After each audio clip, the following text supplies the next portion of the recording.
everybody. How are you? Hope you're having a good day. So, I've been busy today. I've been up to no good. I was busy making music because I had an idea that's been rolling around in my head for over a week. And I thought, you know what? I'm going to do something with this idea. Now, you guys know that I make little songs and stuff for my channel. And the whole idiot phrase that Chantal uttered that has taken on a life of its own, I thought, why not make that into an entire song?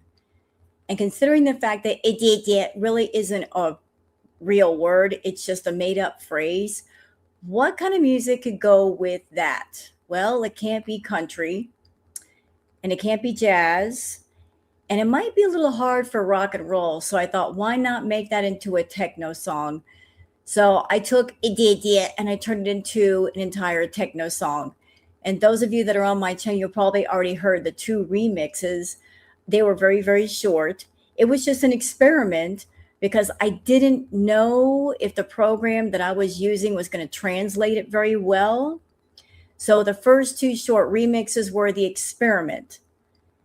And then once the experiment turned out fairly well, I made a longer remix, the Couch Chicken remix, and I really like it. It's not 100% what I want, but it's doggone close. So that idea that's been rolling around in my head, I'm like, I got to do something with that. And Chantal, you can't have that phrase back now. Girl World owns it. So I was just, being creative, let my creative mind have some fun, and also keeping an eye on Chantal. Chantal went out to the park today and she had herself a little walk. And she walked about 3 laps, although, if you ask me, she was cheating because she placed the camera where you really couldn't see all of her. She didn't walk to a tree in front of her and walk back and do that a few times and stay within camera range. She kept walking off of camera range. And then when she would come back, she wasn't coated in sweat. So I'm like, did you really walk? Or did you kind of fudge it? I think you fudged it. Hello, Blood Raven. Also, something interesting from my chat. So let's see what you think. I basically followed the breadcrumbs. Let's start with yesterday. What happened yesterday? Yesterday, quote unquote, Salah came into chat, right? He came into chat and he was saying he needed between $500 to $700 for a Casio keyboard, which makes no sense because A, keyboards don't cost that much. He's not a professional musician. He does not need a professional grade keyboard, but even if he did, they don't cost that much.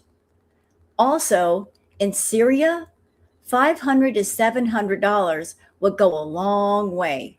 So if you were someone living in Syria and you had the choice between keeping $500 to $700 in your pocket and using that for expenses in an area where there's conflict, or spending it on a keyboard, which would be the smarter option? I think it would be option A, right? Not spending it on something stupid, but keeping it in pocket because that would last a long, long time. Hello, Caramel. So he came in chat yesterday asking for money. Nina said she sent him some money. It doesn't take a rocket scientist to figure out that that money actually went to Chantal, because how would he get it? He's in Syria. So obviously the money went to her account. Then that same night, Foodie came back online and she was high. So it was kind of obvious where some of the money went, but we're not done. Wait a second, we're not done. Hold on. What's happening today? Today, Chantal went for a walk. But while she was on her walk, that certain other somebody that she was obsessed with, he did a live talking about a grocery haul. Then he did another live saying somebody's coming over later. Isn't that something? That his grocery haul just happens to coincide with Foodie getting a bunch of money. Not only is he doing a grocery haul, but somebody's coming over later. I don't know how y'all feel, but that feels like a whole lot of breadcrumbs being dropped on the ground. I know she's been trying to put everybody's attention on Salah, but I don't think he's been around for a while. I think that she's doing the look over here, don't look over there thing. As long as we're focused on him, nobody's thinking about Natter. So isn't it funny, y'all? Isn't it something that he got a grocery haul directly after she got some money, and he's saying that somebody's coming over to his house later, but he's not exactly saying who it is. So yeah, I see you, Foodie. I do see you. Yeah. And she also did a community post saying, I'm taking the day off, guys. Yeah, I wonder where you're going. I wonder where you're headed. He got a grocery haul. He's saying somebody's coming over later, and you just did a community post telling on yourself, saying, I'm taking the day off. Yeah, all the breadcrumbs are lining up now. It all makes sense, doesn't it? Yeah, so just wanted to let y'all know that obvious is obvious. There's been so much talk about Salah, and that's exactly what she wants. She wants people's attention on him and not on the other one. So, ladies and gentlemen, we have some Twitter peeps to go over. Also, I would like to react to Sansa Cook's newest video, which was like 7 hours ago, where she's talking about Foodie's foot wound, which for a diabetic could be quite serious. Because we all love Sansa Cooks over here. I love her. She got the most wonderful voice. She could narrate children's books and be an instant hit. Also, we might do a retro react. We're also going to react to the park walk and see how Foodie's doing with walking through the park and getting some exercise. So what do you think? We got a whole list of things. Plus, if you guys want, I can show you the songs that I worked on.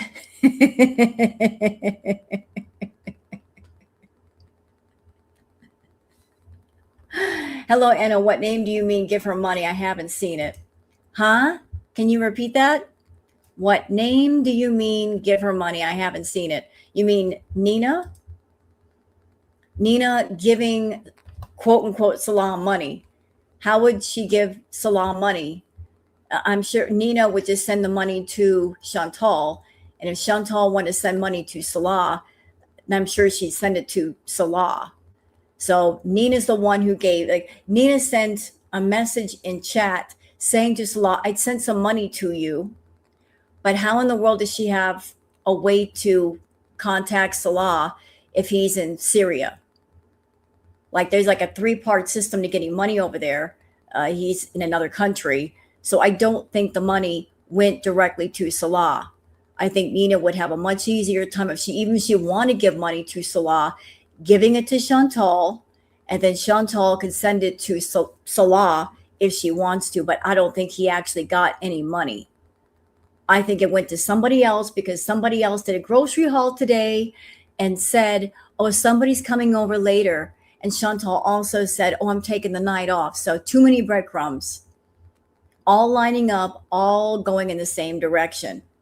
So which would you guys like first, the Twitter peeps, or you want to see the music that I was working on? I'll let y'all decide. Afternoon, Mandrews, how are you? You can see how I turned it into a song.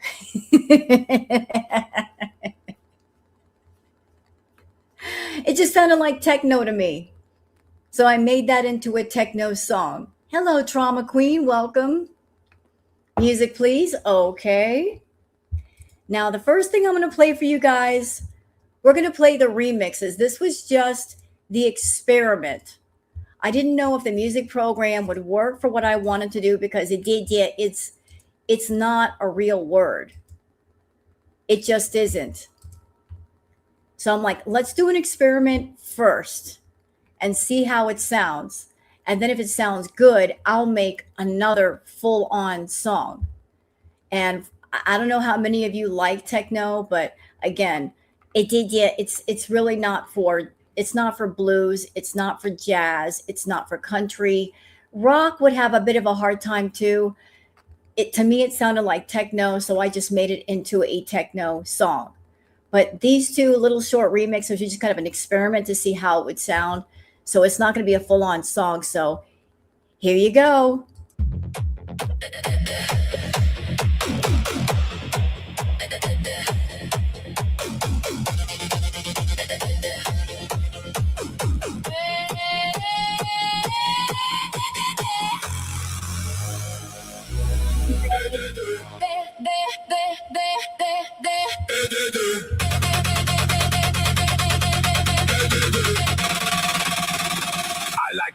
pancakes with what's life without gotta get down with Barracuda life is the we go like Sir Pastor cause the jerks on kick doing cause he hates it when we say cause a fake ass doesn't understand. That was remix 1.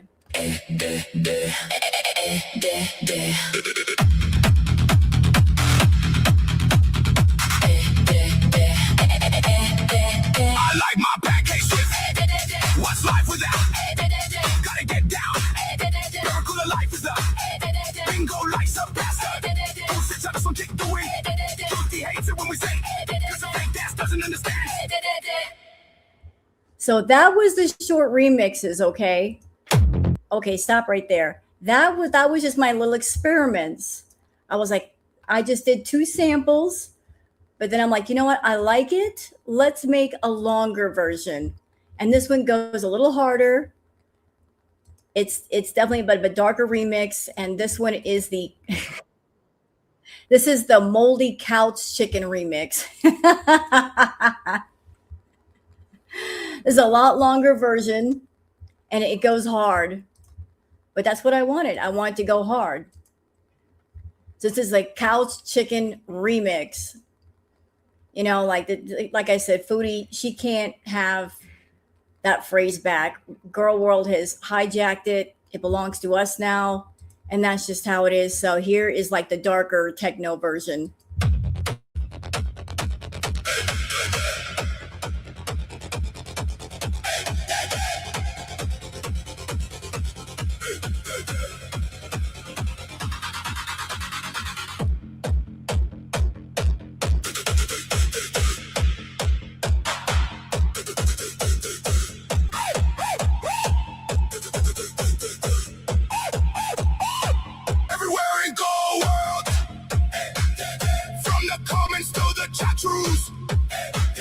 Rocking hard to the rhythm of all my peeps on Twitter. DJ Rose from the cloud couch. Bring beats from the cushions. Hands up if you hear me. Hands up if you feel me.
Beats to go world. Foodie ain't gonna like it, but then who gives a fuck? I just did this for fun. Snatch the words, made a beat to it. Now you all can move your feet to it. Fuck you, Cootie, here's my take. Now let's see what you can make.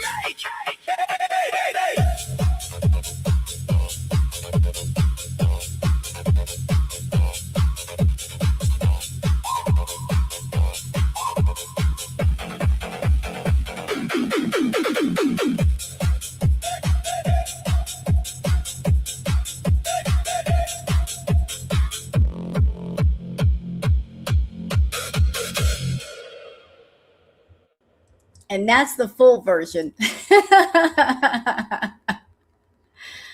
I'm having too much fun with the music. Me and making music is dangerous. Making an entire song based around it. I had to. I absolutely had to. Had to do it. Had to. Had to be done. Yes, it's just doing it for fun. I'm not doing it for money. I'm doing it for fun. And again, I couldn't make this into a country song.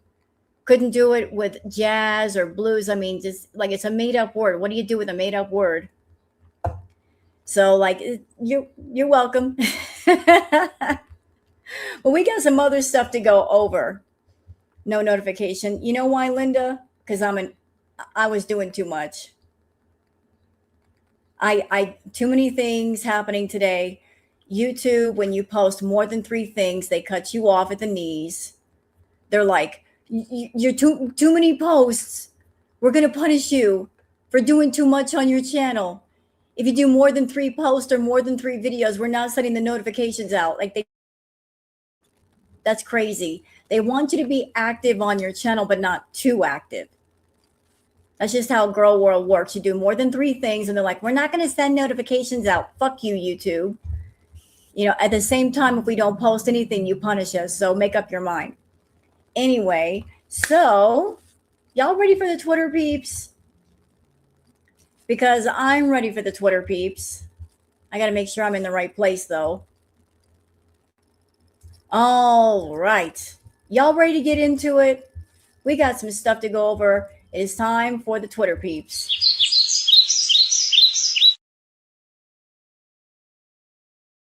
Okay, it is time for the Twitter peeps. Let me get back over here. All right. Do we have a lot of stuff to go over? We might. I'm not exactly sure. All right, so for those of you that are on Twitter that you would like to follow me on Twitter, there's my handle, Wild Girl Sarah. And for those of you not on Twitter, that's why I do the peeps for y'all. So y'all can keep up with all the stuff in Girl World without actually having to go on the Bird app. I'll bring it here on my channel so you guys can see what's going on. All right. Remember me telling you that Foodie just did a post saying she wasn't going to go online tonight? Well, here it is. Fondue Spiteful Beach says, Foodie Beauty, I'm going to take the night off to have a bee moment with fast food and get high offline. I won't go live because people can see through my BS. I know I promised an extra long bees for today, but who cares? Just send money and suck my gunt. So here's the post that she just posted saying, hi guys, think I will take a day off from streaming, LOL. I will miss you. I will be back tomorrow for another Stamina Bees on the couples channel, and then I will try to do more content on here too. Have a good night, guys. Yeah, okay, Foodie. Did I see Photo Salah on the keyboard? I'll have to go look it up. So yeah, like I said, yesterday, quote unquote, Salah was in Foodie's chat begging for money for a keyboard, a lot of money. Nina sent, I'm going to call him allegedly Salah because I don't believe it's the real one. Allegedly, she said, I sent money to you, quote unquote, Salah, even though the money was probably actually going to Foodie. That night, she comes back online high and acting snotty. And then today, suddenly, Natter pops up with a grocery haul. And he's saying that somebody's going to come over later. And then she just makes this post saying, I'll see you guys tomorrow. I mean, y'all put the pieces together. What do you think? What do you think's happening? She's taking the day off for what? Taking an entire night off for what? On the very night that Natter got a grocery haul, and he said he's having somebody come over. You know what? I don't watch him radioactive, but I do keep an eye on his activities. And he did 2 lives. One was for a grocery haul, and one was him saying somebody's coming over later. Hi, Nancy. Thank you for the super chat. Salah says, easy for me to get a chalet on the Syrian beach, yet send me money for a keyboard, right?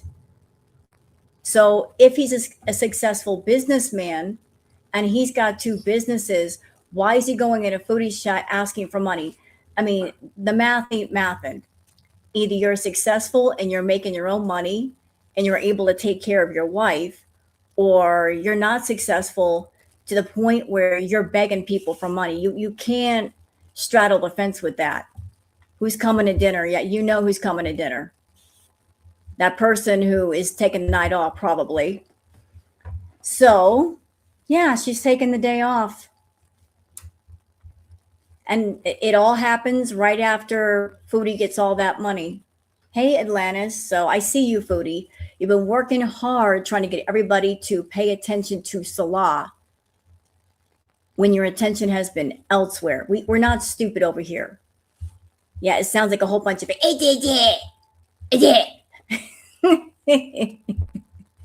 It sounds exactly like a whole bunch of All right. All right. I posted following the breadcrumbs. Salah gets in chat begging for money. Nina sends it to him. Foodie gets high that night. Next day, Nads does a live about grocery haul and saying someone's coming over. Foodie takes time off. Yeah, I see you. Mm-hmm. Sure do. I also posted saying Foodie's newest community post. You taking time off wouldn't have to do with Nads getting a grocery haul and saying someone is coming over later now, would it? Hashtag sus behavior. Yeah, very, very sus. Very, very sus. Sinatra says, called it, disabled in any way she can be. Sandy Shore says, Foodie Beauty, so now she's going to cosplay a special needs person. So she made a comment about it after her walk. Let's listen. That's okay. I don't mind being special needs.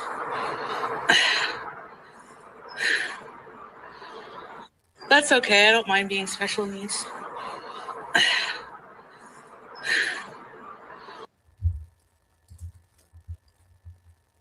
She actually said it.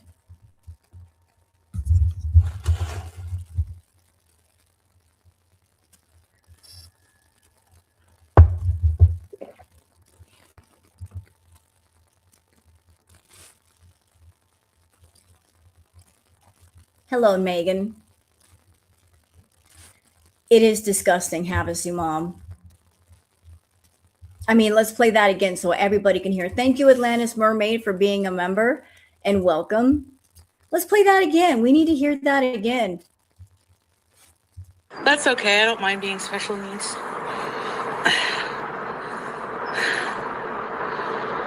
That's okay. I don't mind being special needs.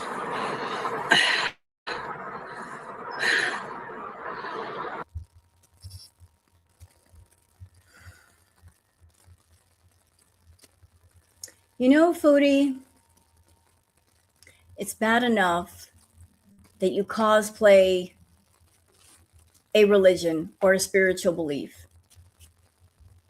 and you do it for fetish purposes and also to act high and mighty, because you're not a real Muslim. You don't believe in what you say you believe in.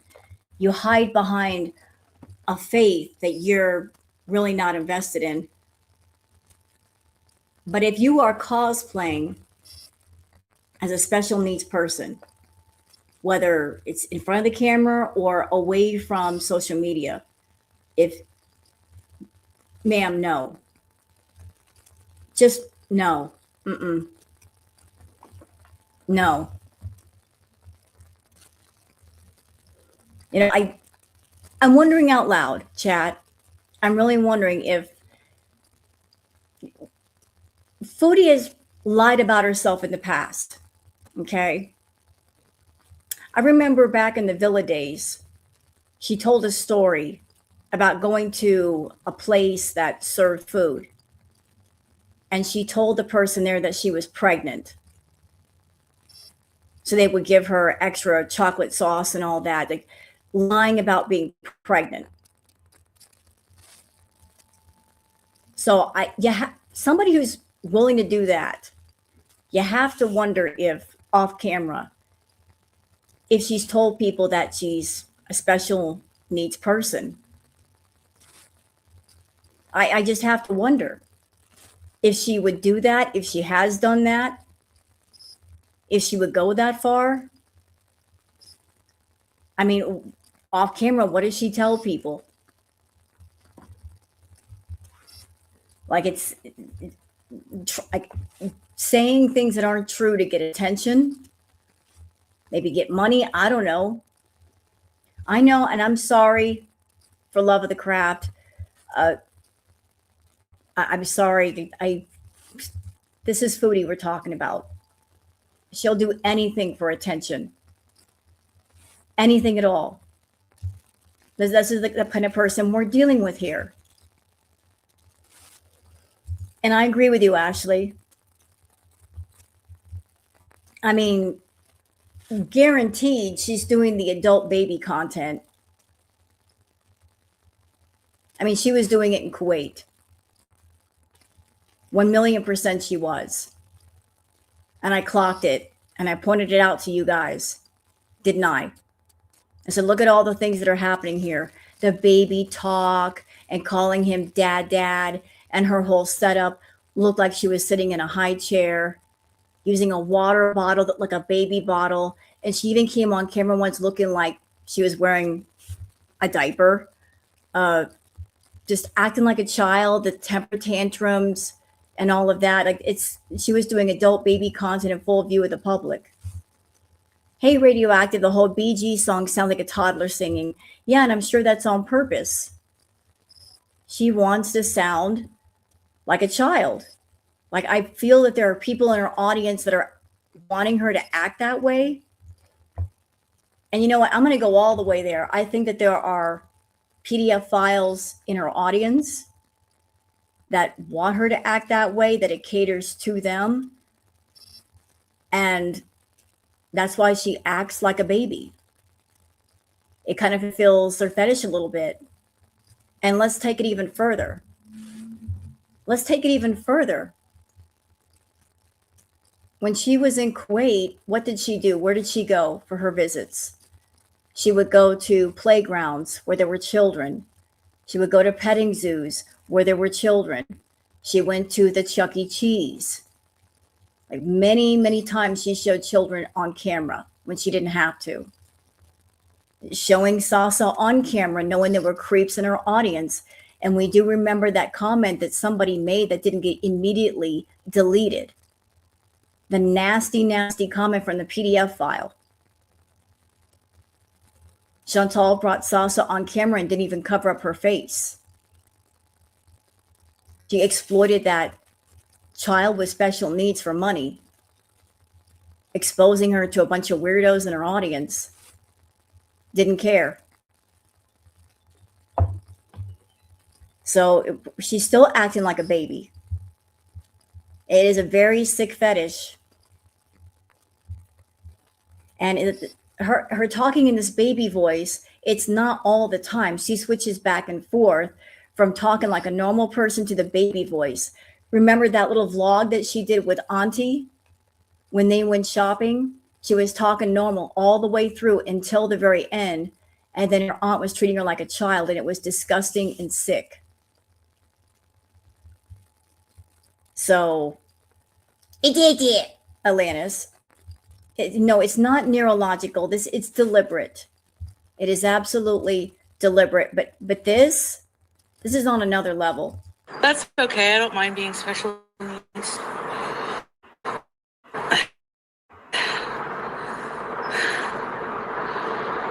That's okay. I don't mind being special needs.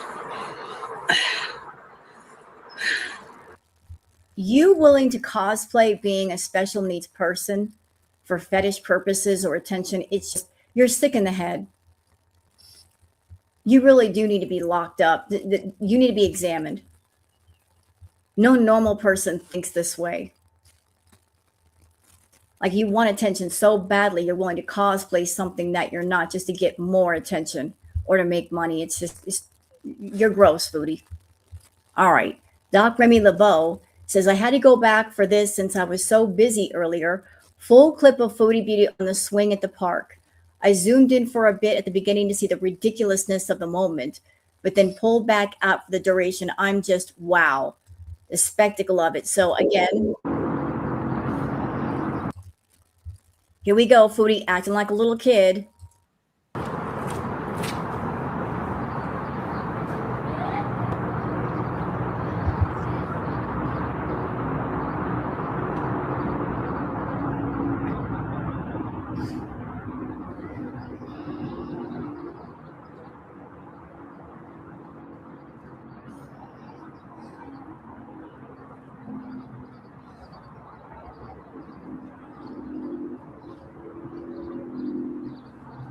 mean, shout out for those poles for not breaking in half. That's 600 pounds swinging on that swing. Shout out to those poles for holding it down because they could have buckled inward. Although she shouldn't be on that swing because that is meant for a child. It's not meant for a super, super morbidly obese adult who can easily break that chain and make it dangerous for the next person.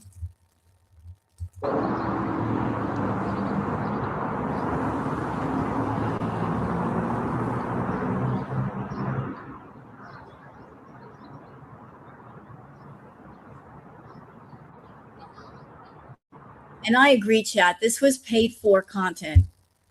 That we know Chantal. She's not going to get up off that cloud couch unless somebody gives her money. So my money is on Nina Bachelor paying her to go to the park and walk around and swing in the swing set. What do y'all think? Nina's one of her main feeders. So somebody had to pay her to do this. She did not do this on her own. She did not want to do this. She's only happy to do this when she gets paid. So if you pay her, she'll do anything. And she'll do this. She'll go to the park. She'll get on that swing set and act the fool. She got paid though.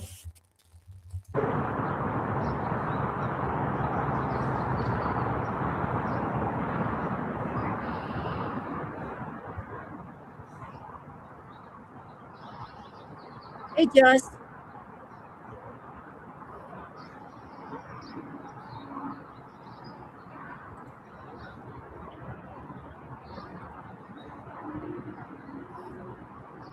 And again, I stand by the fact I don't think that's Salah in chat. I don't think that's him. Until he comes on camera and he does a panel with Chantal on StreamYard or something, which he could easily do.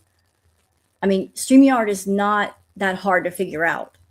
Anybody can figure out StreamYard. She can put it on her phone and she can call him and put him on panel. Until I see his face and I hear that ridiculous laugh, I'm going to stand on the fact that I think that he's out of the picture and he's been out of the picture. That Salah is somebody from Chantal's camp, maybe one of her mods or Natter or somebody, but it's not him. It's definitely not him. Hey, Inferno, how are you?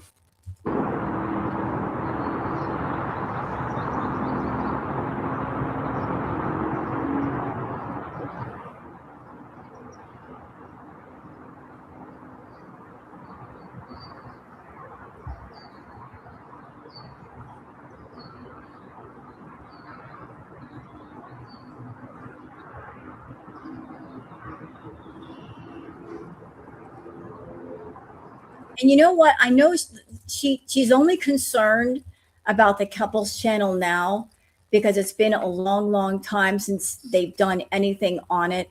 It's supposed to be a couples channel, but how can it be a couples channel if the other party isn't there? How are they going to do anything if he's not in Canada and she's not in the Middle East? So he's not there. And all she's trying to do is make sure that that monetization does not go anywhere. So she's doing stuff on it solo. That's all that's going on here is she's trying to preserve the monetization on this channel.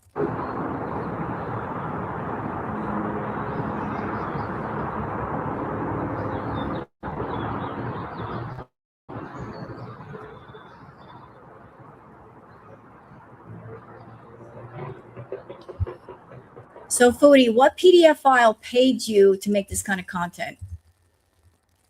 Seriously, who paid for this and why?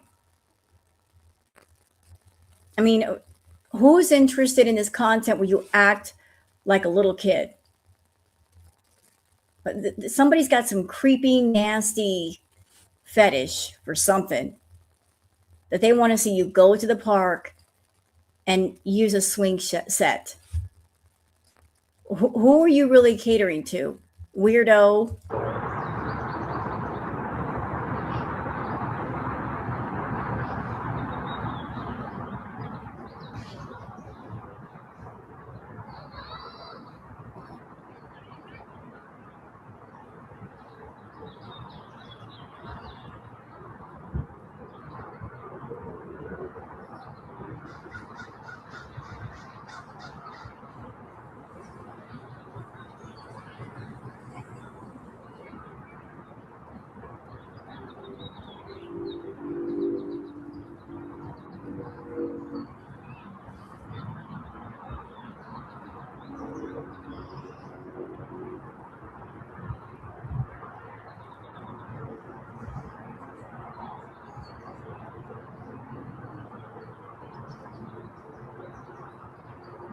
Okay, chat.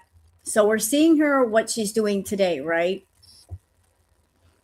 Obviously, she got paid for it.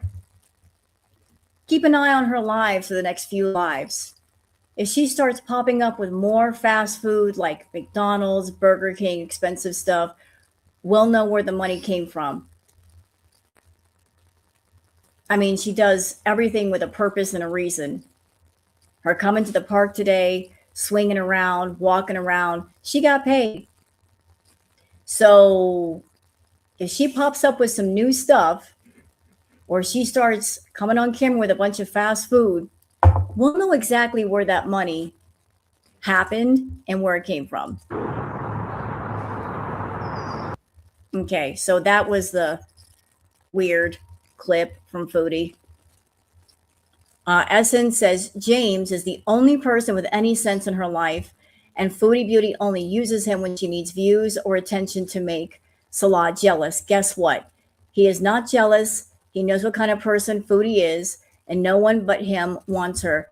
You know, I don't think Pete's wants Foodie anymore.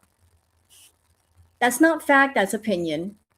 I think that he's realized that she's going to forever be chasing after other men, that she is not a good person. She's rotten.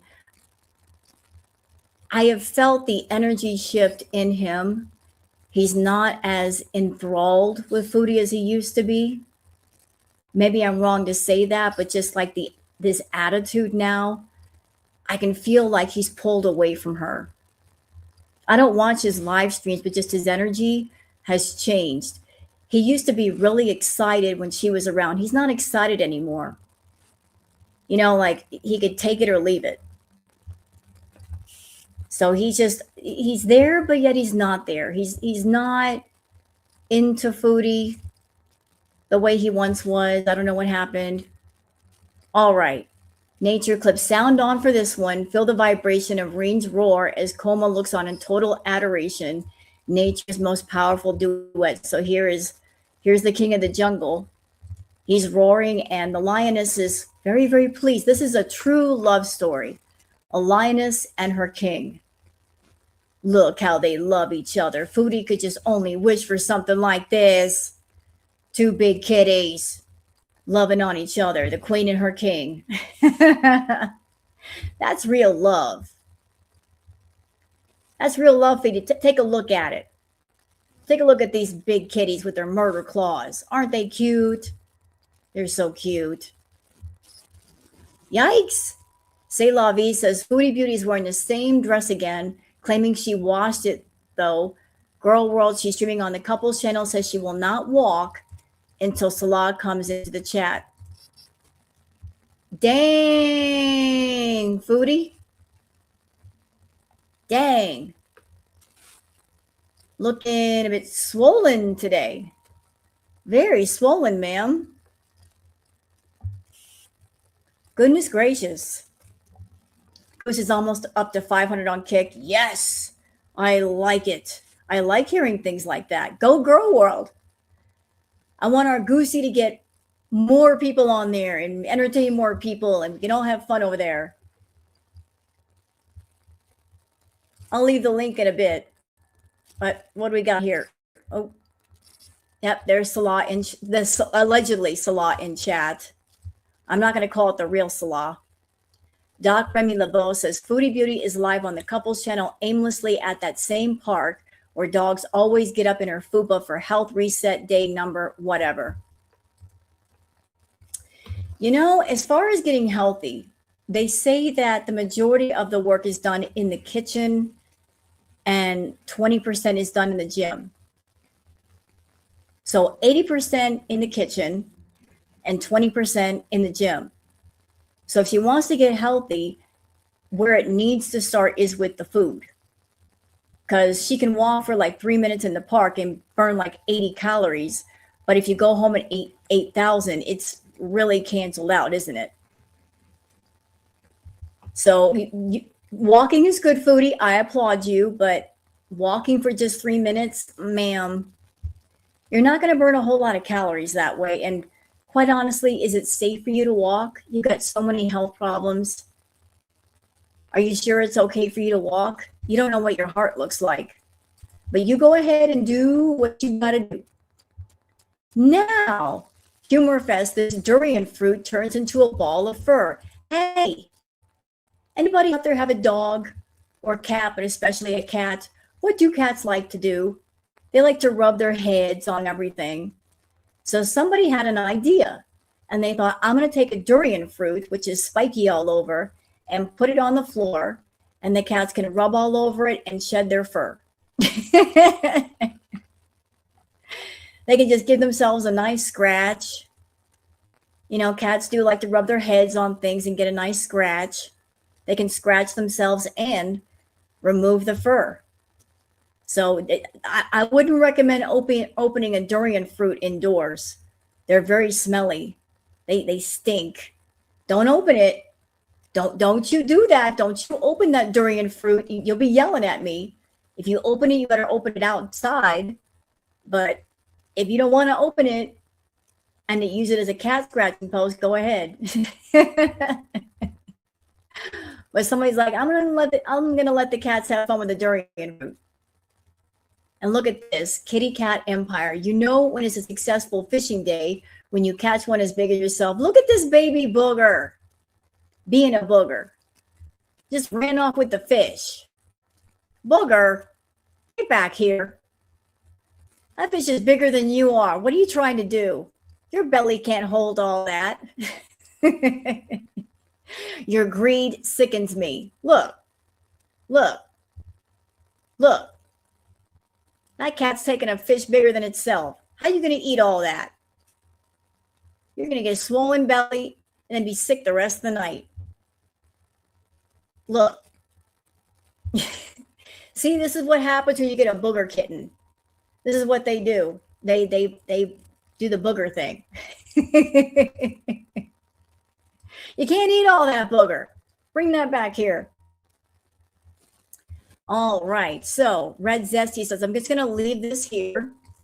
All right. So here's Foodie on the top.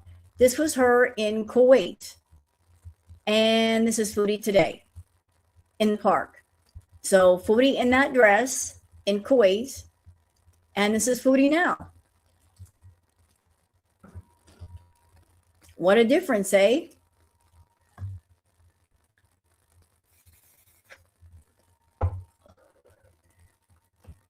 Put on a lot of weight since Kuwait. A lot. Like that dress is looking a bit short. It used to be almost down to her ankles. Now it's at mid-calf. Because it's having to stretch more and more as she gets bigger. So you're not gaining much weight, Foodie? I think you have. Oh my goodness. Yup says, you've been having issues with her feet since 2024, Foodie. Remember the ulcers you had in Kuwait? It'd be a miracle if you had much feeling in them left at this point. Pictures courtesy of the Kiwi Farm. So I know this is kind of gross, but this was Foodie's feet back in Kuwait. I'm not sure what this is. I'm not a doctor. I don't know if there's an ulcer or a blister or something, but that doesn't look good.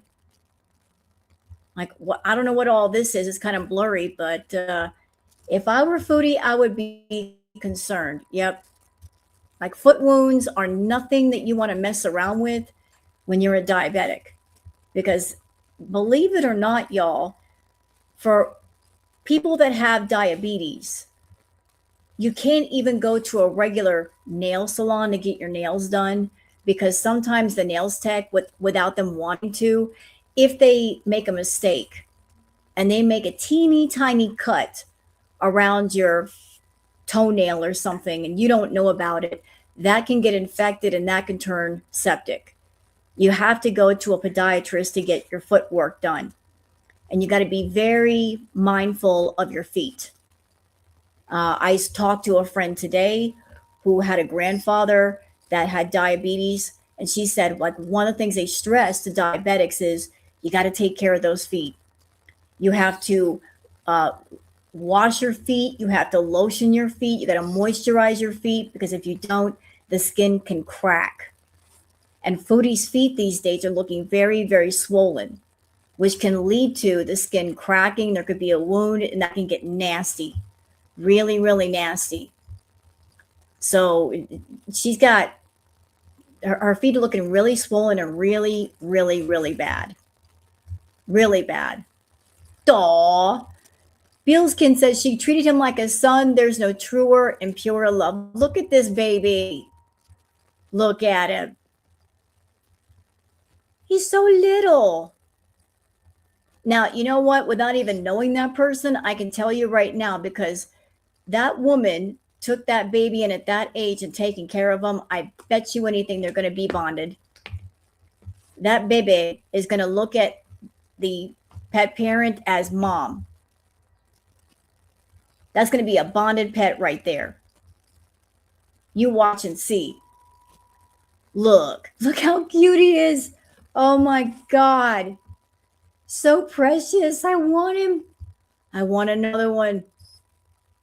Queen Booger wouldn't hear of it though. She's kind of jealous. She's an old crocky old lady. The pet says, oh, okay, so the cat's making biscuits on another cat, getting a massage. Even cats give other cats massages. Look, I'm making little biscuits on another cat. Cat's getting a free massage. Don't have to pay for it. Aw, Kitty Cat Empire says, when your life takes a sudden turn for the better. The caption is, one day you're living on the streets, the next you're on a yacht eating fresh caught tuna next to a tropical island. Wow. Kitty's living the good life. From the streets to the yacht. I mean, that's a heck of an upgrade. Go cat. Now this. Anonymous says, beluga stops aquarium smoker with a splash. So this gentleman here, he was warned, put your cigarette away. You can't smoke near the belugas. And one's like, you don't want to stop smoking? I'm going to make you stop. Boop. That beluga whale just booped him with some water. You're going to smoke near my tank? I don't think so.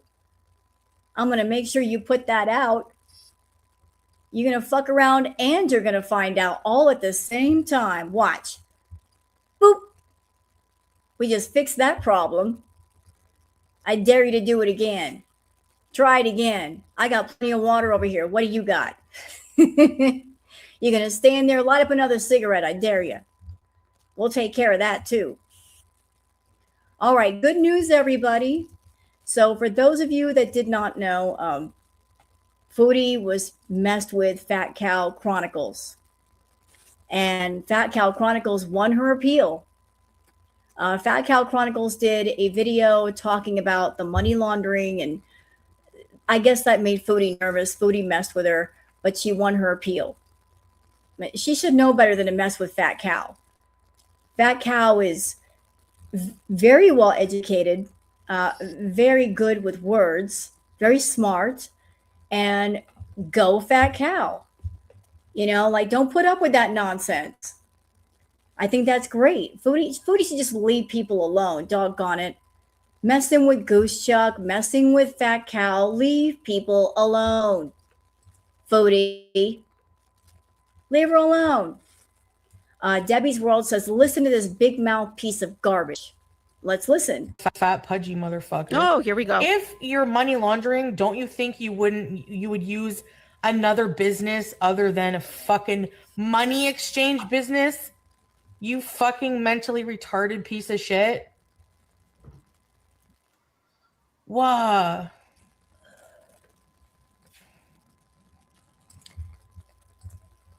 I would like to apologize for her atrocious language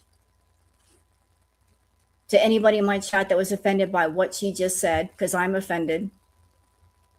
She's been told many times, don't talk like that. That's horrible. And especially after her meeting and associating with Sasa. She claims that she loves Sasa, and yet she still uses that awful, awful language. Terrible. She insists on using the R word, and it's like, Foodie, come on now. Stop that. Just stop it. Yeah, stop. Yeah, exactly. Thank you, Crystal. Stop using that language. It's vile. It's absolutely vile. You know, like when she gets mad, the real Foodie comes out. This is the real Foodie. This is the real person. This is what's underneath the modest Miriam, trad housewife. I want to be married. I have my handsomest husband. No, this is the real one right here. This foul-mouthed creature. This is this is when she takes her mask off. This is who she really is.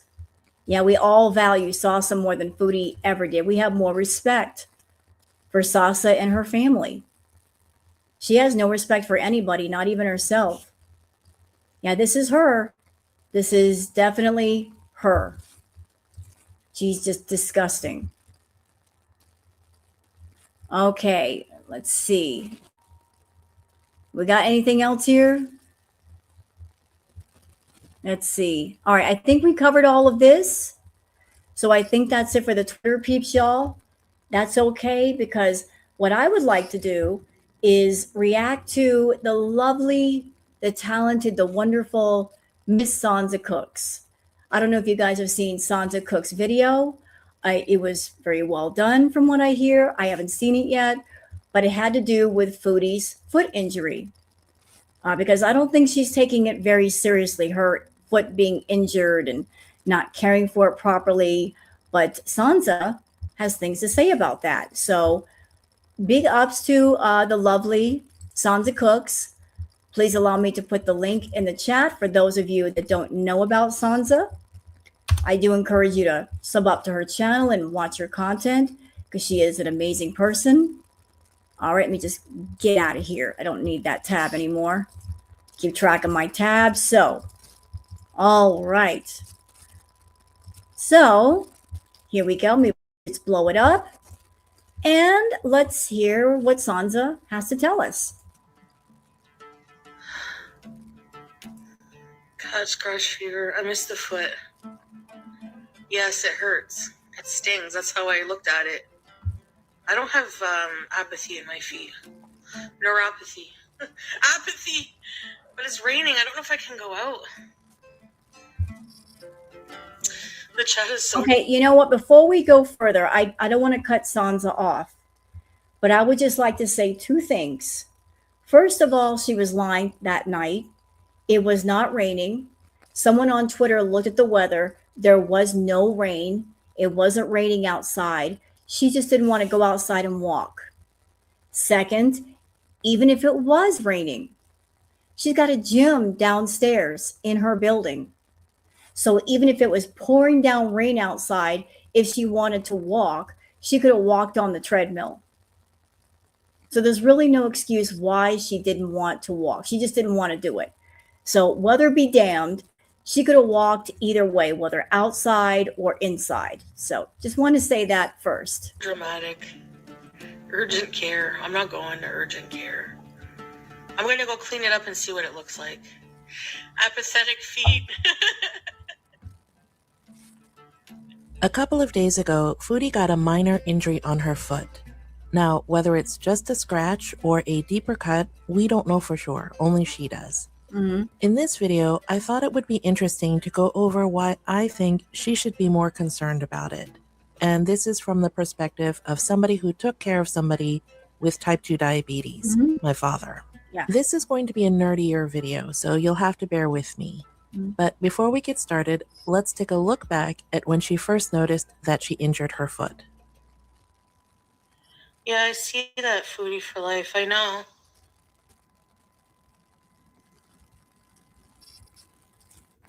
Okay, I'm sorry to interrupt again. I am so sorry. Y'all, isn't it interesting that yesterday she didn't want to walk? She said, I'm not going to walk. You people are annoying me. I don't want to be annoyed. And yet she was able to go to the park, wasn't she? She just went to the park and walked 3 laps. Huh? How about that? So when people in her chat wanted her to walk and no one was paying her to walk, she couldn't walk.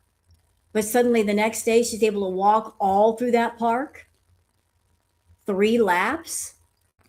It's funny how she made a fast recovery when money's involved. Sorry to interrupt. Hey! The cat like cut open my foot. She ran. She got spooked. Ow. No. I'm not letting you get away with that. Foodie contradicted herself. First, she said, I don't know how that happened. Then she tried to blame it on BG13. How many pet owners we got up in here? How many? Raise your hand. I've got a cat. She should know better than to try to blame that wound on a cat when there's so many people in this community that have dogs and cats. If a cat did that, there would be 3, maybe 4 claw marks all in a row, and it'd be side to side, not up and down. The angle ain't mathin', okay? BG is a very small cat. That mark would have been a thin line, not like a gouge in the skin. It looked like an X mark. How in the world does a cat do an X mark on her foot like that? Like I've been tagged by a booger by accident, like holding on to her or something, and she gets spooked by something and she just reacts, and it's not her fault. She just gets scared. But how does a cat run past you, grab onto your foot like that, on that angle, like the side of her foot? I mean, come on now. We're not stupid here. Either something else happened to your foot, maybe you stepped on something, you've got garbage all through that apartment, maybe you were high and stepped on a piece of glass or a metal lid from a container. It's quite possible because you throw garbage everywhere, but blaming it on the cat. And for those who saw the picture, then you would notice that it looks like when it happened, blood pooled underneath her foot, like she was standing up. So she must have been standing up when it happened, not lying down. My guess is that she stepped on glass. Maybe. I mean, that is a possibility. I've seen people say the wound could possibly be AI, so she doesn't have to go for a walk. Well, that might be possible too. I mean, believe it or not, y'all, there are filters. I've seen them on TikTok that people can use to put wounds on themselves, on their faces, on their bodies. It's sick. I don't understand it, but those things do exist. But even if she does have a wound, it's funny how she went walking in the park today. So let's keep going.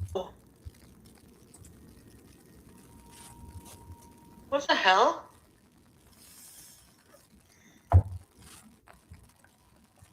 Oh. Now, if you didn't see the original live stream, this is clearly the first time she's seeing this cut. It happens at the tail end of the video, about an hour and 13 minutes in, and she says it herself. She didn't even feel it happen. There's some debate over whether or not it was a piece of glass or actually BG that caused it. You know, it's alarming if that happened and she didn't feel it happen. That means she does have diabetic neuropathy. I mean, how in the hell does that happen and you don't feel it? I mean, that's not a tiny little scratch. How do you not feel that? How do you not notice that?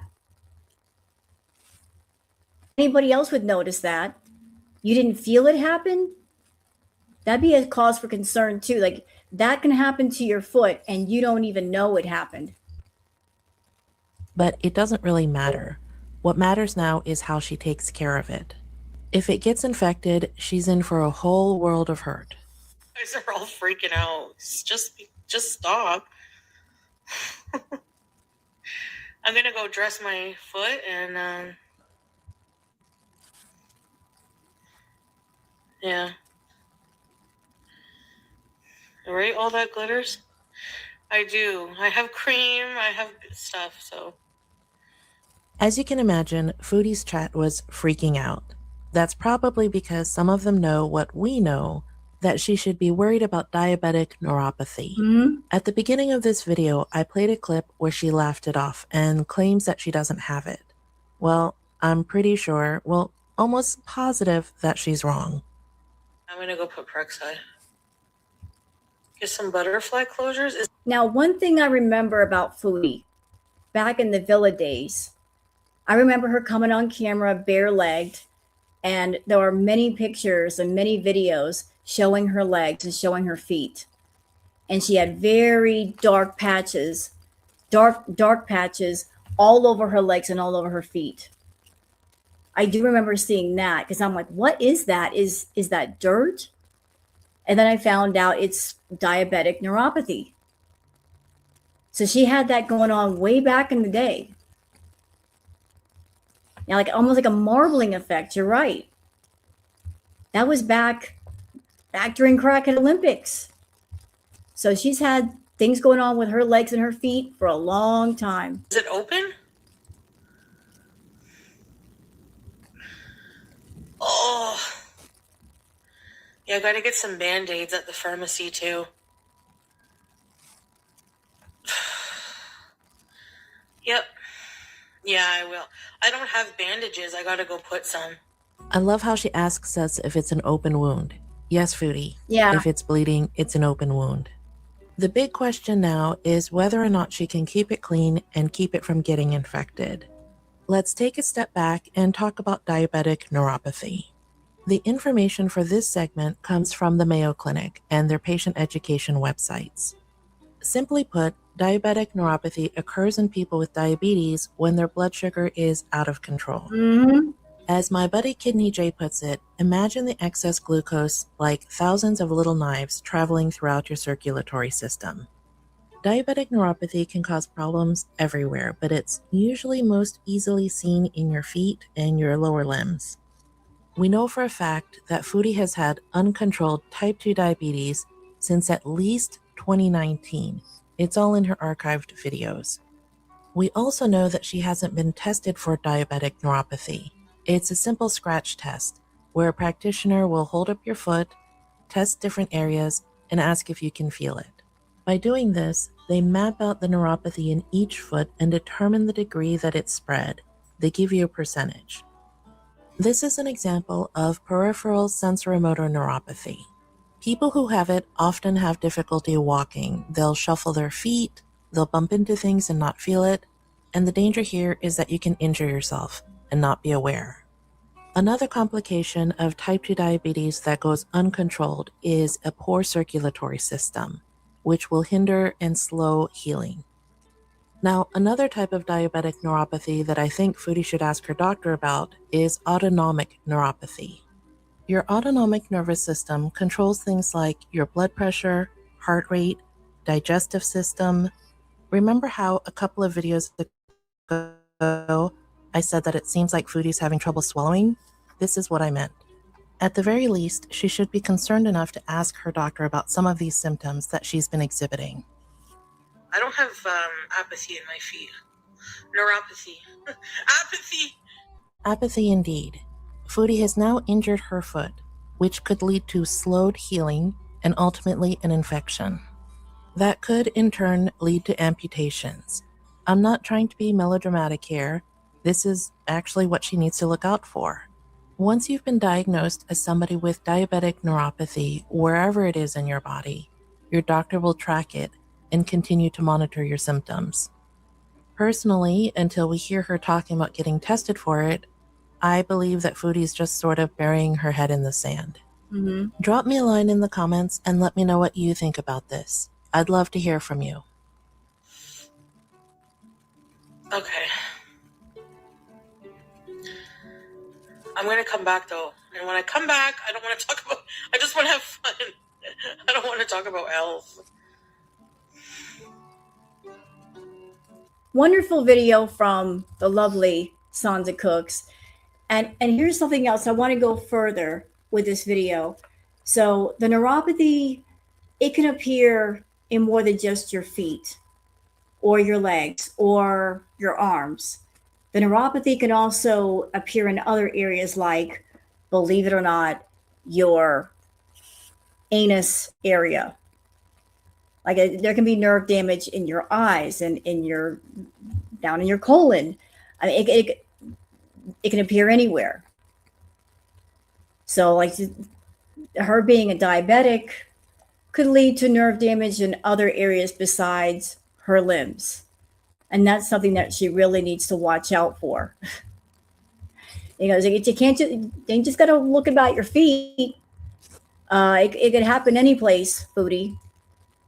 And if it happens somewhere else, you might be in trouble. So thank you for making that wonderful video, Sansa.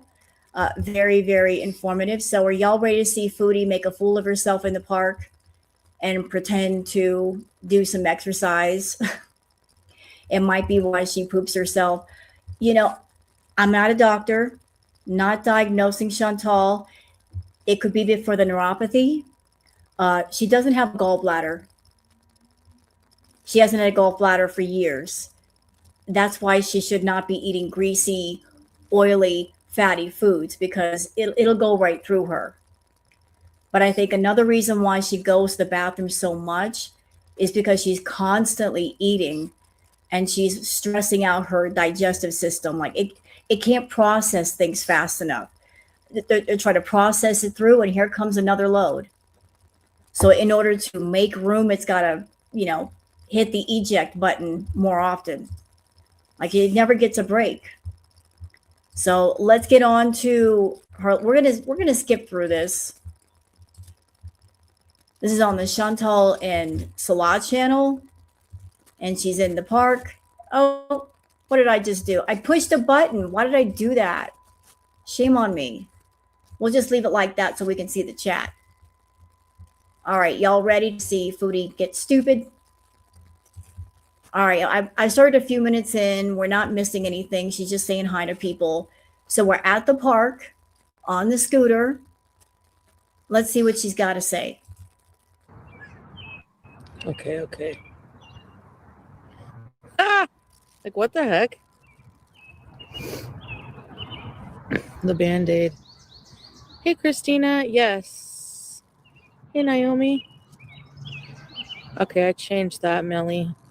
I'm just waiting for Salah to show up. Why? You don't have to wait for Salah to show up to get started with things. You can easily just start walking and he just shows up. I'm just like, why? I'm going to be happy, I know, when I can, like... No, I'm not wearing sunscreen. I forgot it. There's no sun today. It's gloomy. Although there probably is still some sun influence, but... Yeah, I don't want to, like... I want to be able to see the scooter, like, so... I'm thinking of just walking around the park here, like around here. Maybe go this way this time, go around there, into the basketball court, do a few laps. I don't know.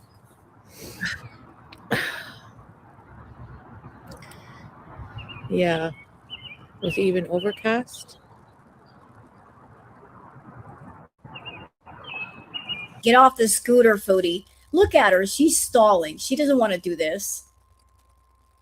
Or she would get off her butt and then just start walking.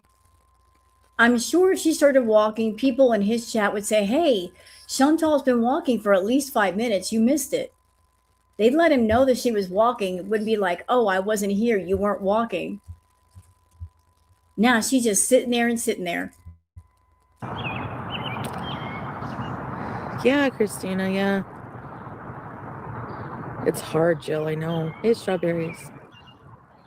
We all struggle with the motivation. I know. So I'm just going to do these things that are good for me, whether I scream and cry at first. Like, I feel like crying. It's so bad. I feel like crying because I'm trying to get rid of all my bad habits.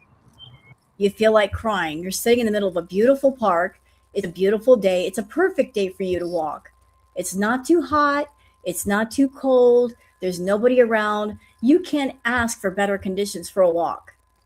And you feel like crying. Like the toddler in you is just saying, I don't want to do this. And it's fighting you. And if you care about your health, you'll fight back and say, shut up. I'm going to go for a walk. But she's going to give in to that toddler side. Hey, Prunella.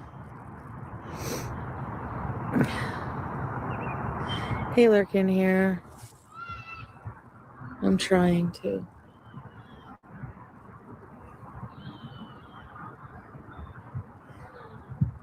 Get up and move. I don't know where Salah is, but Salah! Why can't we just want to do exercise and eat healthy foods? I think after you do it for after a while, like maybe a good month, you start to enjoy it, you know? But it's that transition period for anything in life. When you make changes, they're very painful. I can cry and walk, yes.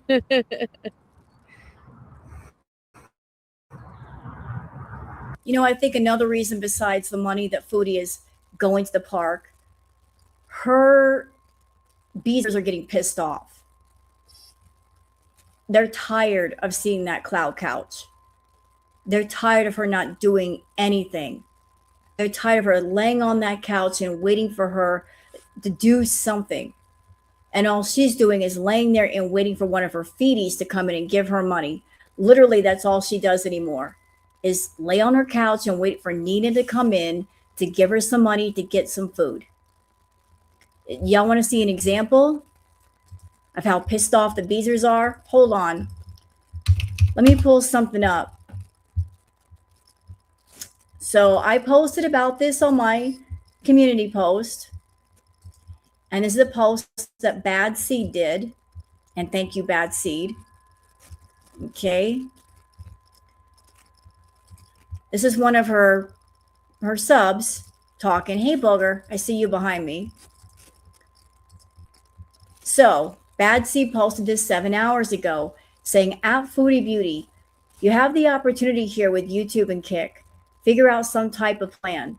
Consistency will bring in viewers and money. If you continue down the path you are currently on, your internet career will be over. Be smart. Page 83, this is one of her subs, saying, was considering subbing up again, but she has no consistency. Always random times going live, zero scheduling, and even less planning. I am not paying $5 a month to hear her scream at the cat and ask what she should do daily, only for her to find excuses for what she can't do. She should take some time and figure it all out. That's one of her people saying that. That's not a hater. That's no one from Girl World. That is somebody who wants to sub to Foodie, but is saying, you know what? I'm really not seeing a reason to sub up. I'm really not seeing a good enough reason to give up my money. So I'm out. And I'm sure she's heard a lot of grumbling behind the scenes. So maybe that's another reason why she got off her butt. Too many people are saying enough with this crap already. Do something or not, but if you don't, we're going to leave. Take it one day at a time, yeah. Thank you. Appreciate it. Hey, Pamela.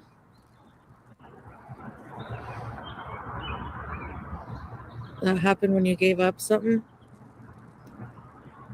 When you start seeing results, yeah. Multitasking. Hey, Lavisa. You still don't love it? Oh.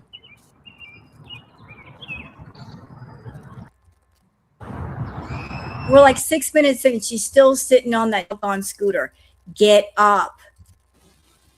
Get up and do something. Yeah.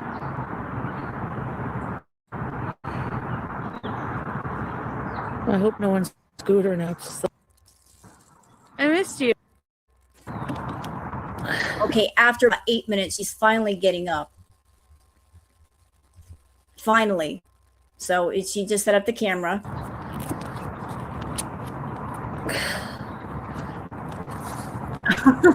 Opie.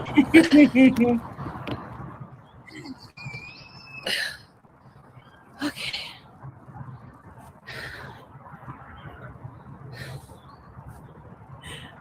I am wearing this dress again, but I did wash it. Rule number 1, Chantal lies.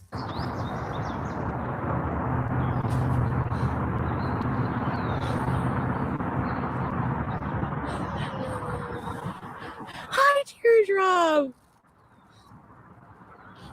Hello. I missed you. Yeah, I did that too. You know what? It doesn't matter if she washed it or not.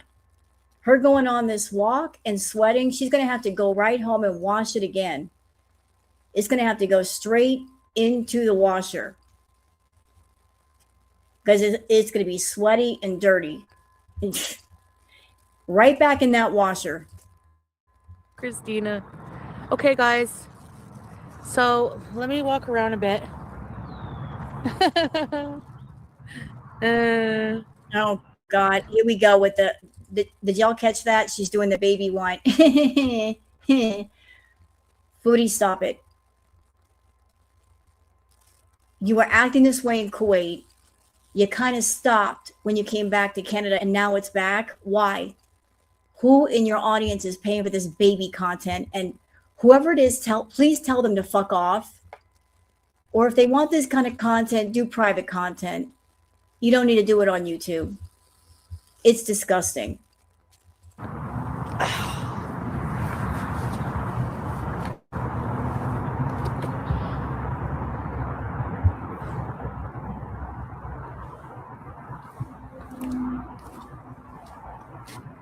I better take the key.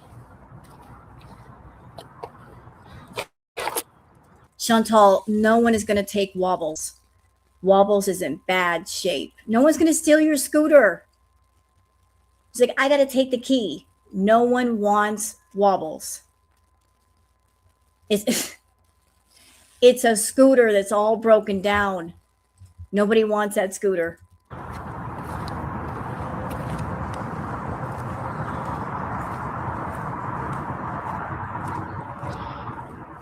What is this camera angle? Look, she's off to the side. Why doesn't she put the camera where you can see all of it? Like put it further back or something.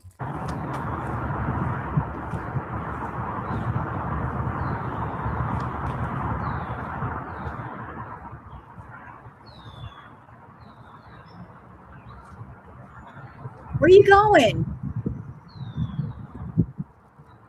Oh, let me guess what just happened. She veered off that way. She's doing one of these like, I think I know what just happened. She walked all the way there and she's leaning up against a tree. That's why she's out of camera range. Like she's sitting down somewhere. She's not doing a straight walk. She's like finding somewhere off camera to sit down or lean up against.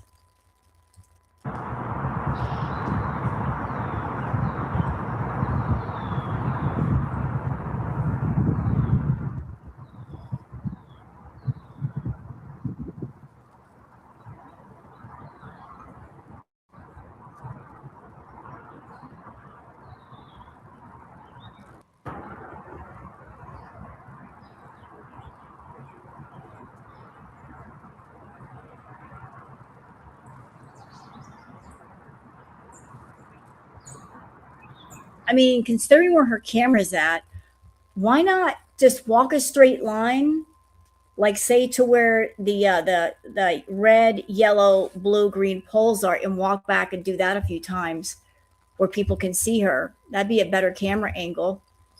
She's all the way back there.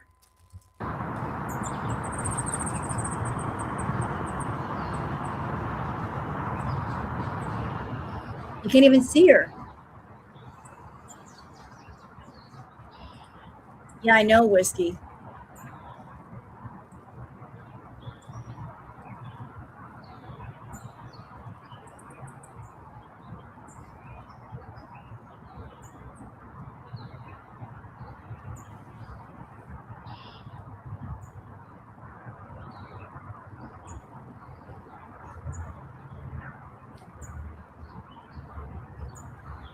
Oh, there she comes. She's all the way over there.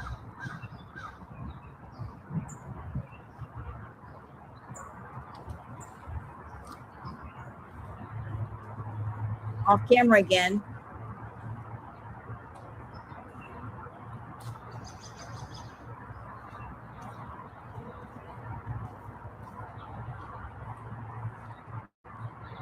Yeah, I agree. As far as her leg, she's dragging the leg. That could be from nerve damage. She's been dragging her leg for the longest. Although, one thing I have noticed about the leg dragging, sometimes she drags it and sometimes she doesn't, which makes me wonder, is she kind of faking the dragging a little bit? Because there's been days where she dragged it really, really bad. And then other times she's fine. So it's like, can she feel it? I don't know, but it's weird how it comes and goes like that.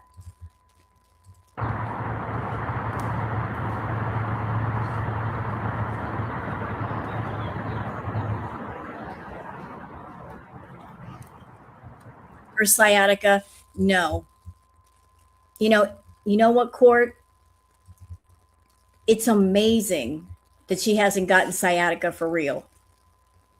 If she really had sciatica, she would not be able to walk. She would have the devil's thunderbolt going from her leg up to her lower back. Like, I've had sciatica before. It is no joke. It'll take your breath away. It'll make you scream. If she had sciatica, she wouldn't be able to bend over without screaming. Like, you get that devil's thunderbolt and you're like, oh, like it takes your breath away. You want to cry. It hurts so much, and you can't even brace yourself for it.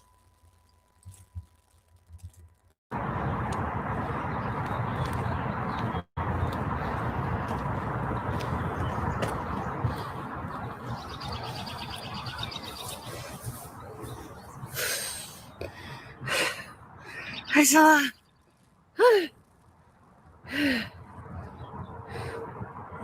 So that was literally 3 minutes.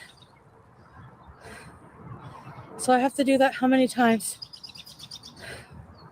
As many as you can. If you're committed to your health, do as many as you can. Challenge yourself. See how many you can do versus how long do I have to do this? That is her attitude, like a little kid. Mom, Dad, how long do I have to do this? How many laps do I have to do? Versus, you know what, guys? I'm going to challenge myself. I'm going to go until I'm so tired that I have to get back on the scooter. You want to lose weight, you want to get healthy, challenge yourself. Walk as long as you can. See how long you can walk versus just putting that lip out. And like, how long do I have to do it? I feel like I'm being punished. Walk more than 3 minutes.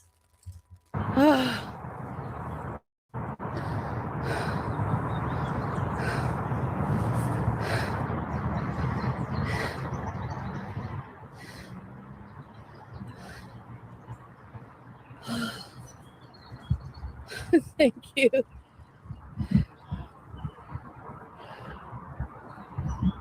Inshallah.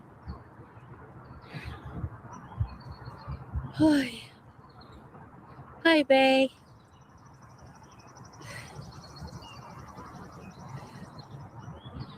Thank you.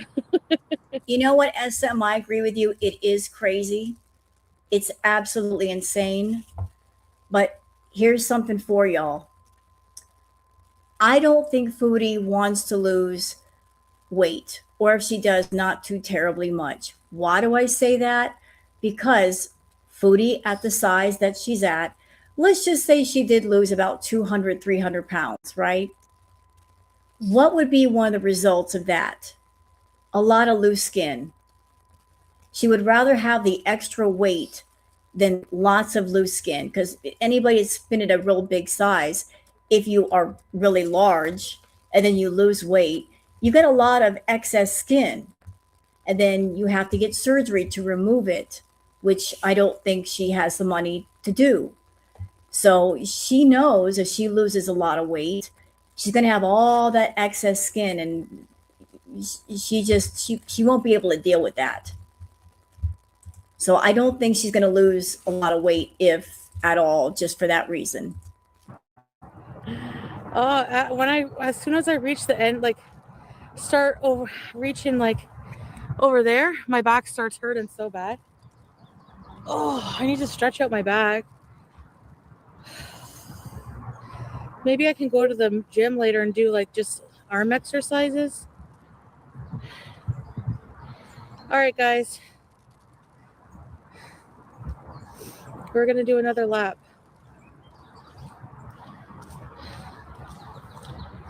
Oh. Didn't sound out of breath?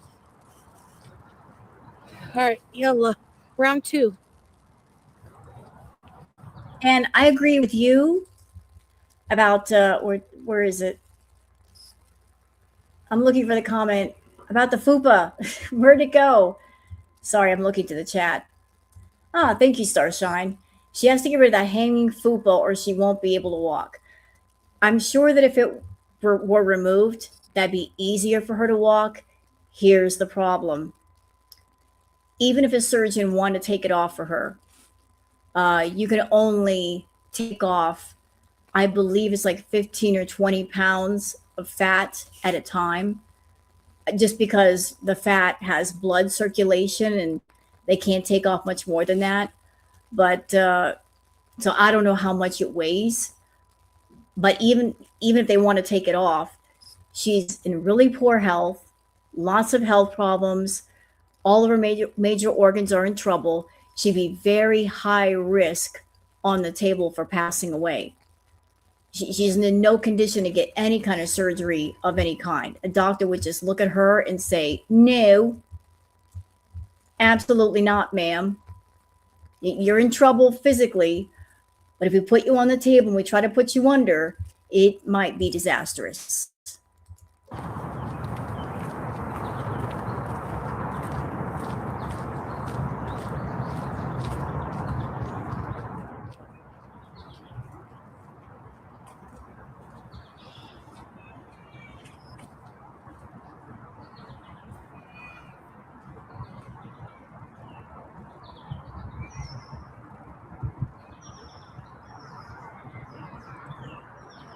And how do you get fupa balls? Well, Foodie's a very short person. She's about 5 feet tall. She's short. I'm 5'3". I'm short, tiny. Believe it or not, if Foodie were a normal size, she'd be smaller than me. If you can imagine that. She got a very petite skeleton underneath it all. So her being a shorty, there's not much real estate to work with normally. And she's maxed out hers. Like she keeps piling on the calories and the body has nowhere to put it. So it's putting it everywhere it can. It's putting it on her eyelids. It's putting it on her arms, her legs, her butt, the back of her skull, and her fupa. It's storing it in the fupa region. And the more weight she gains, the more the body's like, I don't know where to put this. I don't know where it's supposed to go. So it's getting bigger and bigger and bigger. And as a woman, every time I see it, I wince. It looks painful to me. Like the hanging down like that, how much it must weigh. The skin being pulled and stretched, it looks painful. I'm like, how does that not hurt? It has to hurt. You got all this skin just hanging down like that. It looks so painful.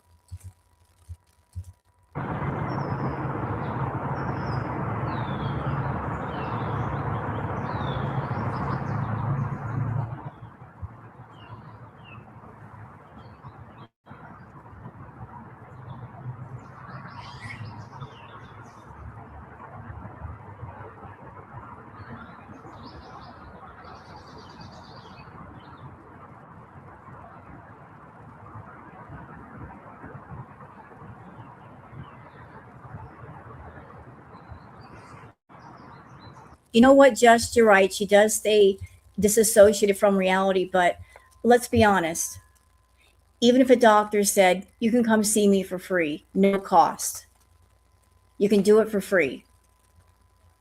Even if she saw a doctor for free and he did all the tests for free, the blood tests and whatnot, and he gave her a laundry list of things that were wrong with her, things that she needs to be concerned about. Is Foodie going to do anything about any of her problems?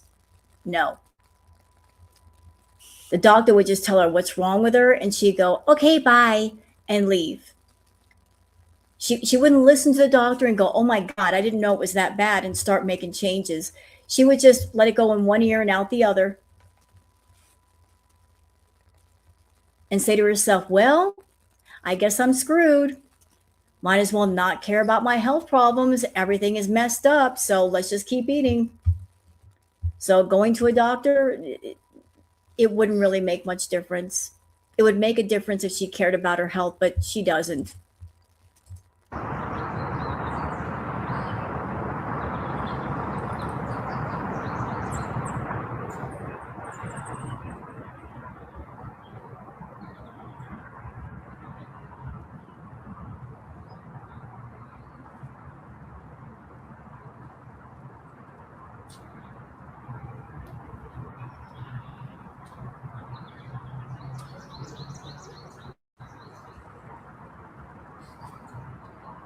And I think she's taken the night off to have a bee moment and get high, true, but she won't be by herself. She won't be alone. I think she's going to go see somebody because he got a grocery haul today and he did a live saying, somebody's coming over for dinner. Somebody's going to be here.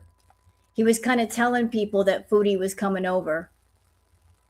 I wish those two idiots would just come right out and say, yeah, we're talking.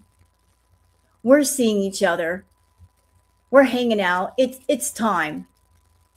You know, there comes a point when it's just stupid to lie. Why keep lying? Just come out and say it. Natter just needs to come out and say, yeah, Foodie's coming over. And Foodie just needs to say, yeah, that's where I'm going to be. I can understand back in the day during Crackhead Olympics, she was worried about her YouTube channel and how it would affect her channel, but she's on Kick right now. Who cares? Just be honest. I'm tired of the lies. Just come out and say what's going on. Hello here. How can she see Natter? Does she have a car now? She can take an Uber. I mean, there's all kinds of ways to see each other.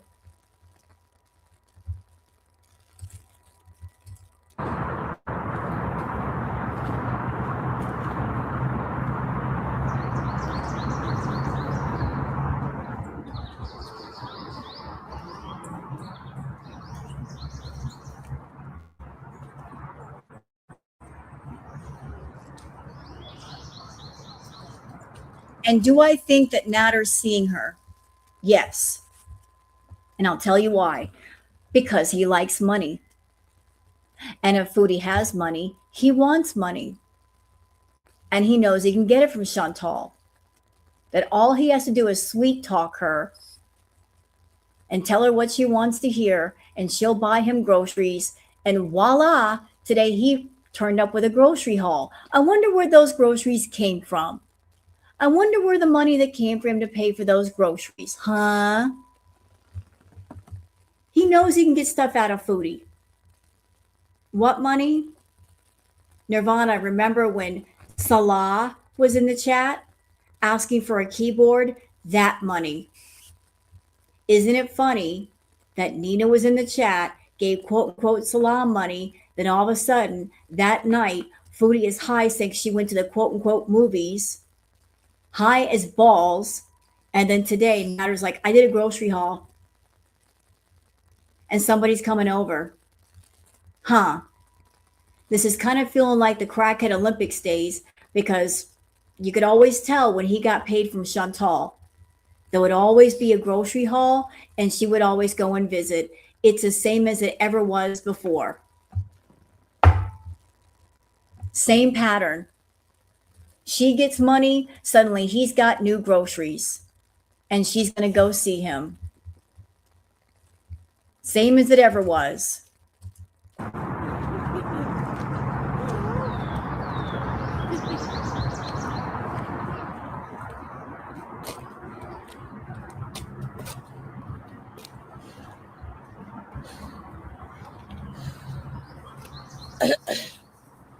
Oh.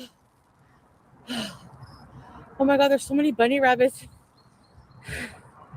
Cheers. You know, all of this, I'm going to get healthy and I'm going to walk. Let's switch gears for a second, girl world. Let's put the target where it belongs. What if all this walking and I'm going to get healthy wasn't for Salah? What if it's for Natter? What if Natter has told her, look, you want me to get busy with you? You got to lose some weight first, bitch. You're too big. I can't do all of that. He might be the one telling her, hey, you want to get down like that? Then you better get up like that. You better get on your feet. You got to get some stamina. You got to lose some of that weight. And if she wants to get her bells rang, she's going to listen to him. She is going to listen to Natter if he says, hey, I'll get busy with you, but ma'am, you're too big. You got to lose some of that. So she'll do it for that reason. If he says, hey, we can do it, but you got to do this first, she'll do what he'll tell her to do for a time. Thank you, Faye. Thank you for the motivation, guys.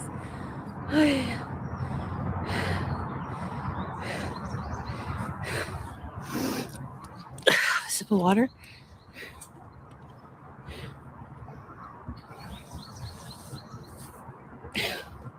Oh, really? Hold on. Wait a minute.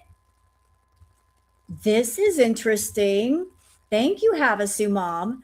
Although, Rose Thorn, the $500 to $700 is what it would cost for a baby delivery in Kuwait. You don't say. Really? Why does it cost that much for a baby delivery? Is that like a hospital visit? Because nature will take its course either if you're in a hospital or not. It's going to come. Whether you do it at home or in a hospital room. But is that how much it costs over there? Ew. Ew. Well, that's good to know. Thank you, guys. Sweet.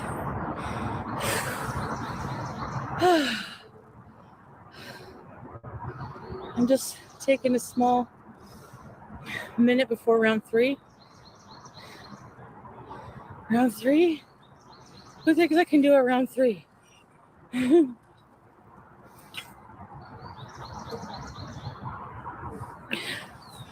Getting in shape. Eventually, guys. Hey, Orange Pope. Gigi, Kenzie. Eventually, I'd like to get to a point where I can enjoy walks, like without feeling too winded, like get to look around at nature. We've heard this before. You don't enjoy walks. You don't enjoy exercise. You'll do it if you're getting attention from a man, but the moment that the attention goes away, suddenly you're not doing it. And if you're going to do a glow up and improve yourself, doing it for someone else is always a mistake. You got to do it for you. Anybody that's ever done anything will tell you that. You can't do it to get back at somebody. You can't do it to get someone in your life. You got to do it for you, for your benefit, for your health. Not because you want to get a guy's attention or get the green peen or for a baby carrot. You got to do it for you, just for you. So if she's doing it for Natter or Salah and they stop giving her attention, she's going to be like, screw these guys. I'm not doing this crap. And then it's all over. Not think of it as a chore. Weird Barbie. Hamburger. Thank you, guys. Yes, Havasu Mom. Jill, come fondue. Okay. All right. Let's do round 3. Yalla. Rest 5 minutes. Hey, Kiwi. You can brag about doing more later.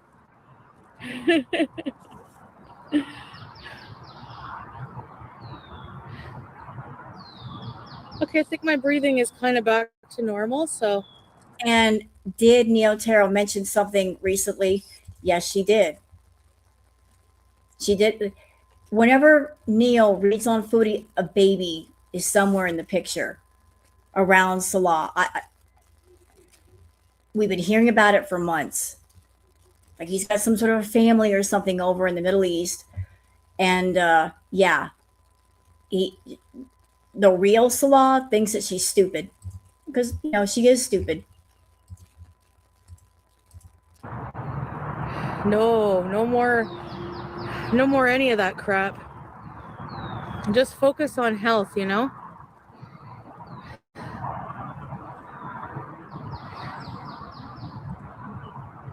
And I got a question, Chantal.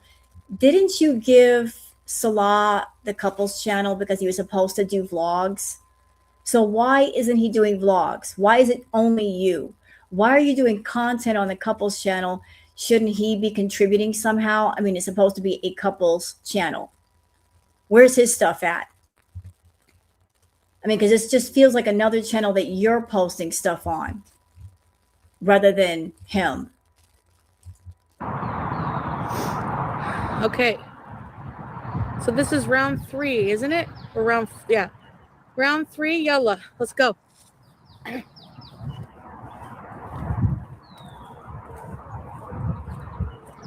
Get back on the camera. You're doing this walk and we can't even see you. Cheater. You're cheating. I know you're cheating. You're off on the side, leaning against a tree, cheater. Boo.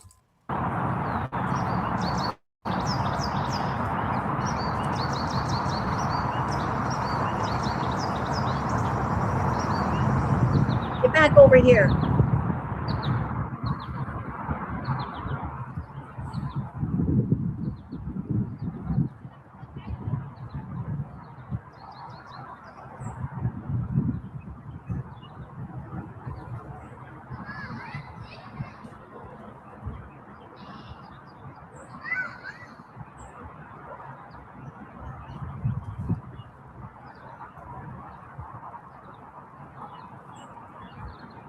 You know, as much as I don't like Foodie, because I don't like her, I will give credit where credit is due. For someone who is 5 feet tall and she's carrying well over 400 extra pounds on her frame, the fact that she's able to walk is amazing. Because that's a lot. When you are 4 to 5 times bigger than what you should be, and you got a little teeny tiny frame, and your little teeny tiny frame is able to walk with all of that, that's astounding. That she's still on her feet. Her body should be studied for science. So she's doing more than what I thought she would do. It's crazy. But Chantal, you're in your 40s and you're taking these walks, and if they're a lot for you, that should be a wake-up call.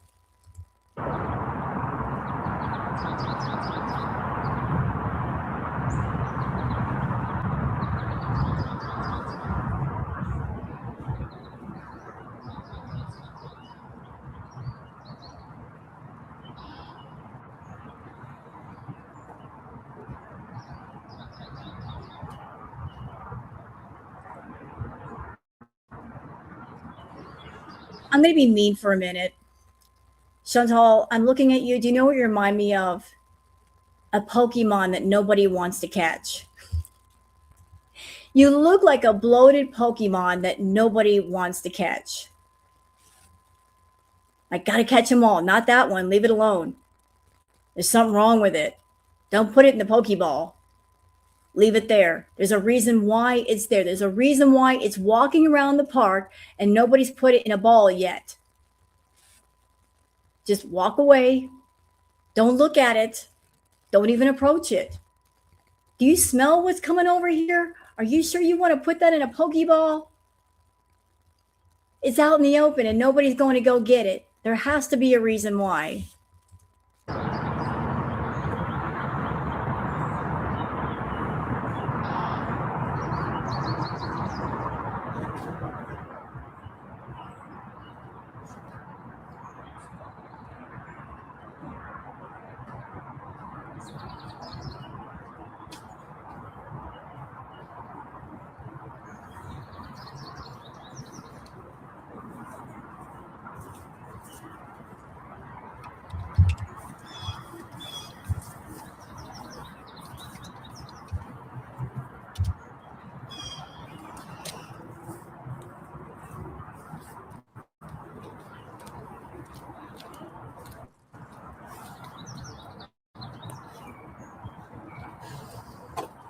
Okay.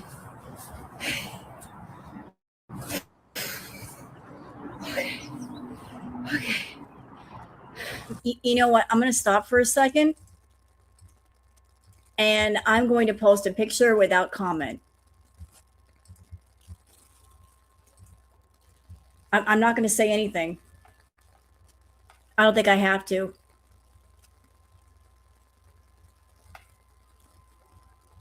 All I'm going to say is, was I wrong? Was I wrong for having those thoughts a minute ago? How she reminded me of a Pokemon? I mean, I see the resemblance. I see how she can get mistaken for a Pokemon. And that's all I'm going to say. We don't need to go any further, I think. Let's keep going.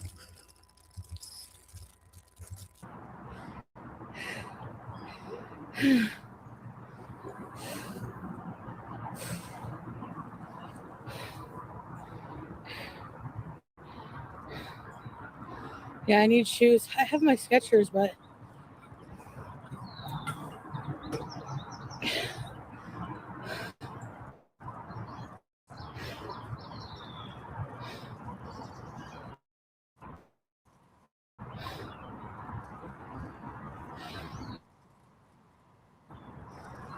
thank you, Bae. Thank you for encouraging me, guys. Oh, the splash pad. I turned it on. I want to go in it. Nice.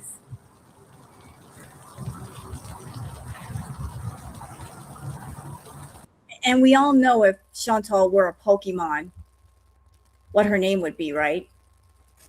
It has to be Pikachu. It has to be Pikachu.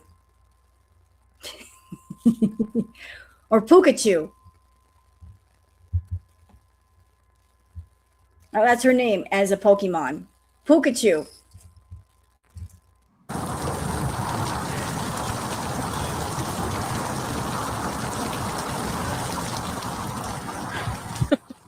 Do it. No. It went off. How did they activate it? Oh. There's a thing on the bar. That's funny.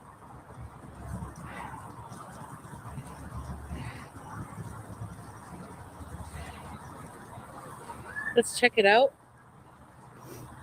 Pikachu, aka 1-ton crouton. That's her fighting name when she gets into battles. 1-ton crouton. And her special powers are, flatulence, plus 25, 45 area of damage. Damage over time.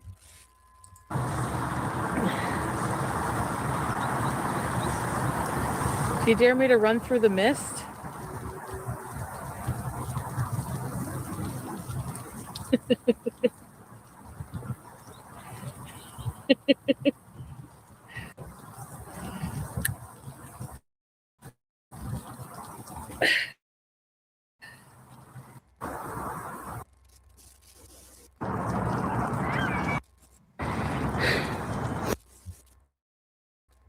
Okay.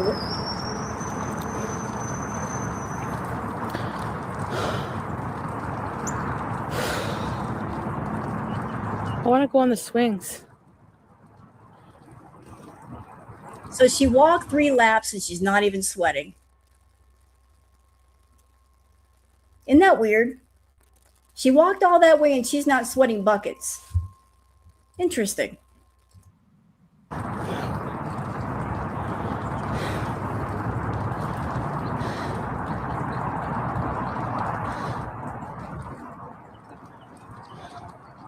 And you know what? I can answer your question, Whiskey. I wonder why Foodie is constantly telling her chat she loves them all of a sudden. Sorry, I'm an outside the box kind of thinker. Well, people who are narcissistic, people who are abusive, people who are controlling, that's what they do. When they have a person or a group of people around them and they don't want those people to disappear, if they want to control them, they use the love bombing. First, they isolate the target and then they do the love bombing. They isolate you, then they abuse you, then they love bomb you to bring you back or to keep you from leaving, and then they heap on more abuse. So a lot of people in her chat are pissed off at her for not doing anything, just sitting on the couch, eating, complaining, acting like a total bitch. She knows that she acted all the way up last night, so today she's trying to make it up by being sweet to them. Oh, I love you guys so much. I care about you. She don't care about nobody. There's a clip on Twitter right now that I can pull up where she was acting all the way the fool. And she said, all of you are annoying to me. Why should I stay here and be annoyed at you? So she said that last night with her whole chest. And I'm sure a lot of people had a lot of things to say about that. And she's all over the girl world. So she hears us and she hears people in the chat. She's like, oops, I best not do that. Maybe I should not apologize, but love bomb. She should be apologizing to her beaters and saying, I'm sorry, that was wrong. You guys, you helped me out so much. You've been here for me. You helped me get back to Canada. I'm just acting like a complete jerk. She never apologizes because she's never sorry. She doesn't say sorry. There's no remorse or regret when she does the things that she does. What she's counting on is that people would just forget all the things she's done and then just stick with her. So when she comes in chat and she's like, I love you guys so much. And she's doing that thing of like, hi guys, what should I eat tonight? What do you think I should eat? What do you think I should get? Like she's always asking their opinions about what she should do or what she should eat. That is a form of control and manipulation. She's keeping people close to her and making it seem like she cares about how they feel and what they want by involving them in her simple domestic decisions. It's manipulative. Very manipulative. I'm going to bring you close to me. I'm going to make you feel like a friend when you're not. I'm going to go even further and treat you like a friend and tell you things that in normal conversation, you would only tell a friend. Like she comes online and she overshares on purpose. She gets real personal with people. There is purpose to that. By getting really personal, she's pulling people close and making them think she gives a damn when she really doesn't.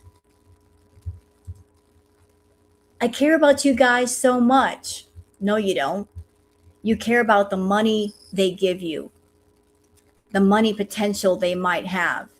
You care about the fact that you're on social media. And once upon a time, Foodie, You used to have 1,000, 2,000 people in chat every night during Crackhead Olympics. But when you go on Kick, you're lucky to have 200 in chat. So that's a very small number. And you depend on those people, don't you?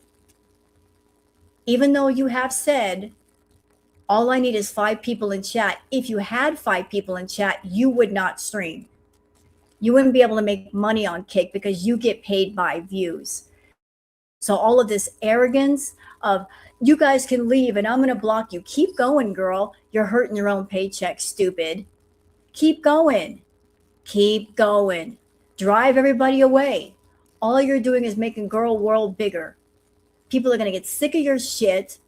They're going to get sick of your arrogance. I think you and Amberlynn Reed, when you were growing up, you both had being the popular mean girl fantasies in your head. And then when you got on social media, you decided to live out those fantasies by being the popular mean girl on your channels. And that ain't working no more because you're both fucking done. Your eras are nearly over. Amber is gone and your time is nearly up. People are getting more and more bored with your shit. And you're not even trying to be interesting. You're skating on the vapors of your glory days, and that's just about done too. Understand that. Your crown is broken. You're not the queen anymore. And nobody cares about the name Foodie Beauty. Do you know what I hear in the community, Foodie? A lot of people are saying, I'm bored. I'm bored with her content. I'm just here for the reactors. They are the true entertainment.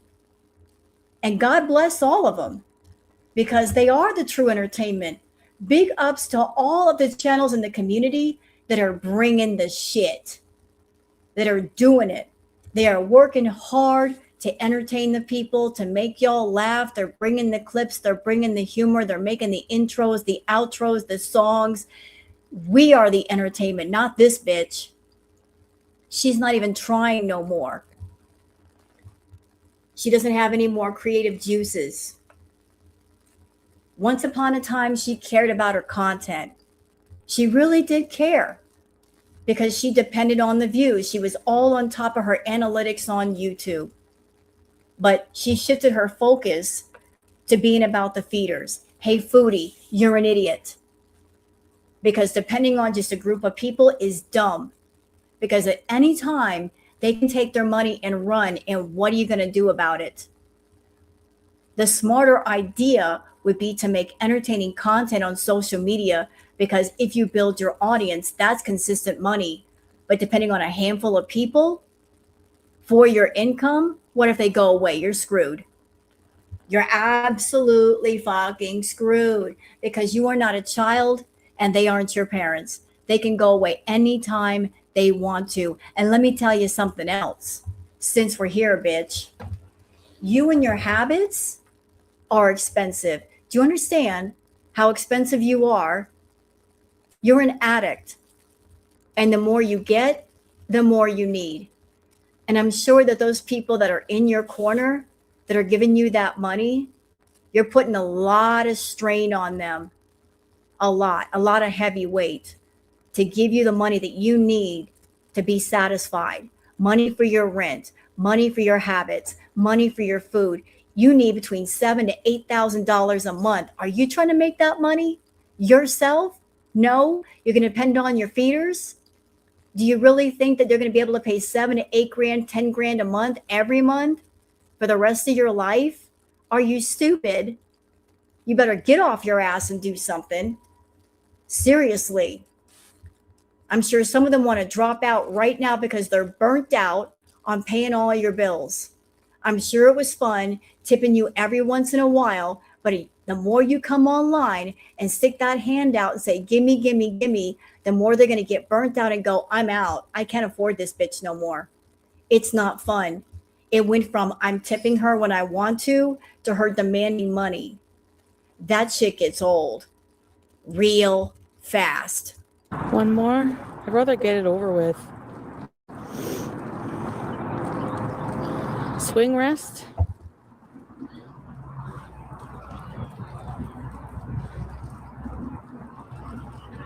Should I bring my scooter over there?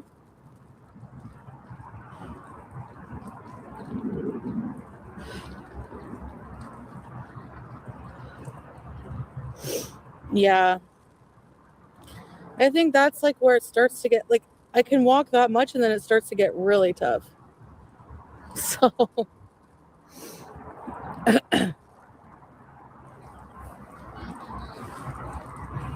I wish I could bring the cat out, but she doesn't understand that the world is not out to get her.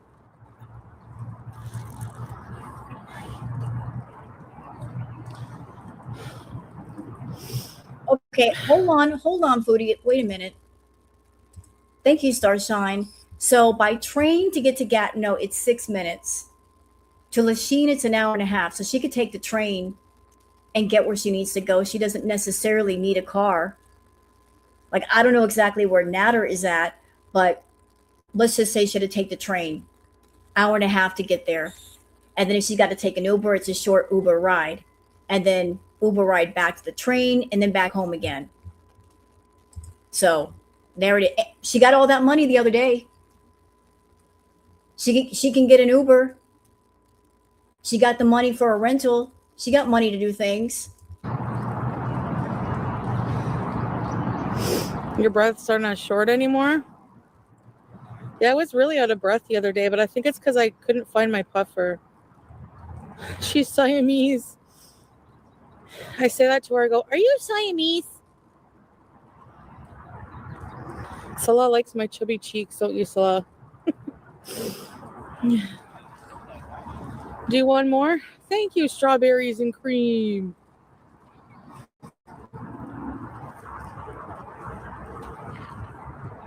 I want to go on the slide when I lose weight. Yeah, hold on, Foodie. Wait a minute. Hello, Carpenter. Thank you for your comment. She ain't got money to buy a candle. Something of note about people like Foodie. She's a scammer. One thing about scammers, a lot of times when they portray themselves as being poor, they got money. They'll never tell you that. A scammer could have 10, 20 grand sitting in their purse or sitting in a bank account, and they'll still tell you, I'm poor and I need money. They will never tell the truth about how much money they got. They will always act like, I need money. I need money. I'm so broke, when they could have like a stash, a nest egg that they're never going to speak about. So you can't trust her when she says, I don't have money. You can't trust this bitch. I want to go in the slide.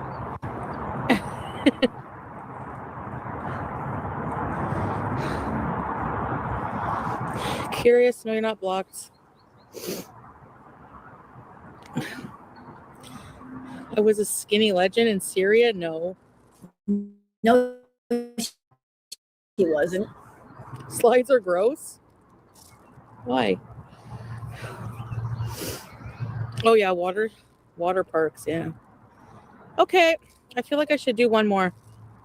Make it 10 minutes.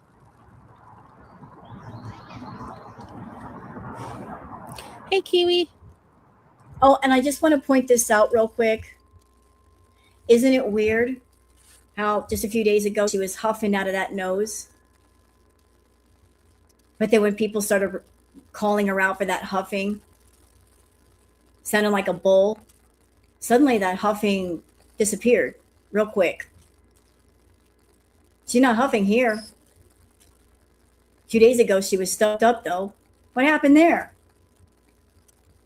It just went away. No explanation, no allergies. So we went from being completely stuffed up, doing the bull snort, to it's all gone? Not there? After I told her, you sound like Rufus the Bull. You sound like Rufus the Bull. Actually, Rufus does it better. Rufus has legitimate reason to snort like that. He's a bull. You're not. You shouldn't be snorting like a bull, Foodie.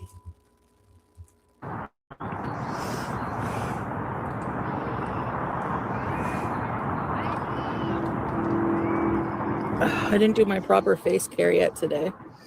I'll do that after. Chantal, when I was 400 pounds, I didn't even exercise for the first 60 days. I just went to nutrition class and cut my portion in half. Oh, yeah, I know, Rock. Hold on. No, I'm not insulting Rufus.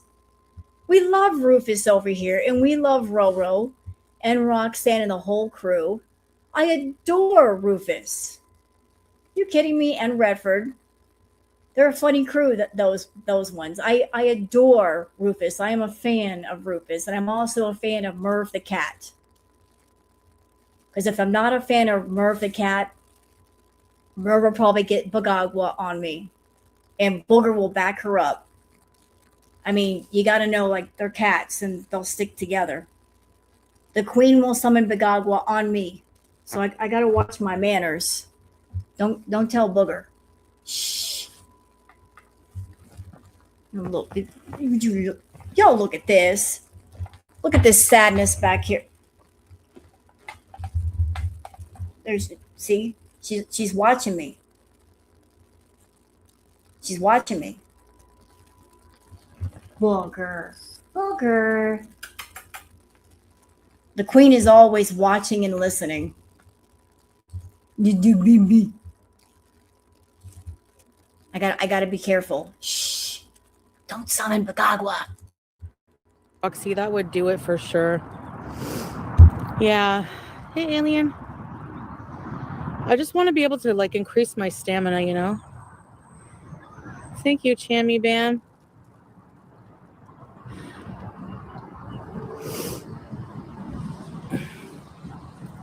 Really, Tay? Aw. Yeah, Salah. Thank you, Salah. I love Rufus so much. If I could see Rufus, I would give him 2 oatmeal cream pies. And I would give Roxanne 3 just because she's a mama and she deserves those cream pies for making those cute babies. I bring out a whole box just for the whole family. Because we want to have a future together and travel and stuff, so I got to be in shape, you know?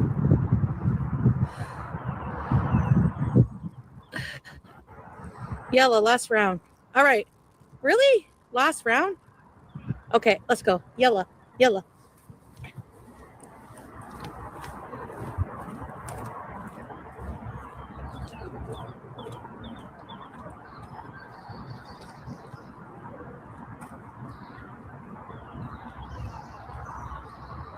You know what? I don't know what's going to happen tomorrow. But tomorrow's live stream is going to be very, very telling, y'all. Keep an eye on that. Chantal always tells on herself. We're going to know what happened during this visit. If she got some or she didn't get some. If she got some, she's going to be in a good mood. Ooh, she's going to be walking on cloud 9. Happy as a clam. But if she's frustrated, she's going to be nasty. She's going to be real nasty. And if she spent the night doing the magic powder, she's also going to be nasty. She's going to have the attitude because when she sticks that unmeltable snow up her nose, the next day she gets the attitude. She's just a mean bitch. So I'm going to keep an eye on what happens tomorrow.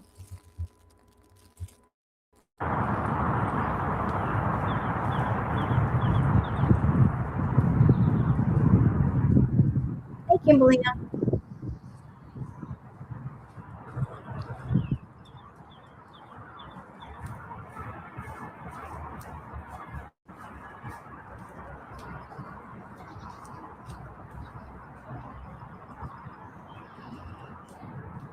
And I'm trying to pay attention to that, Bella, but I believe you.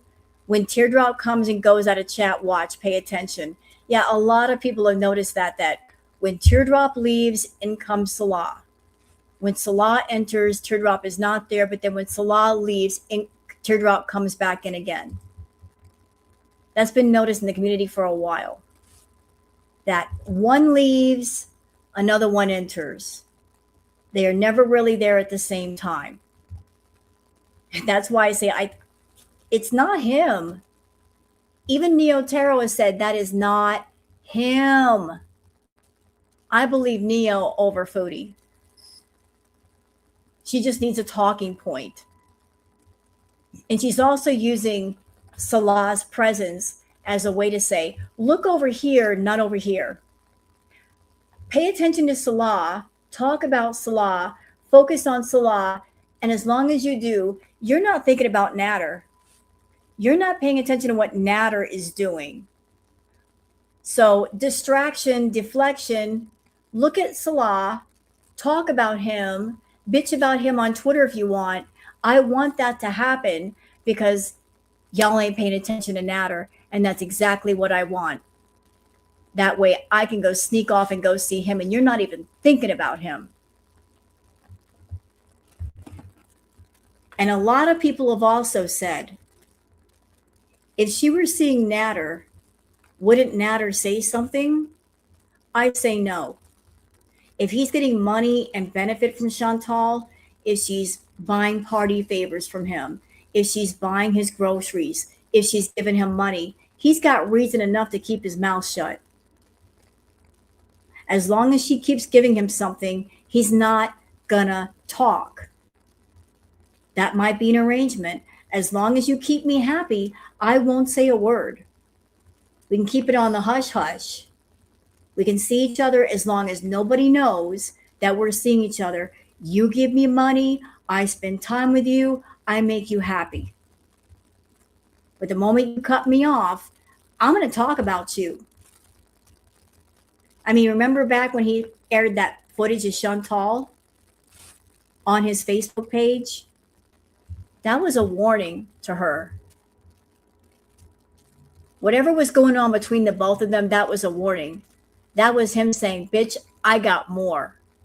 You want me to fully expose you? I will fully expose you. I got more footage. You want me to put it all out there? I'll put it all out there. Girl world will pay attention. You better give up that money. You know he's got more footage. There's more than just that 3-second clip. That was him basically, him warning her, you better keep taking care of me. That's why she needs all this money all the time. Not all of it is for her. It's for the men in her life and for her addictions. This is why she has to milk her sub so dry. It's not just her. The money's going somewhere else too.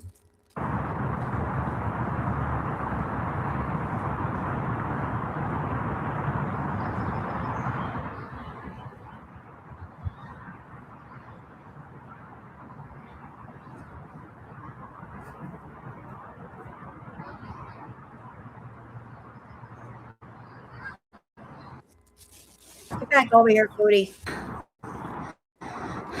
Yeah, thank you, Gigi.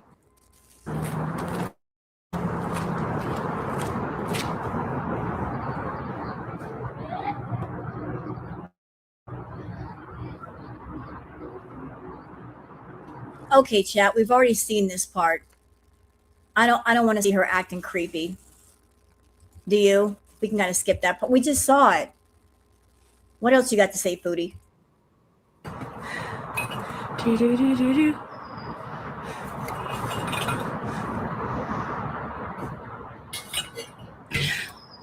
Oh, Chantal, Chantal, little star, I'll pinch your cheeks wherever you are, even if you're driving a car. I will pinch you. Hey, Hazelnut.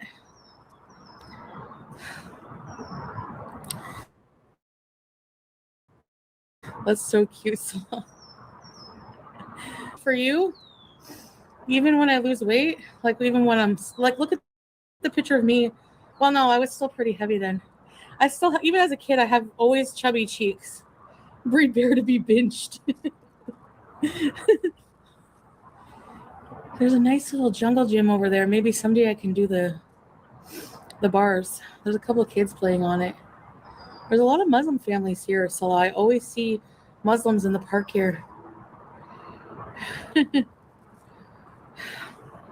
Okay, you just got here. I'll help you out. Hold on. I'll help you out long. Doggone it. I hate StreamYards. They suck.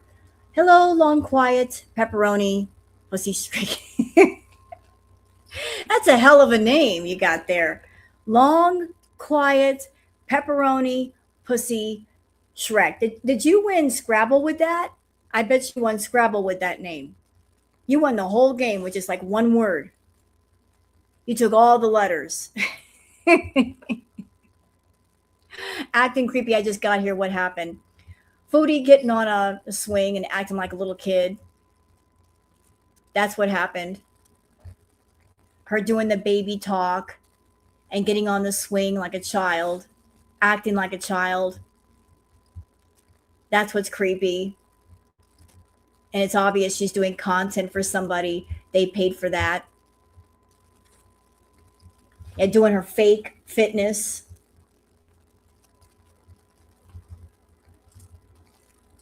Teardrop, how your sis doing? Ow, I have a scratch on my nose. I don't know why. Lish, Yani.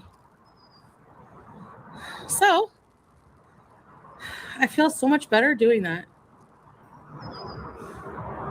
Yeah, because if we go traveling, Salah, we have to walk a lot, right? You ain't going nowhere with him. He don't want to go nowhere with you.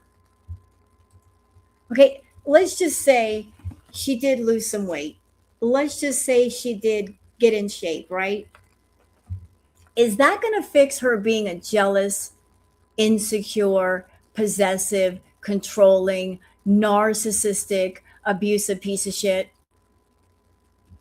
I mean, there's the outside and then there's the inside. And I support you fixing the outside, Chantal, but what about the inside? So you're fixing the outside, good, but what about the inside parts? The ones that drive people crazy and drive them to insanity. What you going to do about that? Even if you get in a shape to travel with anyone, you would not be a good travel partner. You would be a drag. You wouldn't want to do anything.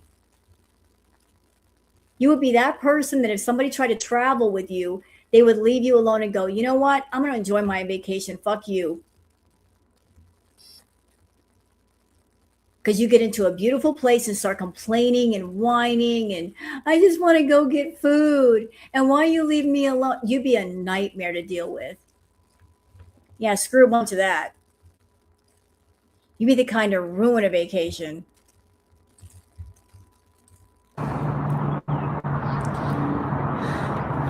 But if I lose enough weight, you're going to carry me when I get tired, right? Okay, you know what? I got a question, chat. So people on Twitter have seen pictures of Nina. And I'm a woman and I could admit when somebody is attractive. Nina is cute. She's very attractive. She's just Salah's type. I have to wonder if Chantal has seen the pictures of Nina and that's why she wants to go on this health kick. Oh, you haven't seen the pictures of Nina? Would you like to see a picture of Nina? I can pull up Twitter really quick and show you. Hold on. Give me, doggone it. I can show you. It'll take me a minute. Just give me a minute. I have it on my Twitter feed. I showed it in my Twitter peeps. Let me pull it up real quick. Just please be patient. Do. Sorry, impulsive. All right. So where's the pictures of Nina? Where is it? Ah, Foodie. I don't want to see. Oh, you know what? I got to show this to y'all because it's so cute. I didn't show it to y'all. Shame on me. Listen. You want to see cute? No, we're not going to do the music. You want to see cute? You want to see precious? Look right there. Look.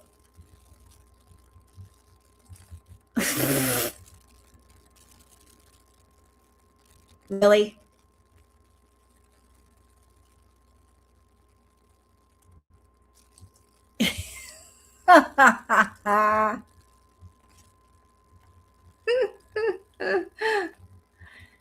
You know, that is one loved cat.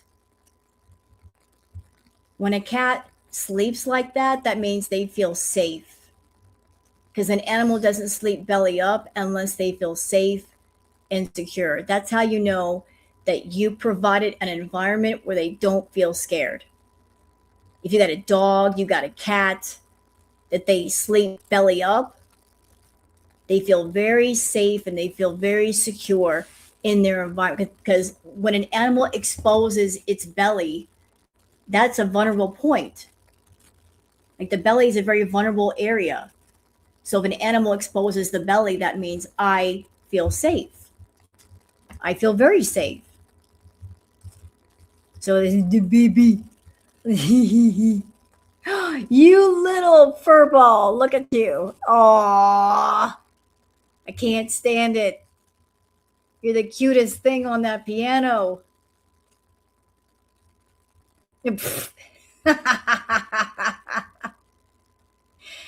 You little rascal. That is the sweetest thing. You're the sweetest little thing ever. That is Nina.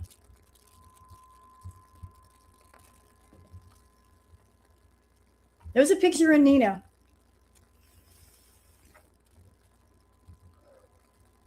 That's what she looks like. People have said she looks a little bit like Kai Bella. Well, we know what happened there, don't we? What happened with Salah and Kai Bella?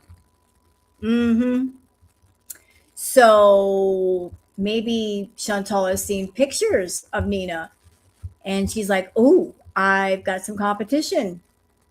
Because not only is Nina cute, she's got money. Oh, she's got money.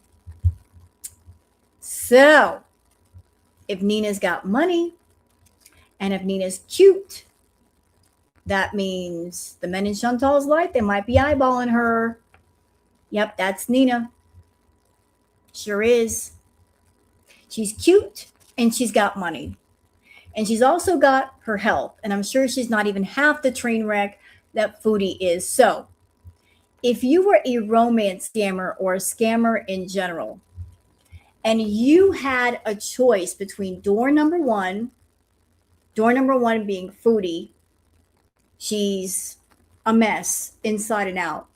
She's possessive, controlling, manipulative. She's a liar. She's mean. She's nasty. Her health is on decline. You don't know if she's going to be here tomorrow. Or door number two, someone who's got a lot more health, fairly attractive, money. Which door are you going to go for? Which seems like the better deal? Which seems more long-term versus short-term? If you were a scammer, you're going to pick the long-term deal. You know, you're not going to pick the one that at any moment something could happen to them. You know, just trying to think like a scammer here. Like, where can I get the most money and how long-term can it happen? You're worn out and down. Yeah, it's hard taking care of a relative. Don't blame. I know, teardrop. Sorry you're going through that.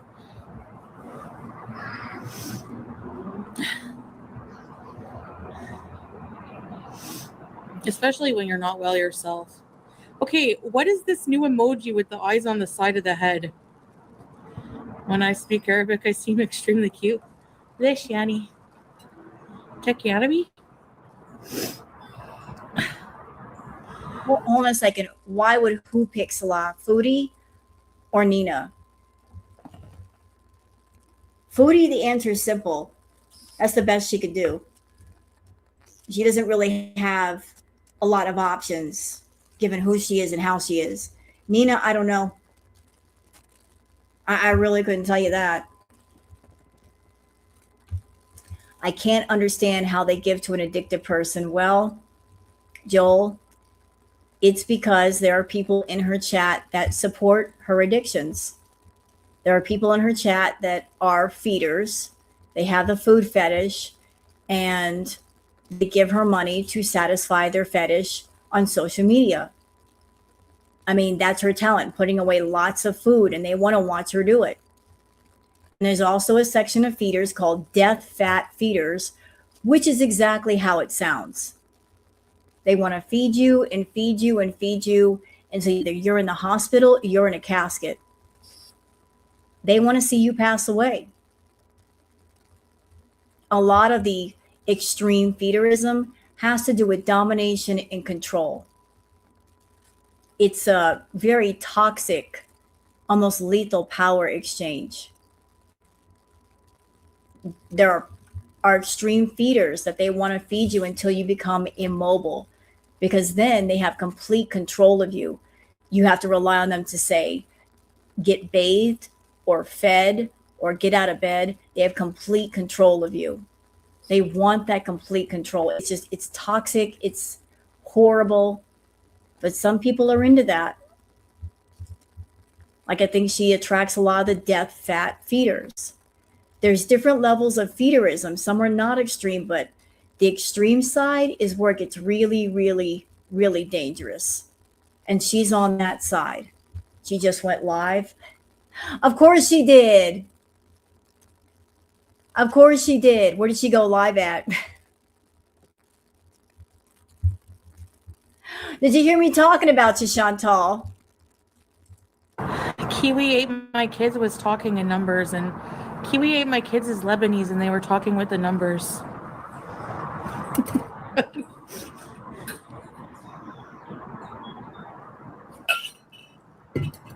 There's a seesaw, but there's no way. It's like a short one. Y'all keep it. If you guys can keep an eye on her, just here and there, and see if she's raging. So nice out today. I want to play basketball, honestly.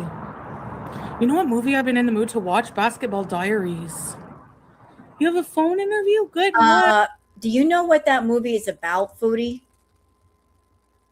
Do you really? Should you be watching that movie?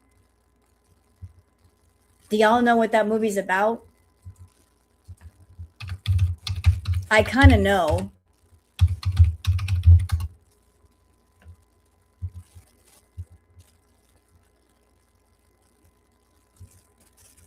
I don't think you should be watching that movie. Basketball Diaries. It's a biographical crime drama film. The movie deals with drug addiction and its unfavorable outcome in lives of common people. Should you be watching that movie? I mean, wouldn't that trigger you? Why do you want to watch that movie? You're supposed to be on this positive wavelength, right? Improving yourself. So if you are an addict, why are you going to watch a movie about addiction? Wouldn't that not be that's not a good movie for you. Yes, you're right. It's got Leo DiCaprio. It's dark. She loves dark. That is like her watching Requiem for a Dream. Yeah, I know she's live.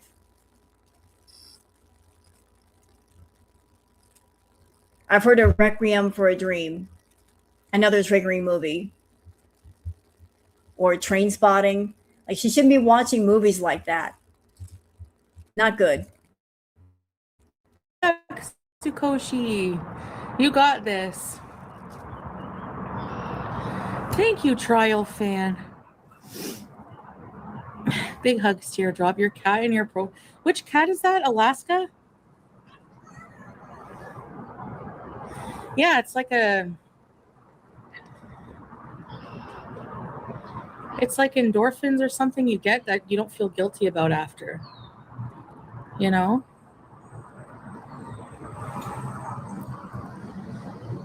Short leg. I have short legs. Seem happy?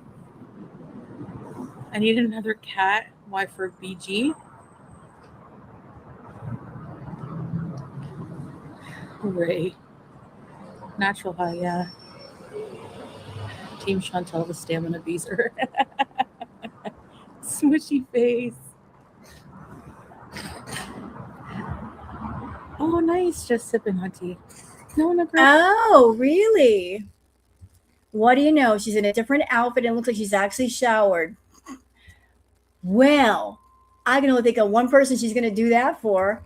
Thank you, Dina, for the super sticker for Booger. Aw. Booger, you got a fan. Look. Booger Queen says, thank you, Dina. She back there. Take a Booger. The queen is resting. She had her royal dinner and she's resting on her throne. My bed. Of course, it's my bed. Actually, you know what? I take that back. It's the queen's bed, and she lets me sleep in it. Because everybody knows cats are a law all unto themselves. This is not our world. They just let us live in it to give them cat food. We are here by privilege, not by right. And that's just the way it is. Girl, thank you, Nona girl. Her voice is dainty today. Is that better? I need to speak more Arabic. I'm slowly losing it. Really? I guess that happens if you're like always in the West speaking English, eh? Yeah.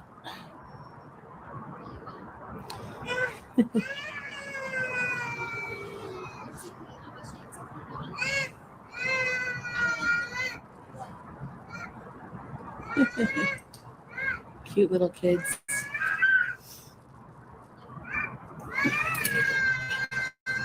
Oh, she's getting sassy. She's starting to get sassy. Guess she didn't get anything. Nanny, nanny, boo, boo. So sad for you. Stay mad, bitch.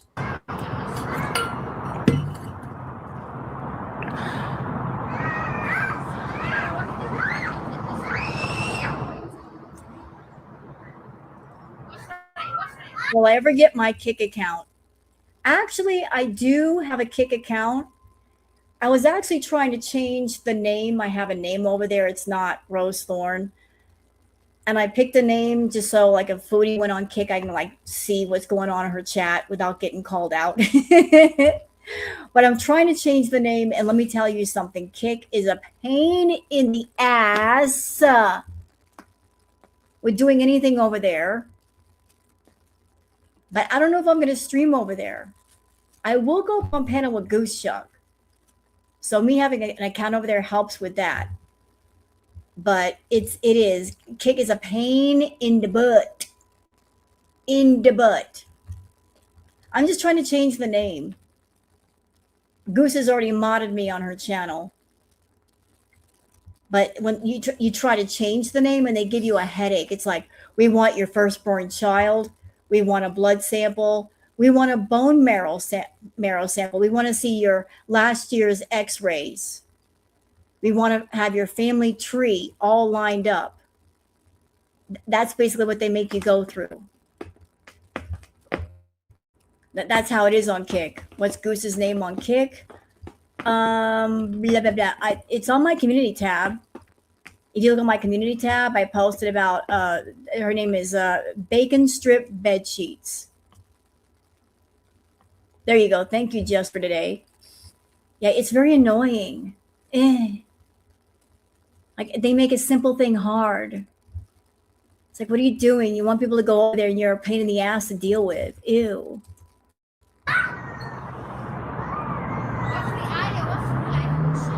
Time to go?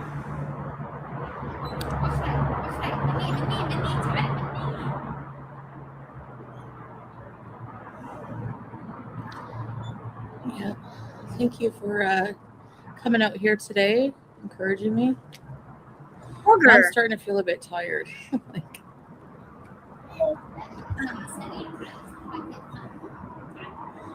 strawberries and cream, yeah. Okay, hold on.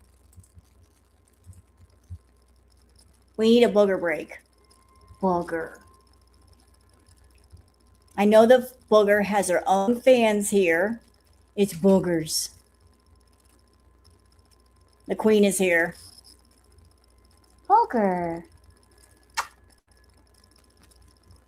It's Boogs. By the way, chat, do you know that, what was it, yesterday? Foodie was borrowing again. Those of you on my channel, you know that I've talked about the queen.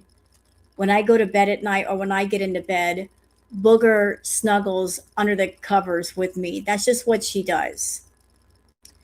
Do you know that Foodie borrowed from that on one of her recent live streams? She was saying that BG13 snuggles under the covers with her.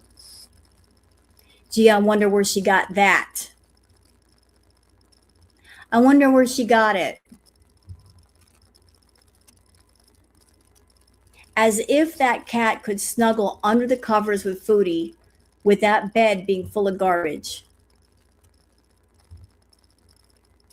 Not possible. If the cloud couch looks like that, can you imagine how the bed looks? Where exactly is BG13 supposed to snuggle? And she also said when she's naked. That's disturbing. First, BG is noisy at night and she's nocturnal. Then Chantal is insinuating that the cat snuggles underneath the covers with her.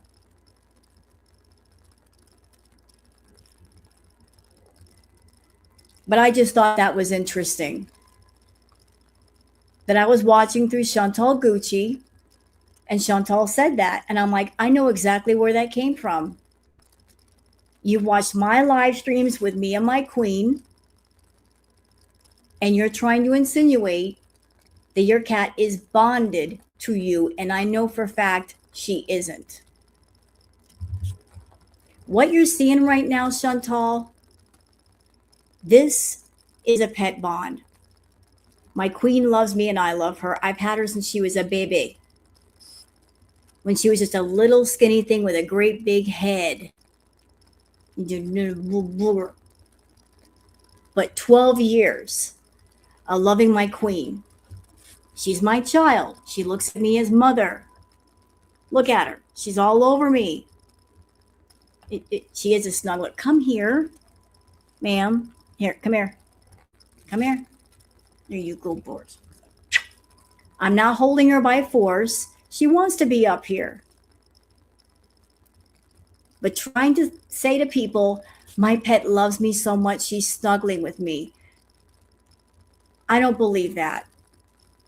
I watched Chantal on camera many times. That cat does not get all over Foodie. Hate the boogers. The little head. And I got pet hair up my nose now. So I just thought that was interesting of Foodie to do. Just wanted to let y'all know. There you go, booger. Just sit down on my lap. Hey, Melanie. Hey, Alien. Thank you. Yeah, like, for example, I saw that the girl did a video. Can you do one more round? Oh, probably not. I'm so tired. Plus, you know what? I have a lot to do at home that's physical activity. Like, I have laundry. I got to wash all my bedding. I got to clean a lot. So I need energy for that. Interesting. Is she telling on herself right here?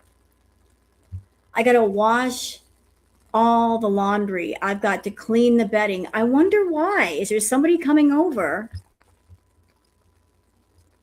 I mean, why else would she do laundry? Chantal doesn't do laundry. Who is she doing this laundry for? Where is all this importance to being clean coming from? She only does that when somebody comes over. Keep telling on yourself. I'm listening. Okay.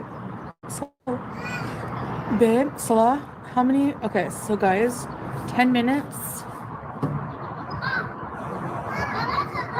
Maybe we could go to different parks and do it, though. It's kind of boring at the same park all the time, right? So 10 minutes for, let's say, a few days until I can increase it, you think? I don't know. He gave her 5K. We want Salah back. Yeah, I know. Inshallah someday. The kitchen chair. Yeah, in time, in time.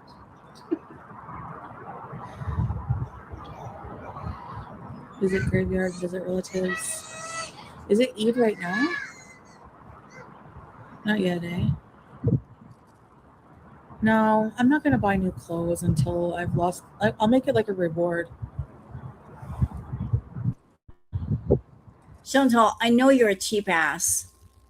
She's like, I'm not going to buy clothes until I lose weight. Ma'am, if you only got one thing you can wear, you need to buy at least 3 or 4 new other outfits.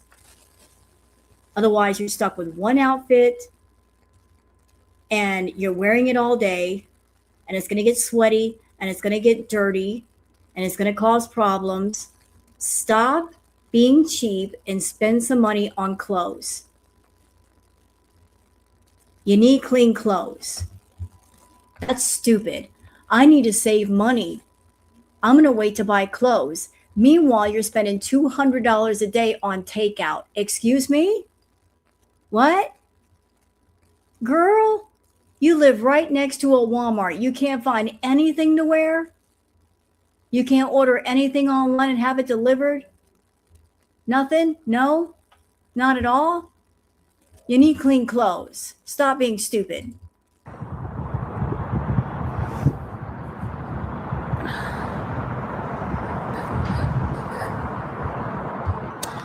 So,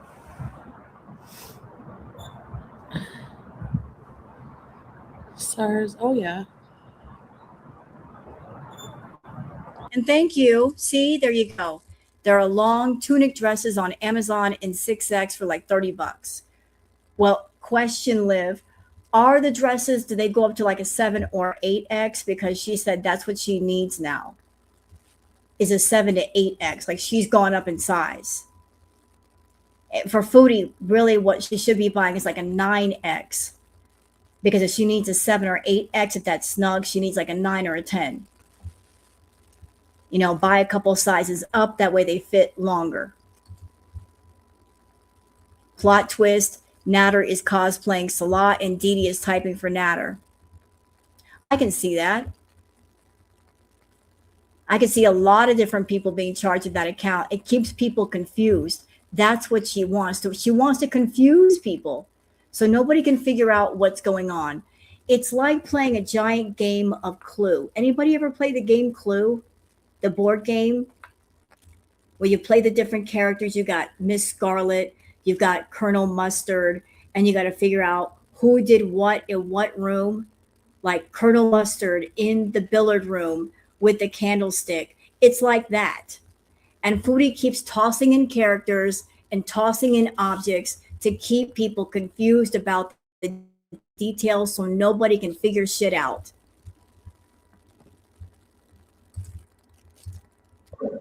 Yeah, Ocean. Housework is a lot. Eat after 12 days.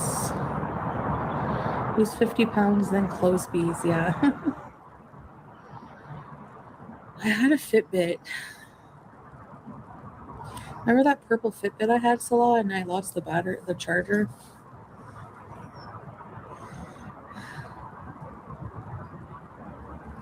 Beauty Fit. I wasn't even live for a full hour. What the hell?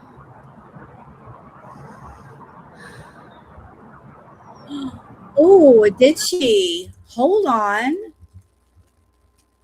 Did she just accidentally say teardrop? Let me go back and look. Good catch. Let me see. When did this happen? Let's see.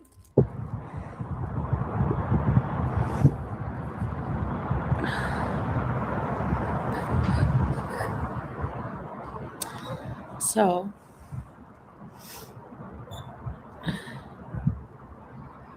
SARS. Oh, yeah. Oh, okay, Billy. Yeah, Ocean. Housework is a lot. Eat after 12 days. Lose 50 pounds, then clothes bees. Yeah. I had a Fitbit. Remember that purple Fitbit I had, Salah, and I lost the charger?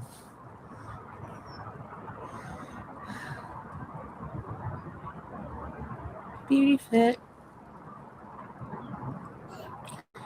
You know what's weird? She's sitting there talking to Salah. What's missing, chat?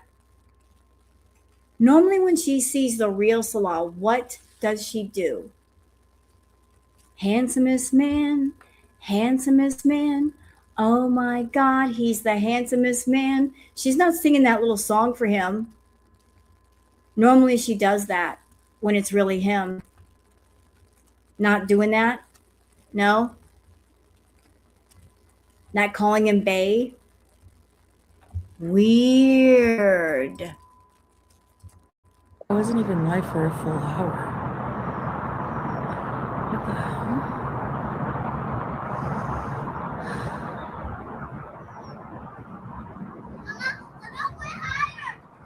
I know. I don't know what it's like to just go into like any like a store that sells like. I always envy people who. To answer your question, Hannah, am I burnt out on watching her? For the most part, yeah. I ain't gonna sit here and lie to y'all. I'm burnt out because it's getting boring. Y'all understand that, right?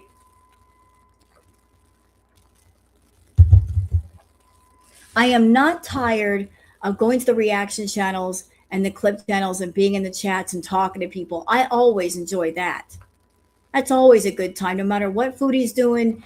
Y'all are 10 times more entertaining than she will ever be. I love talking to y'all wherever you guys pop up. Like, I like going into Chantal Gucci's chat, into Kiwi Kitten. I was in Pumpkin Princess today. I just like bouncing around and talking to people and seeing all the funny comments. Y'all are some funny fuckers. You know that, right? Like, some of you should be stand-up comedians. You're that good. You make me laugh. I love that. I love the fact that you guys make me laugh, and I could have the worst day and y'all put me into such a good mood. Because y'all come up with some funny shit on the fly. Like, y'all are you're fabulous. You're absolutely, yeah. The chat community is where it's at. It used to be Chantal was the entertainment. Now it's the audience. Screw her. She's just background noise. But Foodie, I'm only bored with her because she's being boring. And she's making a point to be boring. Am I tired of y'all? No. I'm never going to be tired of y'all. Y'all are the reason why I'm still here. And I want to give back some of that laughter, and that's why I make the funny songs. I may not be the best songwriter, but I try. And I like being creative, and I like giving a laugh here and there with unsanitary sandwiches or did. I like giving back. I'm here for y'all. I'm not here for her no more. She's got an expiration date. I know this. And I don't know when that is, but she's rushing towards the finish line like nobody's business. I'm going to say it. I think anybody who watches Foodie, we are all well aware of the fact that her time is coming. And I'm not saying that to be morbid, but her shelf life is almost up. Like, as far as entertainment and the content, and like, she just ran out of gas. You know, I just had a thought why I enjoy the community so much. It just kind of clicked for me. Has anybody ever gone to see the movie Rocky Horror Picture Show? I have. If you've ever gone to see the Rocky Horror Picture Show, then you know what a blast it is. Because it's very interactive. Any theater that has a Rocky Horror Picture Show, you want a good time, go to see the Rocky Horror Picture Show. It's such a blast. Because what makes the movie so fabulous is the movie is just abstract. It's weird. It's fantastic. But the audience participation, where they're shouting out phrases, it's a whole community. The audience is participating. It's very interactive. That's what made it a hit. And that is why when people go to see Rocky Horror, even like years later, they always have a good time. That's why I enjoy the community. It's so interactive. It's like being in an audience with a Rocky Horror Picture Show. Like we're all chiming in and we're adding our 2 cents and we're adding our thoughts and adding the fun, adding the humor. Yeah, let's do the time warp again. It's just a jump to the left and then a step to the right. It's a good time. We're all partying together. That's what it feels like to me. It's kind of like being at the Rocky Horror Picture Show. Yeah, a toast, throwing the toast, throwing the toilet paper. And Janet Weiss, slut! And Brad, asshole! If you've never gone to Rocky Horror, I recommend it. You will have such a good time. You will. And if you don't believe me, go on YouTube and look up different videos of people going to Rocky Horror and you'll get it. You will absolutely get it. You'd be like, I'm there. I am so there. You got the movie, and then you might have people acting out the movie in front of you, and then you got the audience. It's nothing but a party. It's fabulous. Go and you'll find out. Who are like thinner, like thin, they can go into like any like flea market, any store, and buy super cheap clothes, like a t-shirt for $5. George, no. Thank you, Gigi. Now, if I can just stay on track. Like, I mean, I'm going to she's boring. Shut up, Foodie. I remember going back in the day, and at the time I had a beautiful, green-eyed, long, dark-haired, hippie boyfriend. He played Frankenfurter during one of the performances. It was such a fun, I'd never gone to Rocky Horror. But the moment I went, I got it. It's like, man, this is fun. This is so much fun. It's like being at a party. Everybody's acting crazy. If you like crazy, if you like fun, go to see Rocky Horror.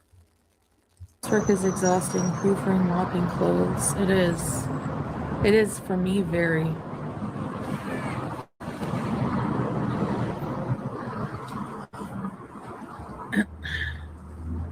YouTube lover, really?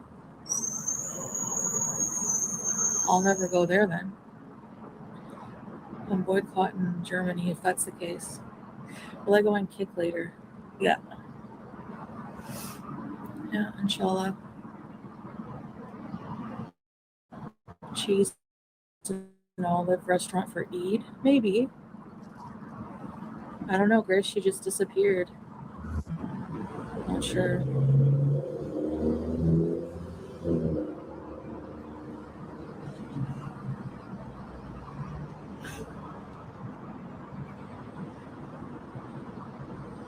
If you feel temptation, come talk to us. I'm so sad that I moved away from Florida. I never got a chance to go to Rocky Horror. I wanted to play Magenta. Damn it. I would have loved to play Magenta. I would have made a good Magenta. Yeah. We're trying to bring up like watch hours on this channel so that, you know, intermittent fasting, yeah. That's what I'm trying to do right now.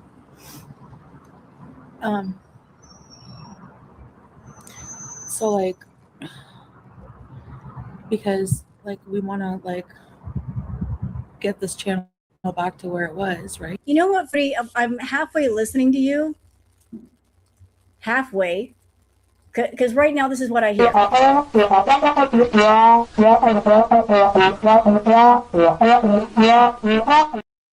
mean, I'm hearing that in my head right now when you're talking.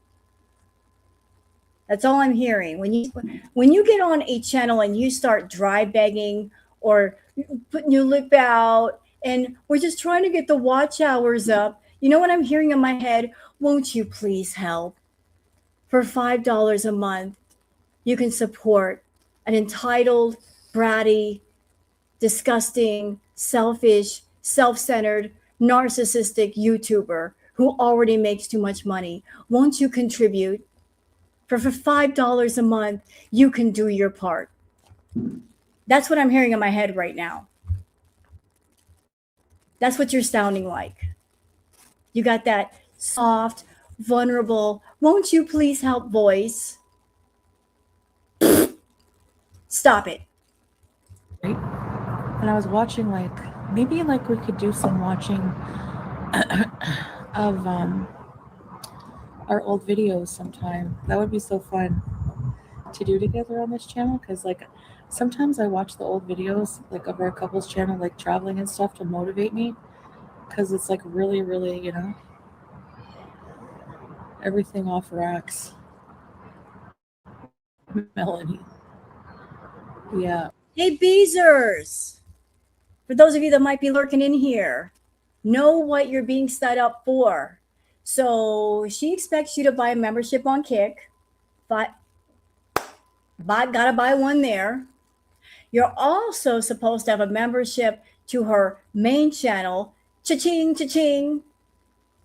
And then when she gets things rolling with the Salah and Chantal channel, she's going to expect you all to get another membership. So how much money is that? And by the way, she's done this before. When she had her flagship channel, she was encouraging you to sub up to that. When she did her OnlyFans, sub up to that too. Twitch, sub up to that. Patreon, sub up to that. She had like 4 or 5 different things that she wanted people to sub up to. And the Beezers got sick of it and said, hey, we can't keep chasing you all over the internet. And we can't keep paying for all these doggone memberships, especially if you're not doing anything on them. She will always encourage people to watch and give her money and pay for memberships and say, I'm going to do this and I'm going to do that. And then she does not fucking deliver. So just best beware that before you plunk down your money, before you listen to her empty fucking promises again, understand she's done this before. She's taken people's money. She took people's money back in the day with the postcard club. $10 a month the Beezers paid. Never got a single postcard. Not a single one. When she had her OnlyFans, the first one, she encouraged everybody to sign up, saying there was going to be not safe for work live streams. She never live streamed. She didn't post anything over there. And within 2 days, she canceled it. People got their money back. She made another one, barely posted anything on there. People spent their money and didn't get shit. That's what she's known for. Making promises, but never giving back to those that give to her first. So she's doing this Salah and Chantal channel. Oh, we want to get our watch hours up. You know how you get your watch hours up? Doing content that's worth a damn. How about that? All of us that are on YouTube that have our channels, we had to work hard to get our watch hours, to get our subscribers, to get monetized. All of us had to do it. And we didn't do it by begging. We did it by making great content that people actually wanted to watch. If you're making great content, you'll get those watch hours. You'll get those subs. You'll get those memberships without begging. So maybe stop begging and actually do the fucking content you're supposed to do and stop fucking around and half-assing it. Then you might get what you want. It's really simple.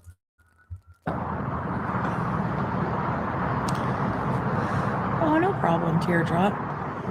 Babysitting? Oh, you're busy. Got a lot on your plate. That's okay. We can dual stream. His internet is not good. Remember when I tried streaming? I mean, you know what? It does say a lot about a person and the kind of content they're doing when she's got a flagship channel of over 100,000 subscribers. 100,000. And she's got the side channel, the Salah and Chantal channel, and she can't get her watch hours with that many people on her flagship channel. She can't just move some of them on over and they will watch the content on that channel and she'll get her watch hours like fucking that. It says a lot. It really does. When you got that big of a channel and people on your flagship channel are not moving over and watching you on another channel, there's a message there. It says your content sucks. We're not excited about it. Therefore, we're not going to sub up. Therefore, we're not going to watch. You got to get people excited about what you're doing in order to get the reward of the watch hours, the monetization, and the memberships. All of that stuff is earned. All of it. It's not given to you. You have to earn it. And you have to keep earning it. You got to keep working. You know, if people are subbed up to you and they're buying the memberships and all that, then you best believe you better be working your ass off. You better put some thought into your content. Otherwise, they can go elsewhere. There's like 1 million channels on YouTube, y'all. There's 1 million places that you could go. There's so many different communities on YouTube. So many entertaining people that are really thinking about their content and doing what they need to do. If you're bouncing around on YouTube like I do, you'll find those channels. You'll find those little different communities and you'll dive down the rabbit holes and you find content. You're like, I really like this. Sub. I'm going to sub up to this person because they make me laugh. They care about their audience. They care about their content. She's someone that she doesn't. And she wonders why her watch hours suck. She wonders why her numbers suck these days. They didn't used to suck. She used to be entertaining. And now she don't care. And she wonders why everybody is going to the reaction channels because we work on our shit. Because we care. We care about our audience. We don't come on camera high as balls, laying on our couch, laying on our bed, stoned off our ass. We get on camera. We are ready to work it. We're ready to entertain and have a good time. When is the last time you've had a good time, Chantal?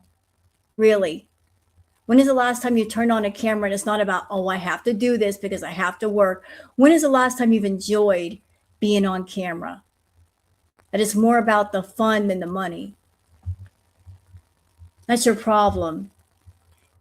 It's always about the money. It's not about because you want to, it's because you have to, and it shows. And now the internet and his village is worse now since I left, like on another love documentary. And I'm not feeling well.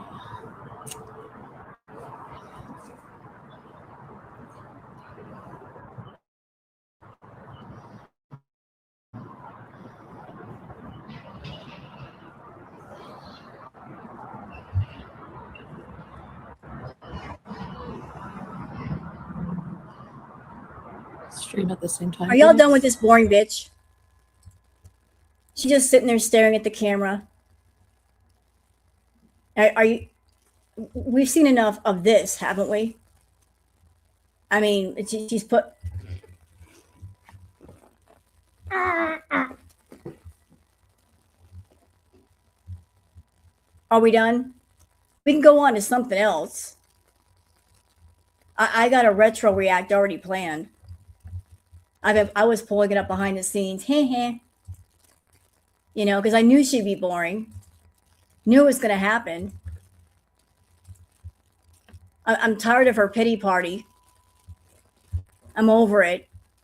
I'm walking out of the room. Y'all walking with me? We can get out of here. We can go to a real party. Let's go to a real party. Let's blow this popsicle stand. Who cares? And where are we going? Well, how about we go to barbecue chicken? Chantal's deleted 5-hour rage in 30 minutes. And this was back when she was in Cuba and she was acting cuckoo. She was acting real cuckoo. Oh, hey, Dee. I believe she's still selling private Foodie videos for money. We know her daily life is not paying the bills. Oh, honey. I believed that for years. I was one of the first to clock her on that. Was I not? Chat, those of you that have been here long enough, you know I've been clocking this bitch on that for a long time. I was one of the first to notice it and point it out. Now it's catching on like wildfire. Everybody sees what I've been seeing for years. I've been clocking her on all of it. I clocked her on the feeder content. I clocked her again on the adult baby shit. She hates me because of that. She hates me because she knows I'm right. She's probably cursing under her breath, that bitch. Fucking Rose Thorn. Why does she have to know about all that stuff? I was trying to sneak it past the community. Nobody would have known if it weren't for that stupid eyeglass wearing booger old lady. Too bad I'm here, bitch.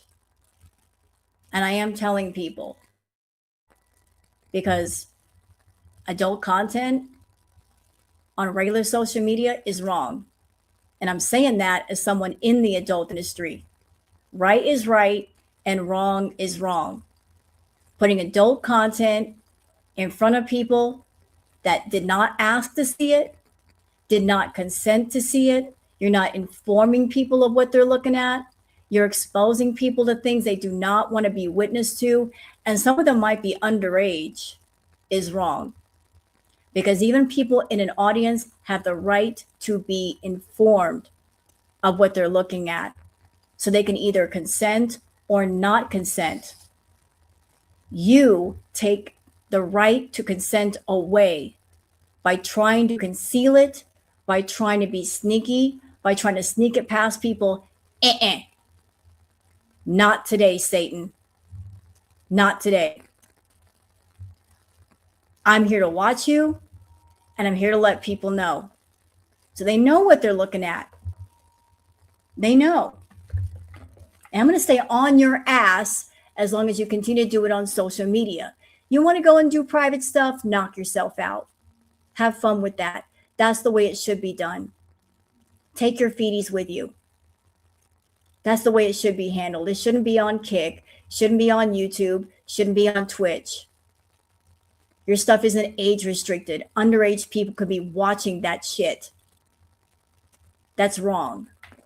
That's real wrong. And as long as you continue to do the wrong thing in the wrong place, bitch, I'm going to be up your ass. And I'm not going to stop until you go to the right place for what you're doing. So deal with it or don't, but I'm still here. All right. So we got a retro react to do. Yes, we do. So y'all ready to get into it? And this was her in Cuba. Like, she was nuts. Oh, she removed the age restriction the other day on her own. Do you know why she did that? Because when you age restrict content, you don't get paid. Same reason she was doing the content on YouTube and she never age restricted it, because age restricted content means less revenue. You either don't get paid or you don't get paid very much. That's why she tries to sneak things past people. She doesn't want to age restrict nothing because she wants more people in the room and she wants to get paid. She wants the money. She don't like it when it's age restricted and she can't make money. So she would rather expose people to stuff that they don't want to see than take the money out of her own pocket and be decent. So y'all, this is for barbecue chicken. She's in Cuba. There she is in Cuba. There she is. So, Like, how did that happen? Shut up, Foodie. Go ahead. I had like 20 million rum punches. Gracias. Muchos gracias. So tonight also I have to, I have some plans. Oh my god! Aggie! I was just talking about you. I was just talking about you. What are you? Hi guys. Yeah, I'll have to add me on Facebook. I will. Thank you. Gracias. I'm holding a big bag. Oh, that's okay. Oh, it's scary. My room like this. Yeah. Thank you, Muchas madam. gracias. Thank you. It's very good. Yeah. It's very nice. It's on me. All right, so I got Cuban coffee, Guantanamera. So 2 of those. Oh no, what was that? Say it again. But yeah, It's very nice. it's on me. All right, so I got Cuban coffee, Guantanamera. The infamous Cuban coffee. The Cuban coffee that she promised to Lambo and Lambo never got. She got back from Cuba and she said, I'm going to send you the Cuban coffee. Lambo never got that Cuban coffee. Never got that coffee. So 2 of those to give to somebody in my family who drinks coffee. 1 for me, 1 for them. I got a bottle of Havana Club rum. I got myself a keychain. I got a keychain, a family member, and I got 3 of these. So I'm gonna give one away maybe to a lucky person, and I send you a little note and a little thing. I think I'll do You're it. so cheap. So she went to the gift shop and she got the cheapest thing she could get. Oh, let me get some cheap keychains. Let me get some like kitchen refrigerator magnets. You're such a cheap ass. You couldn't get a t-shirt? No? A nice gift? Had to be something for a couple bucks? You are so cheap. Cheap, cheap, cheap, cheap, cheap, cheap, cheap, cheap, cheap. Give a souvenir, even if it's something small this time, just because I'm poor right now. Because well, not literally poor, but you know what I mean. Like I have no cash, so I feel bad even saying that and being here. Like I take that back, but I feel like I'm strapped for cash, so I have to. This time it will be a dinky little souvenir, but actually it probably always will be a dinky souvenir. No, I'm not hungover at all. I guess I didn't look hungover either. What the hell? You're not hungover. No, I don't know. I drank a lot too, and I don't know how I'm not hungover. It's a different time here. I gotta get my picture taken at the Cuba sign. Oh, there she is in Cuba.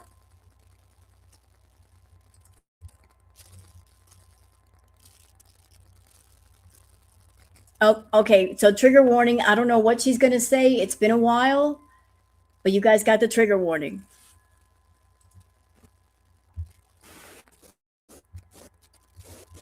Uh-oh. Yeah, she was raging. Oh, teeth. Just like they're stupid fucking movies. What more can I say? Especially Dee Dee. She's fucking cunt, bitch. Fucking loser. Okay, somebody screenshot that. We got a clear picture of her ear. For those that want to compare the ear for that to the video that Natter posted, there's a picture of the ear. Take your screenshots now. There's the infamous ear. There it is. There's a nice clear picture of that ear.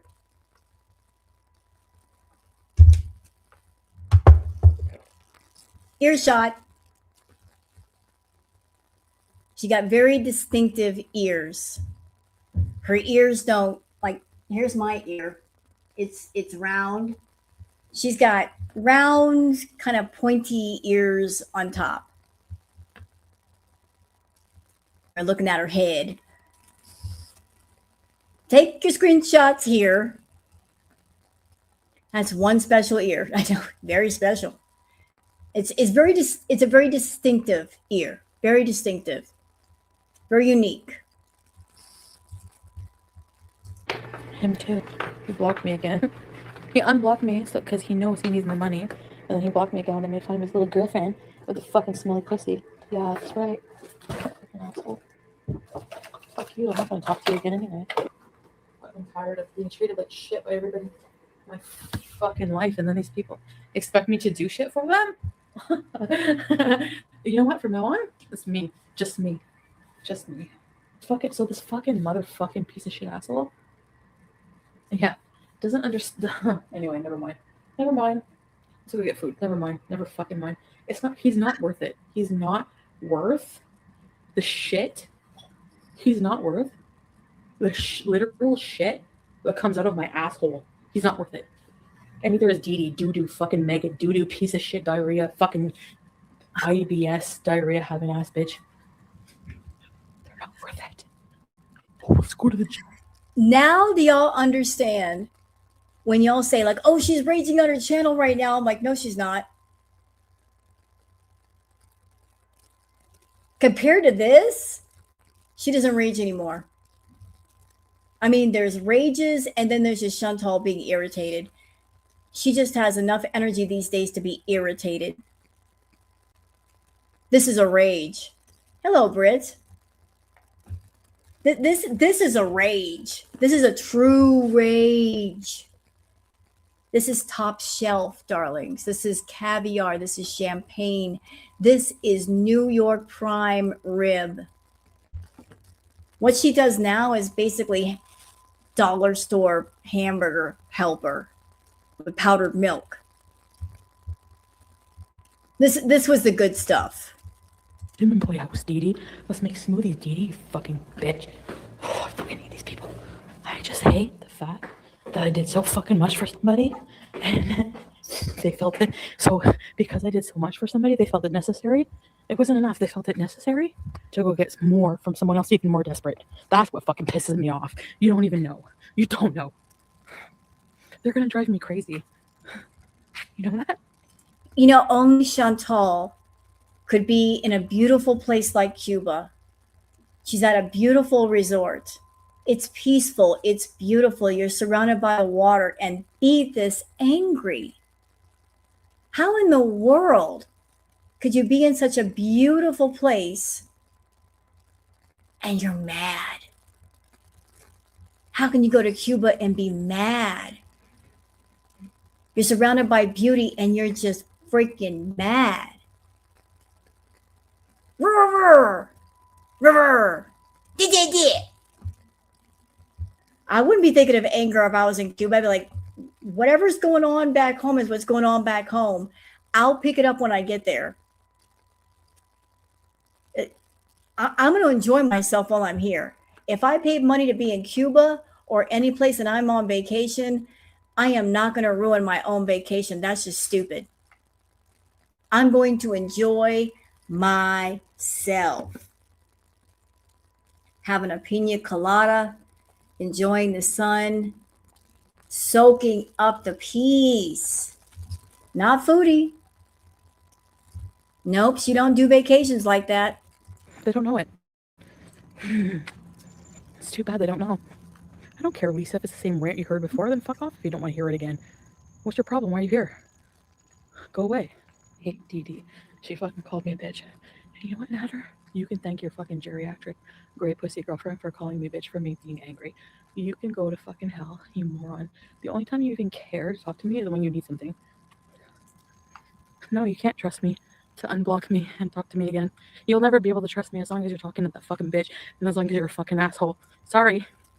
It's not gonna happen. You're not gonna fucking... You know what, Chantal? Like I said in my Fuck Your Feelings song, all the shit you said you've been through. Well, we know you went to that Arby's twice. So if you go to Arby's once and you don't like the food, why are you going back a second time for another round? You must have liked the roast beef because you went back to that restaurant and you got some more roast beef. You were willing about it. You ate that sandwich. Sure did. So it's so horrible, but it happened twice. You treat me like shit. Oh my god. You fucking motherfucker. You fucking... I'm done. I'm so spiteful. Oh, I'm so happy to be going home tomorrow. You have no idea. Oh, see what happens? Like, I need to stay away from him and her fucking permanently. If I ever talk about them again, fucking hang me. They drain my fucking energy more than... I'm never... Natter, don't you ever contact me or talk to me ever again. I swear if you do, I'll call the cops on you. I will fucking put you in jail. So don't ever... And this was back during Cuba. And it's been how long since then? Like 4 or 5 years? Natter and Dee Dee still have access to her channel. Did y'all know that? they can still come onto her YouTube channel and get in her chat. It happened recently. So if you hate these people so much, why is Natter allowed to be on your channel and why is Dee Dee allowed to be on your channel? That makes no sense. It's been 4 years. If they're so horrible, why aren't they blocked? Why do they have access to you? I would love to hear the explanation for that. Don't ever fucking even unblock me. Don't ever message me. Don't ever even fucking talk to me ever again. I swear to God. You fucking losers have fucking won't stop messing with my fucking brain. I fucking hate the both of you, and I hope you both rot in the 7th layer of fucking hell, where you're gonna be anyway. You fucking scamming, perverted losers. Dee Dee should be fucking disgusted, you fucking loser. She's disgusting. She fucked Shoo Shoo and her friend Steve. And then Natter looked like a fucking string bean diving into a fat gray muff. Can I eat her out? Yeah, go ahead. It's your fucking loss, you fucking moron. Can I eat her out? You need my permission? It's your fucking peril, your fucking funeral. Go for it, you fucking desperate losers. When I say it traumatized me, I legit have PTSD and I fucking hate them because of that. That's why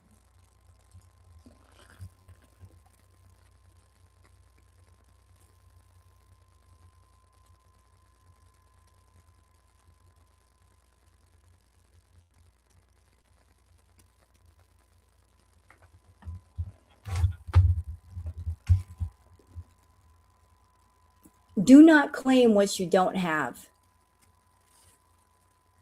There are lots of people that have PTSD. I actually have it, Foodie. So you can fuck all the way off with that. You don't have it. That's an insult to people who actually do have it. Claiming something that does not apply to you. You don't have it. You really need to be quiet. You don't have PTSD. You have no, you don't even know. Bitch. You don't know what it's like to live with it. But this ain't about me. This is about you. So go ahead and keep running your mouth. PTSD. This is why I'm so angry. I hate them for what they did. I fucking hate them. I hate you, Natter, for fucking even mentioning me going down on Dee Dee. I fucking hate you, Dee Dee, for even being a human being and existing. I hate you both. And I hope you live a miserable existence. I get so fucking angry. I can't control it. And nobody has ever made me feel this way in my life. Ever. Because they always pop up no matter what. Hi, guys. Nope. She's tanking her channel. People fucking hate her. Hi. She only reads comments that are nice about her. And, oh, well, Martina, get used to it. And you know what, bitch? Since you brought that up, since you brought up the PTSD thing, if you really had PTSD related to Natter and Dee Dee, then you would make a point to trigger yourself by exposing yourself to that in any way. You wouldn't watch him. You wouldn't watch her. You wouldn't watch their content. You wouldn't care about the comments. You would be staying the fuck away. Because that's what you do when you have PTSD. You stay away from things that trigger you. You don't want to be triggered. So again, why are you claiming to have PTSD when clearly you do not? I don't give a fuck. Go complain to the front desk, bitch. Aw, wicked beauty. Stay mad, bitch. Go fucking still make your $12.99 an hour. I know you're jealous. You fucking bitch. And then he films Dee Dee without her permission on the fucking... Okay, why was Dee Dee... Okay, go look at the video of her on the treadmill. She looks like a lurch. She doesn't even fucking swing her arms. And he's like all fucking simping for this fucking bitch. I don't get it. How do you give all your love and everything to somebody and they fucking treat you like that? And they leave you for someone who looks like lurch with a gray pussy and fucking treats you the way he's treated me. Like, I don't get it. I'll never get it. Anyway, it's his loss. Fuck. And this is manipulative also. So believe it or not, this is a bit of a manipulation going on right here. Dee Dee, I don't know why you're with him. He treats you so badly. How can you put up with that? He treats you so wrong. This is manipulative. This is what people like her do. She wants to be with Natter, so she's trying a sneaky tactic of, I don't know why you're with him. You should leave. She wanted Dee Dee to leave Natter so she could be with him. Like, girl, I don't know why you're with that guy. He is bad news. You know, being that sneaky frenemy girlfriend. I don't know why you're with him. He's so awful. And then if your girlfriend goes, yeah, you're right, and breaks up with the guy, then the frenemy gets with the guy that she told the friend to stay away from. This is like frenemy shit right here. Oh, I think these people had sex. I can't. Thanks for wasting your $5, Dylan, for making me richer. I will use it to piss you off even more, asshole. Bulldog DD is like, she's like a fucking linebacker. She's like, look at my hands. She held her hands up against his. His were overlapping hers by like 5 feet. I fucking hate her so bad. I hate him too, though. I hate them both. Don't worry. I'm gonna go to fucking bed now. So I'll see you guys tomorrow, okay? Alright, guys. Bye.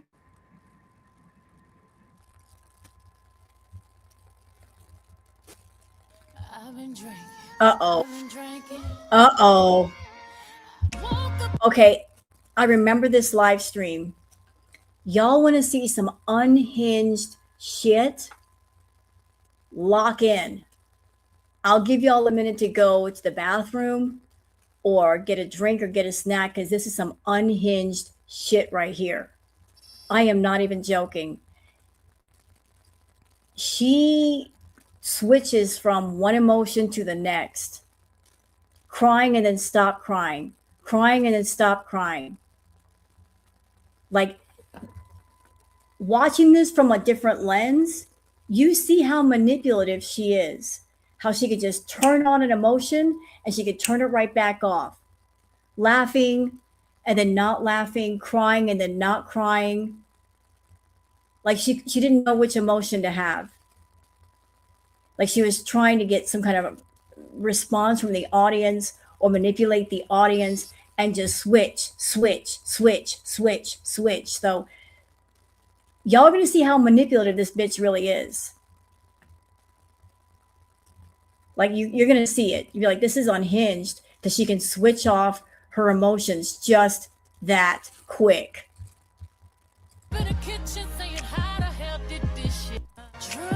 I've been in the lobby hanging out with people singing White Wedding. I was actually... Okay, like there's music playing over it. Doggone it. Oh well. to drink. I've fucking been drinking all night. Here it is. Wait. Shit. Oh, here it is. Marry me, baby. Havana, Olana.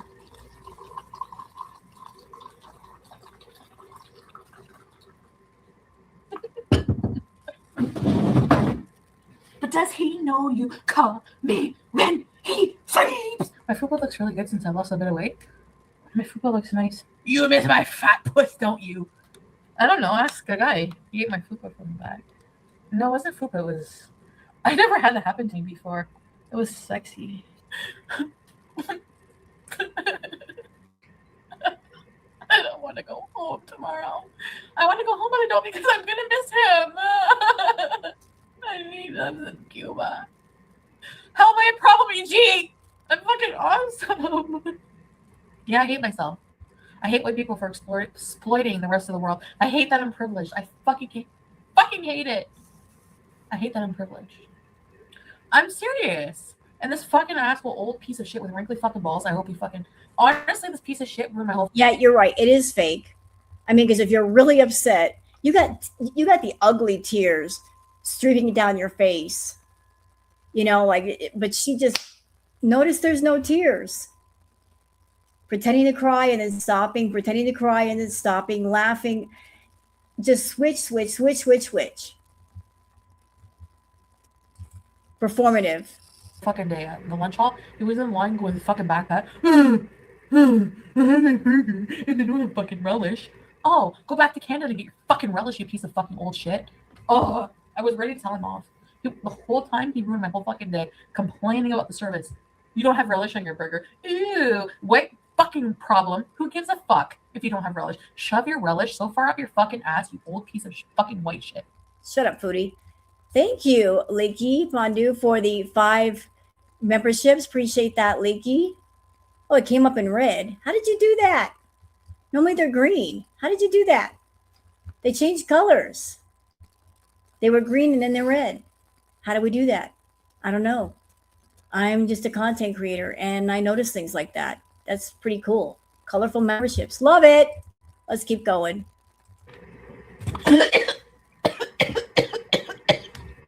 Sorry. And here we are. Ooh, ooh, I don't have relish on my burger. I don't have ketchup. Ooh. Big fucking no, you old, white, saggy, bald piece of fucking shit. Go back to your fucking diabetic wife, you piece of fucking shit. Oh, I hate people. Well, go back to your diabetic wife. Did y'all catch that? Hold on. Wait a minute. What'd you say? Ma'am? Ma'am? Ma'am? Sorry. And here we are. Ooh, ooh, I don't have relish on my burger. I don't have ketchup. Ooh. Big fucking no, you old, white, saggy, bald piece of fucking shit. Go back to your fucking diabetic wife, you piece of fucking shit. That's what I thought you said. Go back to your, is it diabetic wife? Man, aren't you a diabetic? Huh? Oh, I hate people. My wife is at home. She don't want to come to Cuba because it's not comfortable for her. Oh, well, like Cuba really gives a shit about your wife, Mr. Relish Man. Guess what, Mr. Relish Man? Nobody gives a fuck about your white piece of shit wife in the fucking Western world. Worrying about if your husband with saggy balls have fucking relish. Nobody gives a shit. Actually, I'm not a privileged. You know what? I give a lot. I'm fucking generous as fuck. Because you know what? These people fucking... No, you're not generous. Your Beezers were generous. If it weren't for them, you wouldn't have nothing. They have supported you and your sugar babies and everything you've done for the past decade. Facts. Without them, you would not have been able to do the things that you've done. You would not have been able to spend money like it was going out of style. It came from Daddy YouTube, Google AdSense, and all your Beezers. You might want to thank those people. Not because you worked hard. Came from others. You can't claim that you worked hard for that. Deserve it. These Latino people who work to slave their fucking ass to serve us fucking shoe leather beef because it's what's familiar, or go out of their way to give us fucking relish on our burger. I gave away my laptop today. I don't care. You know, I know this is rude to say, but Shmi really should have swallowed or spit it out on the sheet or something. Life would have been so much more peaceful if she did. Just why didn't you swallow, Shmi? Why didn't you spit it out? Why did you have to give birth to this? For real. I gave away my laptop because you know what? I don't use it. I don't use it. Yeah, I make a lot of money and I don't need it. I don't need it. I don't care. I don't care about money. I just want people to be happy. Go to bed. I'm not going to bed all night. I'm staying awake drunk, and if you don't like it, then leave. Oh, excuse me, wrinkly balls man. Oh, excuse me that you're traveling to another fucking third world country where there's no fucking relish. Oh, excuse me. Maybe you should travel to the United States.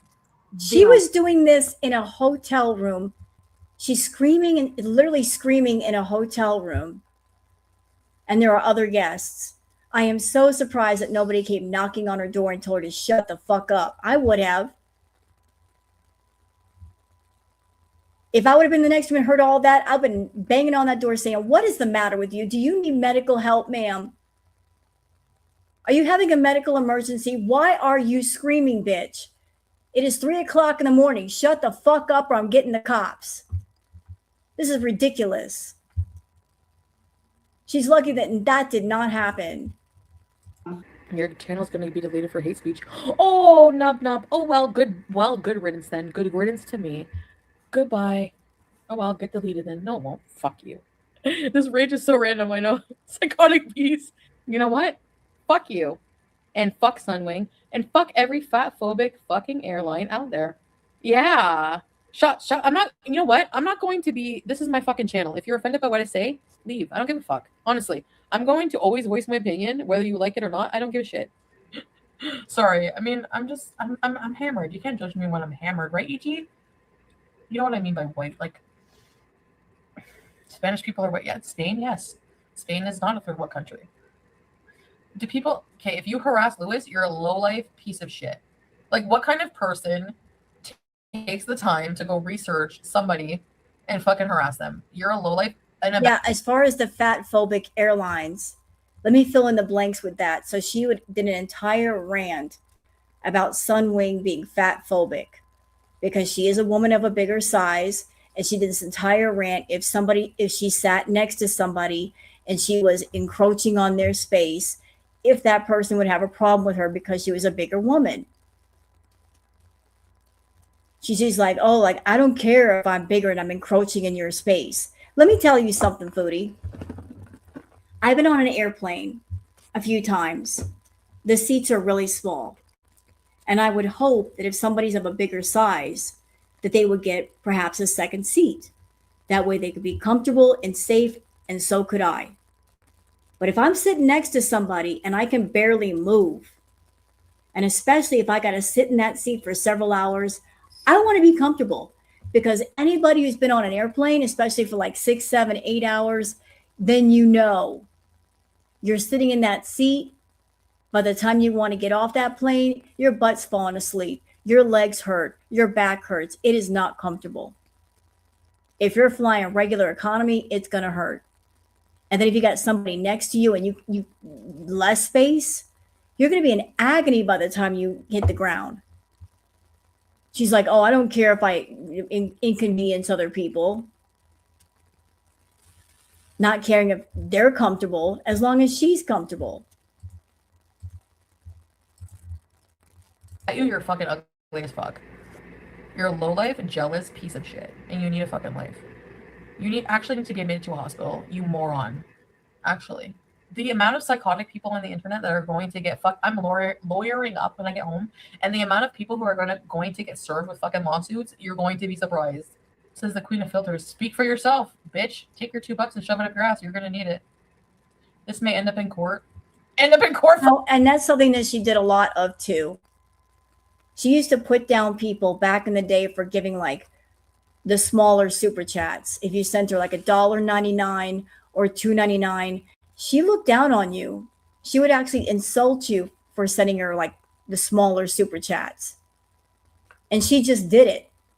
Oh, you're telling me $1.99? Anything under $5, she'd insult you for it. Like, how dare you? Why aren't you sending me $5? Why aren't you sending me $10? Even though she was making plenty of money on YouTube and she really didn't need the extra money, she'll put you down for sending a smaller super chat. Yeah, she's a bitch like that. Oh, and by the way, chat, another thing. What you're watching right here, who she's talking to, be aware of the fact that back in the day, everybody in her chat was a member. It was VIB only. No gray names in the chat. None. You want to talk to Foodie, you had to pay the membership. She put it behind a paywall. She was basically forcing people to pay that $5 to talk to her. So all of this that you're hearing right now, she's talking that way to her members. This is how she treated people back in the day who were her members when she was making a lot of money. And remember what I said a few days ago. If somebody doesn't treat you well when they're successful, don't expect them to treat you well when they're not successful. So this was back in her heyday when she was making a lot of money. We're talking like $300, $400, $500 a night in super chats alone. 2,000 or 3,000 people in her chats, guaranteed. And she was acting this way. Now she's a bit nicer to people because she's got so few left. She can afford to be rude because being rude is very expensive. It's cost her a lot. She can't afford to be rude no more. She has to be nice. She's forced to be nice, but this is the real Foodie. For what? Sweet Jane, are you fucking retarded? Oh, sorry, I said retarded. Oh, I'm not allowed to say retarded. Oh, sorry.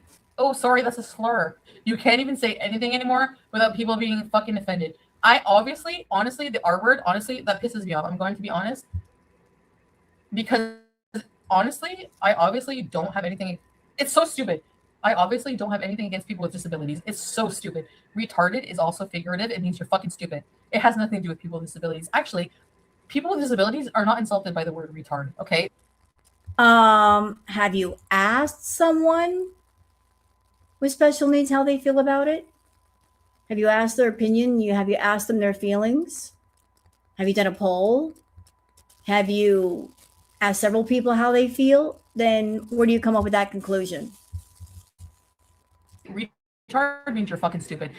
Don't even associate with people with disabilities. People with disabilities don't even fucking go there. People with disabilities don't even associate with them with that fucking word. Okay? Thank you.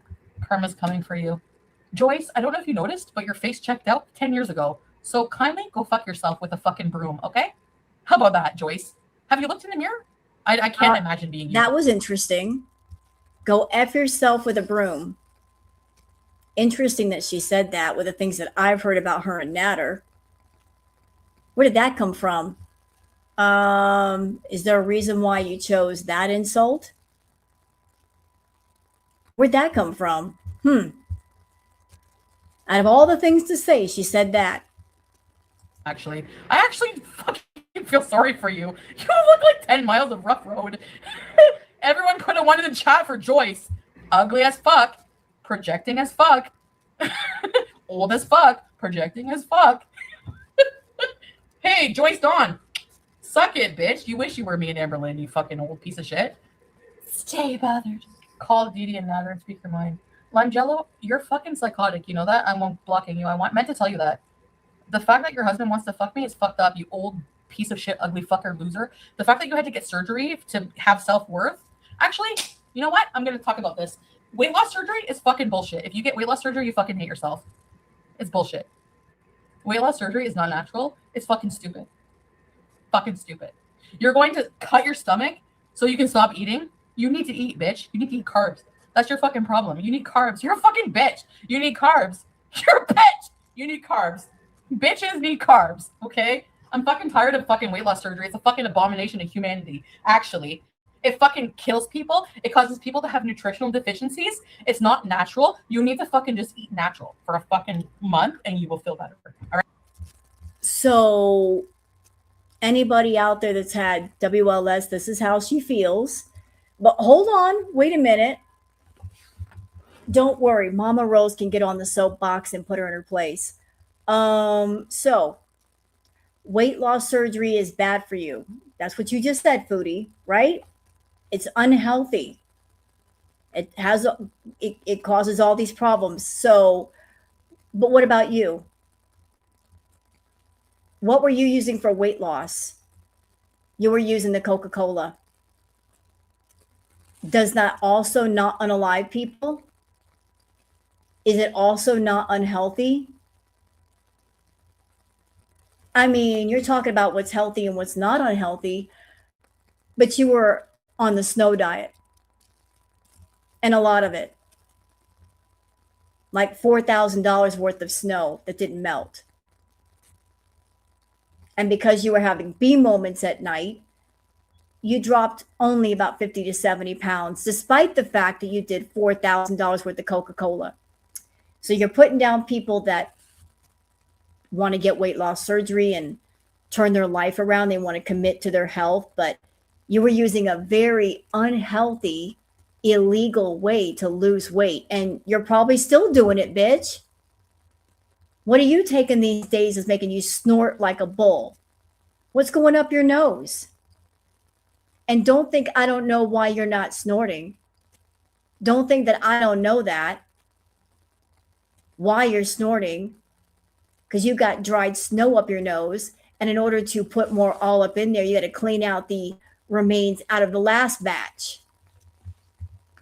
Ain't that the truth? You're putting so much powder up in there that you got to clean out the remains of the last time you did it in order to get the new batch in there. So don't go off on people getting WLS. I've known a few people that got it and it helped them tremendously.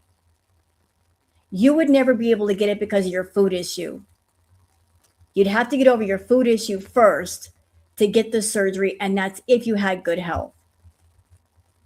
So you know what it sounds like? It sounds like you've got a bit of jealousy in you. People that were able to get the surgery and lose the weight. This is projection. You're hating on what you can't have. You covet what you can't have. You can't get the surgery. You can't lose the weight. Therefore, you're hating on those who can get the surgery, who have lost the weight and got their lives back. Right? That's what I did. I'm a fucking food addict. I ate natural for a month, and you know what? I'm feeling better.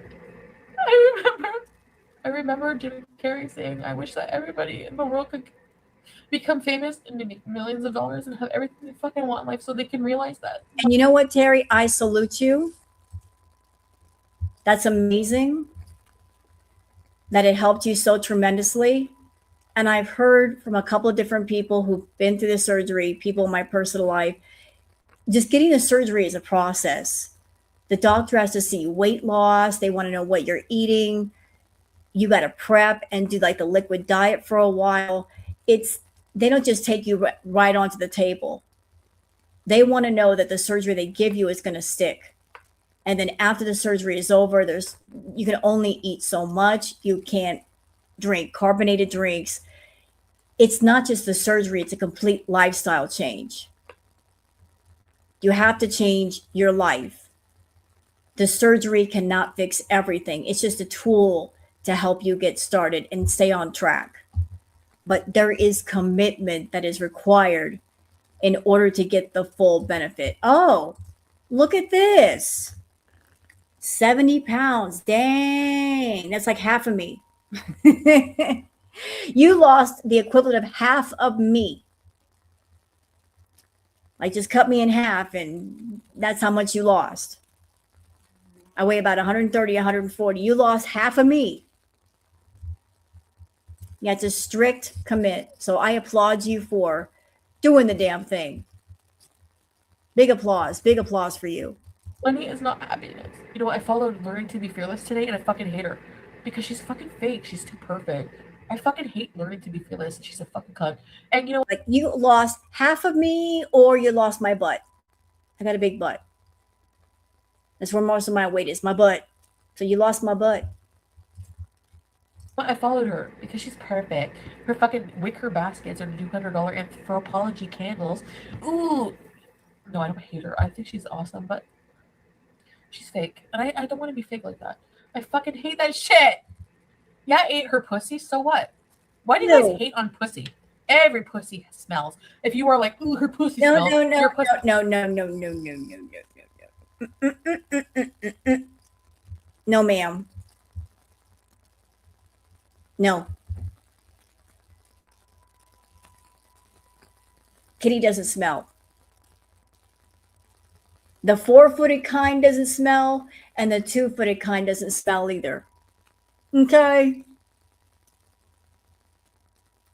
The 4-footed kind is not supposed to smell, and the 2-footed kind is not supposed to smell either. If either one is smelling, there's a problem. Yours smells because you're nasty. You're nasty. Between the dingleberries on your ass and the dough between your legs, yeah, it smelled, girl. You had a fish market and a bakery going on down there. That's the problem. You should fix that. A woman should not have a bakery and a fish market going on down there at the same time. That should not be the case. Kitty should not smell. They got cream and pills for that. Fix your shit. Do not try to put all women in the same category as you. You can't sit with us. Pussy has smelled at some point. If you have a pussy and you... give me a break. Your pussy ain't all that. Give me a fucking break. If you have pussy and you hate on other women's pussy, you're a traitor to women. You know what? You're a traitor to women. If I don't wash it, it smells like fucking barracuda. All right? My pussy's... I'm gonna be the first person on the internet to admit my pussy smells like fish once in a while. All right? My pussy smells like fucking ricotta. All right? Does that make you feel better? Does that make you feel better about yourself? That my pussy smells like ricotta? There you go. Yeah, I fucking hate her for taking him away from me. And yeah, I hate him for all the shit he's put me through. But but a part of me still loves him. And if you fucking hate me for that, I don't give a fuck. What do you want me to do? Lie? You want me to fucking say, oh, I'm fucking over it? Because I'm not. I'm not. Despite everything that he's done to me, I just want to be with him. Always. And I don't care about anyone else. I never do. I don't care. I fuck Renee every day here, and I don't care about. No, you didn't. You did not bang Renee while you were there. You may have said you did, but you never did. You want to know how I know? Because you were raging the whole time. Girl, if you got your bells rang, you would have been the happiest you've ever been. How could you be in Cuba in a beautiful place, get banged down by a guy, and be a miserable old hag? You must not be getting the good stuff, because when you're getting the good, you're in a good mood. Nothing could make you mad, but you were nothing but mad. You get the good, you're good, you're happy for days. What's she talking about? She got the good. If she got the good, she'd been sore. She was never sore. I'm out. I just love him so much. And I can't help it. I fucking hate it.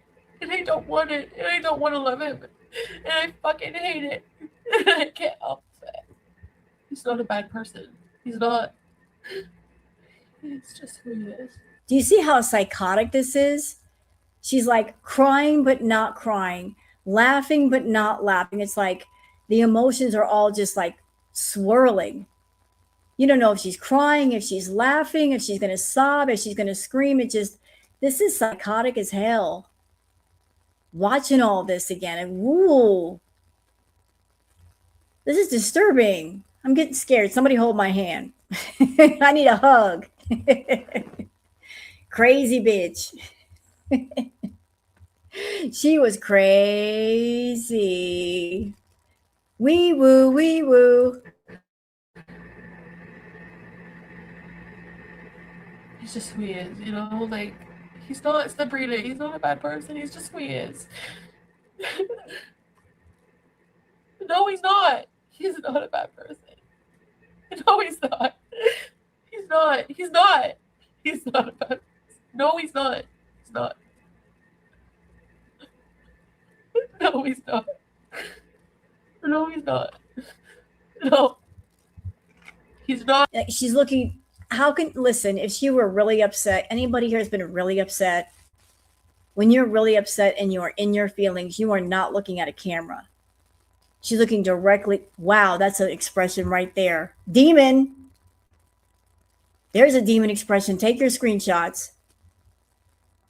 There's our demon. There she is. When you're crying and you're in your feelings, all you can feel is your feelings, man. Like you're not looking at a camera. You don't want to look at a camera. That's Foodie. She's trying to stop a yawn. No, she's not yawning. She's looking at a camera, and all she's thinking about what expression, what emotion can I conjure up to get more people in here? That's what's going on in her little head. Like, should I laugh? Should I cry? What part of me should I bring out right now to get those views up? Yeah, she's putting on a performance, and she's an actress saying, I don't know what emotion to portray to keep people watching. So she's going through them all. But I'm not going to regret this. You know what? Because people are so fucking fake. They hide being drunk. Look at my 3-wick candle. Fuck you. Your 3-wick candle. Shove it up your fucking ass. You could say you don't want to love somebody. But if you do. Actually, you know what? I'm very sorry, Joel. I very politely and respectfully disagree. And I say that because people who are the most manipulative, people who are just lifetime liars, they know how to act. You don't have to be a genius or a rocket scientist to know how to scam people. And this one started the scamming and the lying and manipulating when she was a little girl. It started then. She started to figure out how to manipulate people around her. She put herself in that class early. And she just kept honing her craft over the course of her life. She knows how to manipulate her family, her mom, her friends, the men in her life, everybody, everyone. She's had years of practice. You don't have to be smart to know how to scam people. I mean, there's lots of people that are good at some things, but bad at other things. And Chantal's had so much practice with doing it. Like she is good about manipulating people. The problem with her is that once she gets what she wants out of people, she doesn't know what to do with it. She wastes it, meaning the money. Like she'll get the money out of people, then she'll waste the money like an idiot.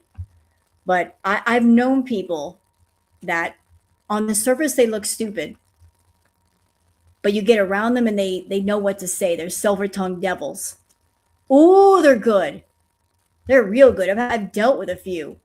They know how to scam. They know how to get things without asking. And this one knows how to do it. Help it. You can't help it. How can you help it? I try to forget him and fuck someone else. I've been fucking someone else for the past 4 nights. And I can't forget him. Even though I fucked someone else, I can't forget him. I did nothing wrong. I'm expressing my opinion. If you don't like it, goodbye. Fuck you. There's always Beezers who replace the fallen Beezers. That's what you don't get. Boom goes the dynamite. What was that? What'd you say? Huh? Can we back it up just a little bit? I want to hear that again, bitch. Lean in, chat. Class is in session. This is how she feels about people. People are disposable to her, and she's about to say it. I can't forget him. I did nothing wrong. I'm expressing my opinion. If you don't like it, goodbye. Fuck you.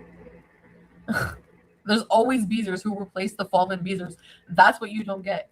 I don't fucking need you at all. Just bragged about manipulation. There it is. There it is. I don't know if we got people lurking in here that are Beezers, but I pay attention to that. I'd really pay attention. This is how she feels about people. She doesn't look at people who subscribe to her as people. They're just names on a screen that give her money. You're all replaceable. You're nothing to me. You're just people giving me money. And if you leave, there'll be more people giving me money.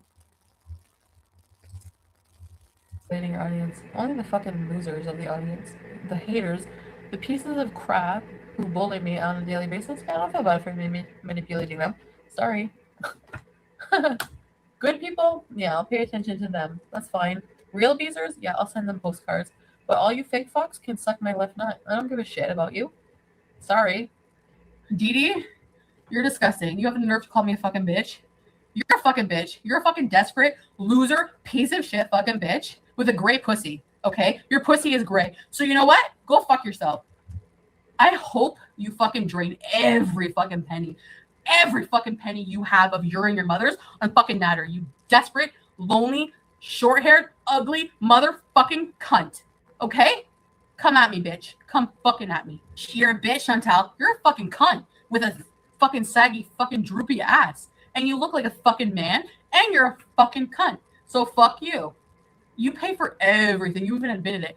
Well, the vitriol coming out of her.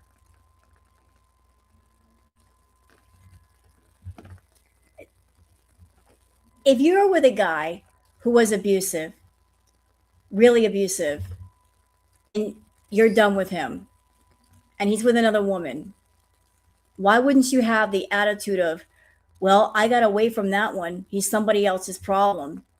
I feel sorry for her. She has no idea what she's in for. But the jealousy, the absolute jealousy inside of her, coming right through. Why are people worried about me? Like, why is it my problem that people have fucked me over so much that it's fucked me up? Is it like it's my problem now? It's my problem that people have fucked me over so much that I'm fucked up. Fuck you, Dee Dee, you gray pussy, ugly, short-haired, motherfucking man-looking fucking bitch. And you exploited your mother for fucking views? Her room 172 at fucking Lachine? You fucking doxed your own fuck. Wow.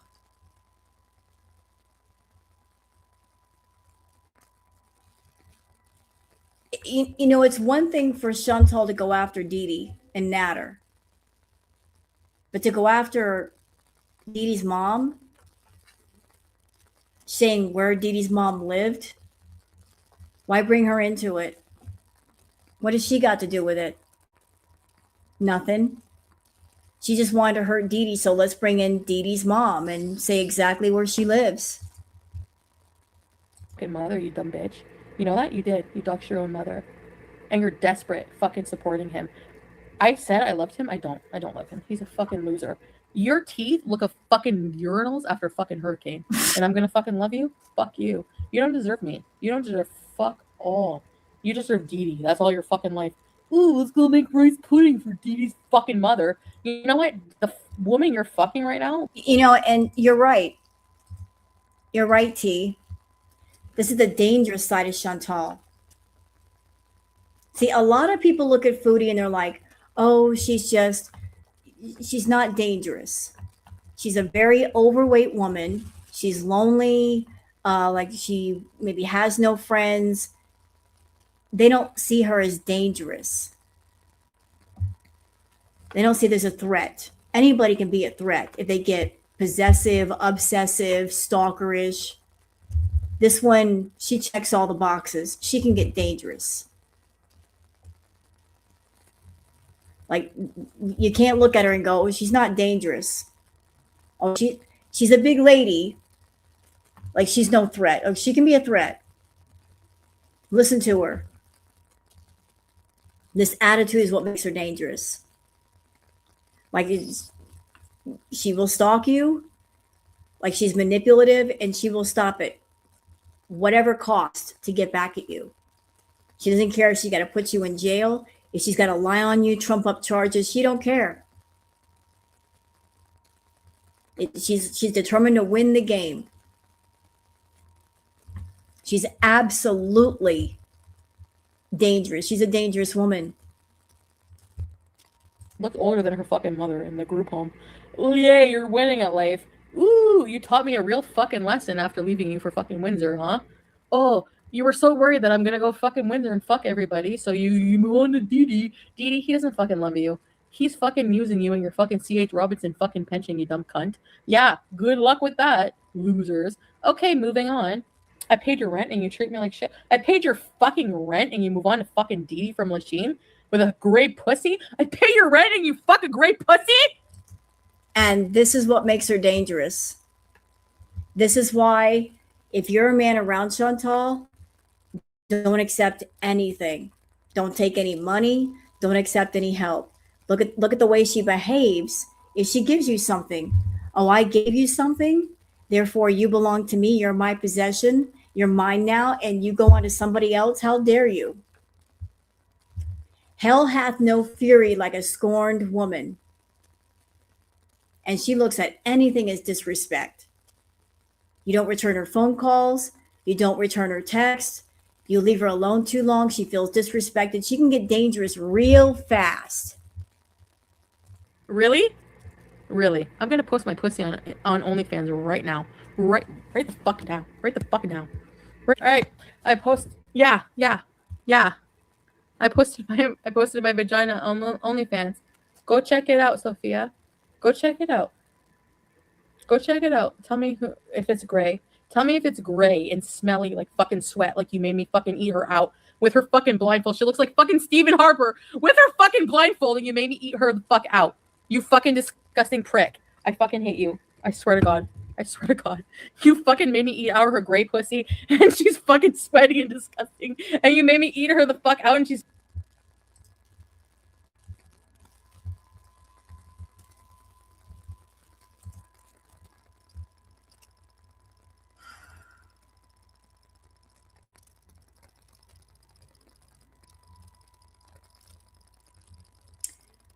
Lying about SA is not even a word that I could use for that. Chantal knows what she's doing using this kind of language. You made me do this to her. Yet you did it twice.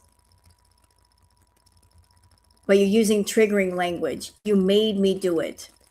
You're insinuating that you were forced to do it, although you chose to do it. You chose to go to the two of them. You drove to Natter's and Dee Dee's place, did you not? Nobody forced you to get in that car. Nobody forced you to go there. And if things were asked of you and you didn't want to do it, why didn't you leave? And why did you go back a second time? You really should not say that you were forced to do something unless it actually happened. There are lots of people that have gone through SA, real experiences. It's not a made up story. You're insulting real victims of DV and SA with the way you talk. You were never forced. You chose to go over there. You chose to hang out. You were desperate to be with Natter, and the only way it was going to happen is if Dee Dee was there. And you said later that the only thing you didn't like about that encounter was watching Dee Dee and Natter be intimate. You didn't like seeing it. You didn't like watching it. So you were rolling with this story during this time that you were forced to do it. And then later on, you confessed, I exaggerated the claims. I didn't lie for revenge, but you lied. You lied. So you're not a real victim. You're just a real liar. And you're lying about shit and claiming shit that ain't true. Always have. So don't say you were forced. 47 and she looks like her fucking mother who you fed salmonella fucking manicotti to, you piece of shit. And oh, you unblock me because you need to ride to Gatineau, don't you? I fucking hate you, and I'm never ever fucking talking to you again in life. You're never getting anything out of me ever again. So absorb it and fucking weep. I hope you live a miserable fucking life for what you put me through. I fucking hate you. I fucking hate you. I fucking hate you. Yeah, she does strawberries. I fucking hate pussy. I'm not fucking gay. I'm not fucking gay. And every time I'm with him, you should eat Dee Dee. I'm just going to be crass. If you hate pussy so much, why'd you eat it twice? Either you're a fan of the kitty cat or you're not. If you're a fan, that's fine. But if you hate it, why'd you eat it twice? You don't eat something twice unless you like it, period. So what's up? Why would you eat something twice that you didn't like? Nobody forced that into your mouth. Why would you do it if you didn't like it? He's pussy. Why? Because she fucking lets you make raclette for her, you fucking goof. Yeah. You have nothing. You have to leech off women all your fucking life because you have nothing and you're a fucking criminal and you can't travel with me to Cuba because you're a fucking loser and I've been fucking someone all week with a huge cock and I know it fucking bothers you, you piece of shit. Yes, Natter. You know what? You're a liar. You were not getting fucked all week. Because if you've been getting fucked all week, we wouldn't have gotten the rages that we got, and you wouldn't have been able to walk. Why you lying?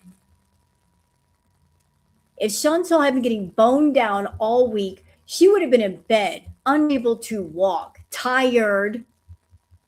Never saw that. Never happened. She would have been happy and singing songs. Her kitty cat would have been singing hymns to the heavens. Never happened. She was bitching the whole time. And she didn't shut up. Smoothie is so good, Natter.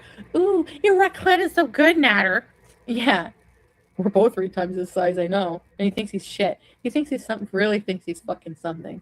He really thinks he's a fucking God's gift to women. You have chicken fucking loins for your fucking muscles, and your teeth look like fucking urinals after a fucking hurricane, and you're an abusive piece of shit who smacks women. and fucking punches them out. But you're and you throw things, and you are abusive, and you confess to being abusive. You are verbally abusive, and you throw shit. You're physically abusive, so you're an abuser too. How about that? You're abusive. You said it yourself. I'm abusive. And I don't believe you did even half of the things you talked about. You were just telling stories for money. piece of shit, aren't you? Yeah, you are. Yeah, you are. I don't care, Kira, if I lose my channel. I'll make another one. Don't you fucking worry about it. And if YouTube won't platform me, someone else will. I'm not worried about it. I'm not worried about it. So don't be worried about it. Don't be worried about it, okay? You don't respect yourself. You talk about everybody. At least I'm not fake. You lie to your audience. You and Dee Dee both are pathetic. You fucking lie through your teeth. You lied about Ashley, who doesn't fucking exist, which anyone with half of a fucking brain would know that. But people still support you. Angel Hands, you're fucking desperate. You are a fucking loser, trailer trash fucking loser, obviously. So keep sticking up for Dee Dee and being on her. You're a fucking loser. You know you're miserable with her. You're so fucking bored to the point where you had to sneak out and be like, come to the hotel with me. And she was calling, Natter, what about my feelings? I'm going to call your harem and cry to them because I'm having a full-blown anxiety attack because you're fucking going to shut down the hotel. Meanwhile, she went to visit her mother at the fucking old age home and he fucked me so hard while you're at your mom's house in your fucking bed on your purple mattress that you paid $4,000 for. Yeah, that's why you had to wash your sheets because they were soaking wet. You know, like somebody coming online and talking all this nasty, lewd sex talk. It's kind of like a reverse flex, isn't it? The person who's saying all this stuff, they think they're flexing. They think they're doing something. They think that they're doing something big, but it's actually a reverse flex. It just makes you look more pathetic. It doesn't make you look like, oh, you're a big shot. You had sex. It's a reverse flex. You think you're flexing, but you're not. It's not doing what you think it is. Like, and she does this a lot. Like, oh, I'm with another guy. Another guy is paying attention to me and we're having sex. It's a reverse flex. It just makes you look pathetic. Because you're a fucking loser. Well, while you were visiting your fucking geriatric fucking mother, who you doxed, I was fucking him in your bed and we soaked it. You dumb cunt. Yeah. Keep sticking up for him. He fucking loves you. Not her about to be homeless. No, because you know what, Mistress Rebecca? That's the sad thing about Dee Dee. She can do whatever the fuck he wants to her, and she'll eat it up because her ex gave her several black eyes and she doesn't give a fuck. She's like, yes, another, please. Here, hit me. Yeah, because you're a fucking low-life piece of shit. She's a fucking idiot. Wow, bro. What do you say to that? I told you this bitch is crazy. She is nuts. Sitting there hitting herself in the face, saying, oh, she's used to being hurt. She's used to it. Just mad. She's nuts. She's seen everything that fucking happened. Fuck her and fuck her. I don't give a shit. I honestly give a shit if she gets punched out. I don't care. I don't care if she gets fucking strangled. I don't care. I don't care about her at all. I don't give a fuck about her. She's ugly as fuck, and I don't care. There you go. She lied for him big time. Natter, I don't know what to do. He's been arrested. No, he hasn't. And you know what? The only thing that's going to happen when he does get arrested, this is going to happen. No one's going to fucking believe you, dumb. Imagine a supposed DVSA victim saying about another woman, I hope they get strangled. I hope they get punched out.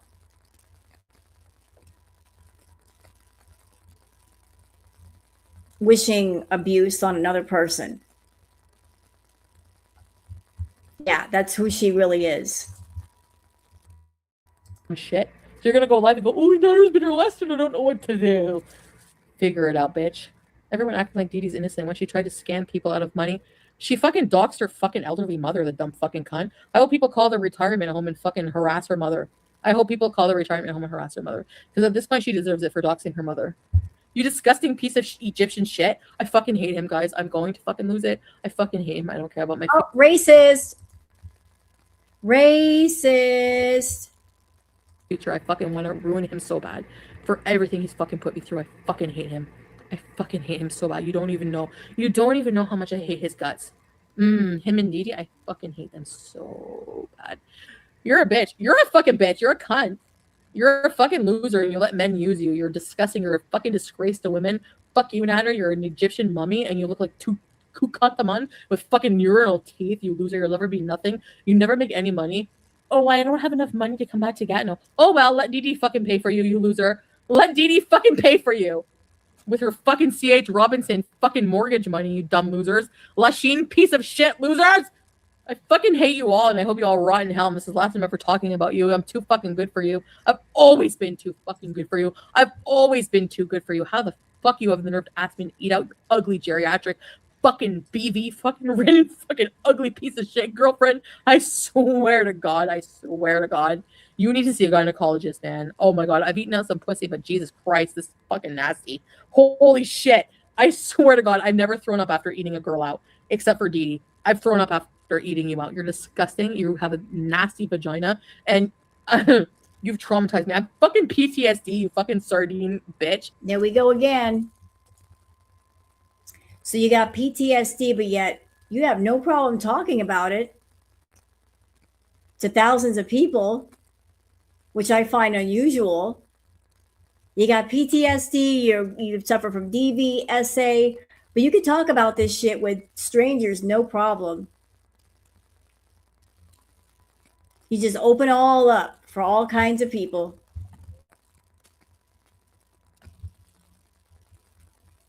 No issue whatsoever.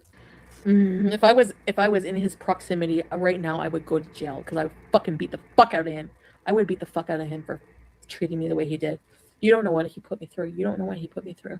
You have no idea what did he put you through? What did he put you through? He told you no. What did he put you through? You want a relationship. You try to manipulate him into a relationship. You went out and got your own ring and you took engagement photos. You tried to trick him to say that you were his girlfriend online. He told you no. That's what he put you through? Because you were trying to be sneaky and evil and get something from him that he did not want to give you and he told you no. That's what he put you through? You chose to give all the things that you gave him and you did it for, evil means. You were treating emotions and feelings and relationships like they were transactional. You did say, all he has to do is fake love me and I would give him everything. So you got fake love. It just, you said that was okay, but then you wanted more. All he did was say no to her. It was like 4 or 5 years ago, yes. He did not want her. And I'll tell y'all what, all the streams that I saw of Foodie and Natter, he does not want her. He was never in love with her. Whenever I saw him, he stayed the same on camera the entire time. It was her that changed. She even came on camera once and said that when she meets a guy, she pretends to be somebody else for a while. Like she's all nicey nice and stuff in the beginning, and then later on, she shows her true self. So she is the deceptive one. He never made any bones about what he wanted and what he was okay with. He never said to Chantal, I'm deeply in love with you. I want to be with you. He never said that. She just wanted more than what he was willing to give, and he told her no. But why did so many Beezers women contact Chantal, Koki? I think part of that was to get under her skin. They didn't like her, and they knew that would bother her. And the rest, they were just like, goo, But that would not have happened if Chantal had not put him on the internet. If she didn't put him on the internet, nobody would have known about him. No one would have been able to reach out to him. So people reaching out to him, that's her fault. She gave him a channel. She wanted him in the spotlight. She wanted to brag about him. She wanted a second channel where she could live stream and make money. Okay, you got to take what comes with that. She wanted a couples channel of sorts, and she created that with his channel, and they went back and forth. And she claims all day long that he used her, and she's not entirely wrong. He did, but at the same time, she used him. They used each other. She cannot say, "Oh, I didn't get any kind of benefit with the drama from this man." Because of Natter, she made more money than she's ever made. She made money using him, talking about him, fighting with him. She was making 20, 30 grand a month. She hasn't made that amount since. So yeah, he used her, but she made money back. She made a lot of money. She made the lion's share of the money. He just got like a drop in the bucket compared to what she was making off of him. But it's her fault if people reached out to him. He put me through, and I still went fucking back to him. And I still to this day was like, oh, Natter. No more, not anymore, not anymore, not anymore. I'm sorry, guys. He's made me insane. Listen, your little pink Egyptian dick is nothing on Renee's big, fat, veiny black cock. Yeah, big, 3 times your size. So shut up. Go fuck Dee Dee. No one cares. Seriously. No one cares. No one cares. Fucking leaves me for fucking Dee Dee? You deserve her, fucking asshole. Stay with her. You will learn your lesson, you motherfucker. Stay with her. Stay with her, you fucking asshole. Oh, you know what? I feel entitled to him after everything he fucking put me through. That's what my problem is. That's what my fucking problem is. I feel entitled to him. Really? Well, that explains a lot. Nader, oh, I want to make you happy, Nader. You are such a simp. You're so disgusting. I hope people fucking contact your mother's nursing home and fucking cause shit for you for your whole life. I hope people make your life a living hell. I really do. I hope people make your life a living hell. You dumb fucking bitch. I hope people make your life a living hell. I can't wait to see it. I'd rather die than fuck you again, Dee Dee. Actually, fucking you gave me PTSD. How does that make you feel, bitch? Fuck you. Huh? How does that make you feel? Fucking you maybe gave me PTSD. How does that make you feel, bitch? Huh? It was a good restart. Yeah. I'm marrying Renee, and he's moving in with me with his son. I need kids. I need a fucking son. And I love Renee. He's fucking hot. He eats me out from behind. He don't care how fat the pussy is. He's not afraid of it. Wait. Back up. I need a son? How are you going to have kids if you had a hysterectomy? Ma'am, it's not possible. See, she was doing this crazy talk tonight. Like, she's nuts. Cuckoo. Come at me, bitch. Fucking come at me. I swear to God, I will fucking bitch slap you to death. I will fucking kick your ass. Come at me, bitch. Come at me. I swear to God. I fucking swear to God. It's your fault. You and Natter made me this way. You manipulate women. You fucking abuse women enough. This is what happens. You like it? You don't like it? Oh, sorry. Go back to Egypt, you fucking refugee piece of shit. You don't even deserve to be in Canada. You should be. Excuse me, what? No, you better back it all the way up. Listen to the racist shit coming out of her mouth right now. Foodie swears, I'm not racist. I'm not racist. Really? What are you about to say right here? And don't you dare say that, oh, it's the alcohol talking. I was drunk, so anything I say while I'm drunk doesn't count. It does count, because there are lots of people that drink and don't talk like this. With his son. I need kids. I need a fucking son. And I love Renee. He's fucking hot. He eats me out from behind. He don't care how fat the pussy is. He's not afraid of it. Come at me, bitch. Fucking come at me. I swear to God, I will fucking bitch slap you to death. I will fucking kick your ass. Come at me, bitch. Come at me. I swear to God. I fucking swear to God. It's your fault. You and Natter made me this way. You manipulate women. You fucking abuse women enough. This is what happens. You like it? You don't like it? Oh, sorry. Go back to Egypt, you fucking refugee piece of shit. You don't even deserve to be in Canada. You should be deported. You deserve to be hung by the fucking president.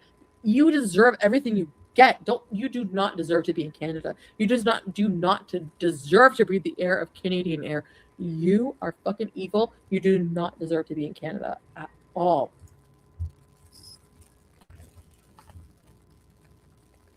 What do you think?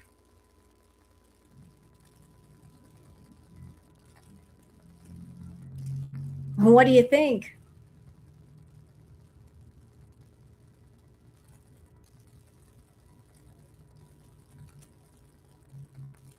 I'll tell you what I think. Here's my thoughts. I think that Chantal, she views herself as a superior white Canadian woman. Like she feels like because she's white, she's Canadian, that she is superior to other people from other countries. I'm not saying that's true. I'm saying this is how she views herself. That she sees herself as being a white, entitled Canadian woman.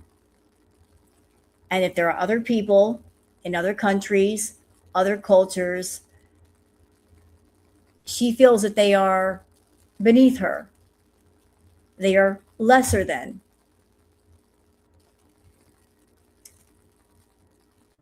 And I'm going to take it further.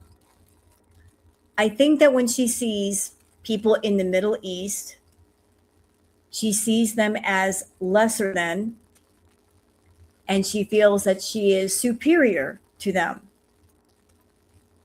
She's aware that people in other countries might be suffering, might be hurting in some way. And I've always viewed Chantal as a weak person. She portrays herself as strong, but she's actually weak. She's a weak person looking for those that she feels that are weaker than her to prey upon. So she looks at those, say, in the Middle East who might be, say, financially hurting. And she looks at them as prey. Oh, there are men in Middle Eastern countries that maybe they're financially hurting. I can get control of one of them and make them one of them my own. And I can be above them. Like there's a reason why she keeps going after men in other countries. There are plenty of men in Canada to date, to talk to. Why go after men in the Middle East? I know that there's the aesthetic of what you're attracted to, but notice she's always going after men that really don't have much money. She's weak and insecure, and she's looking for a weakness in another person. She's a predator.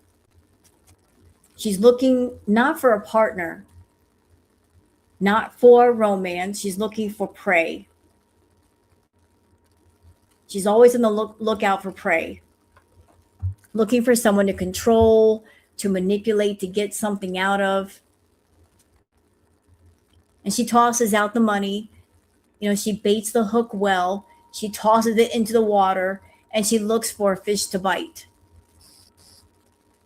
Notice when she was on TikTok, she was talking to a lot of men from the Middle East, and a lot of them were like, I would love to get out of here, or I'm financially hurting.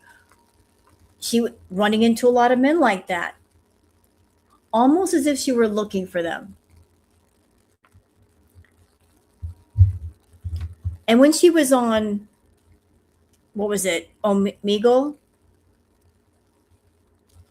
a lot of Middle Eastern men there too. So it's almost like you're on the hunt, Foodie. It's almost as if you are looking for specific men.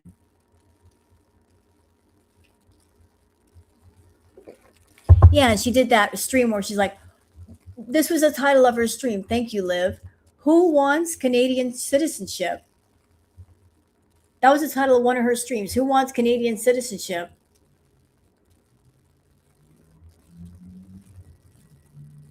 Hey, who wants Canadian citizenship?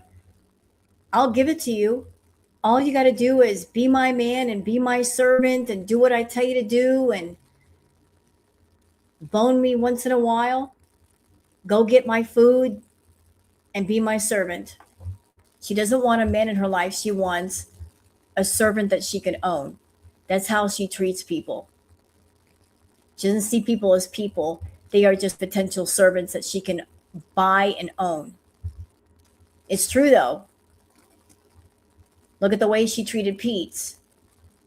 She treated him like a servant. She was after Pete's for the longest to quit his job and join her on YouTube. And then once he got laid off and he joined her on YouTube, she didn't care. You know, that mountain was conquered. Then she moved on to Natter. Natter was the mountain she could never completely conquer, and that intrigued her. That someone was telling her no. That's why she pursued him for so long. She was after Natter for the longest because he resisted the hardest. And then she finally gave up and she went on to Salah. And she tried it there too, and she failed yet again. And she's a sore loser. She doesn't like to lose. And I feel that's why she's back to talking to Natter, because she still wants to win that game. The game isn't over. It just got put on pause for 3 years. She's still fooling herself into thinking, I got a chance. He's desperate right now. I'm desperate right now. Maybe I can talk him into dealing with me because I still have money. As long as I got the money, I got a chance. He'll never let go of her, and she'll never let go of him as long as they both have something each other needs. Like if you're a scammer, you never shut a door. You leave it open in case you need it. So in that respect, both her and Natter are exactly the same. And so the game continues. It's happening behind the scenes, but it's still happening. Angel Hands, I bet you feel like a dumb cunt now, you dumb fucking trailer trash piece of shit. Kiwi Farms, I'm asking you to please dox Angel Hands. Please dox her. Please email me with her docs. I will fucking broadcast it all over my channel. Interesting. So this person, Foodie Buddha, says, I never do anything to anybody. She hates the Kiwi Farms. They have an 11,000 page thread on Foodie going all the way back. But here she is. She's mad at Angel Hands. Hey, Kiwi Farmers. Hey, you people that I don't like. Even though I don't like you and I've cursed you out and I've spit in your eye, can you please dox this person for me because I don't like them? I'll pay you. You know, can you do me a favor? Can you do me a solid? Please? Like offering to pay for somebody's docs. But she doesn't do anything. Right? Foodie doesn't do anything. Please, please, please, I love you. Please dox Angel Hands. I will give anything to dox Angel Hands. I fucking swear to God. And I will broadcast it all over my fucking channel. I swear. Didn't she say that she doesn't dox anybody? Didn't she claim, I don't dox anyone? Well, now y'all know she does. She really, really does. Bye, Feeder Beauty. Goodbye. I'm not going to please anybody I don't want to. People who don't like me can leave, and new people will join. You don't get that. I don't give a fuck about you people. Yes, this is a real me. I'm a bitch. Get used to it. If you don't like me, goodbye. Has anyone seen gray pussy? Like, is that like a thing? Like, what is a gray pussy? What is a gray pussy? It's like sweaty balls. That's what it tastes. Her fucking vagina tasted like sweaty balls. And you made me eat her out. I hope you're. You know what, Chantal, for someone who doesn't like kitty cat, you should talk about it a lot. You know, you kind of work in reverse. I think you like that great kitty cat because it lives rent-free in your head. Sitting there going on and on and on and on and on and on about it. It lives rent-free in your head. If you don't like something, why are you talking so much about it? fucking happy. You really pressured me to eat her out when she fucking smells and looks like that? You really did that? Do you know how fucking pathetic you look? Really? Okay. He doesn't care about my fucking feelings. Why would you ask me to do that? Fuck your feelings. That's all I got to say. Fuck your feelings. You don't care about anybody else's feelings. Why should we care about yours? Fuck your feelings, bitch. You stupid fucking motherfucker with fucking crooked urinal teeth. I fucking hate you. I hope you rot in hell. Okay, if you're gonna give me shit for fucking venting about Natter, go fuck yourself. I've been through a year of fucking hell with this asshole. I have a right to fucking debrief about it. Fuck you. My feelings are fucking valid, so go fuck yourself. Okay? Shushu's a fucking swinging, ugly piece of shit hexagon head with fucking big, thick, bushy eyebrows, and Natter's like, she's pretty. Really? So you must think someone's asshole's pretty then. You fucking moron. Rich rat face. Because I'm fucking rich and it makes you mad, doesn't it? You actually made me richer by deleting me from YouTube. If anything, you made me richer. I hope you know how stupid you are. Don't ever message me. Don't ever try to message me. If you try to message me, I will call the cops. If you try to message me, I will call the cops. If you try to message me with any DD bullshit, especially, I will call the cops. And I just don't fucking message me. Just leave me the fuck alone. All right, guys, I'm going to go to bed. And I'm not deleting any of the stream, and I'm not regretting it. Report me. Don't forget to report me and thumbs down this video. And don't forget to cancel me on your way out, bitches. Good night. And that was just one of the Cuba rages. There were like several in a row. Guys, there were several. That's just one. I know a lot of people focus on this one. I actually thought it was another one when I pulled it up. There were several. Let's see. What is this? Looking for another one.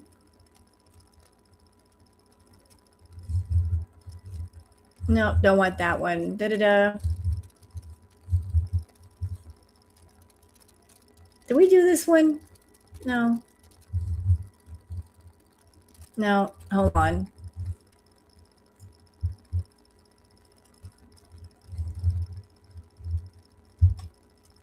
Oh, that's a short clip. Oh, I'm looking for another one, a good one. Nope, you saw that one. Jeez.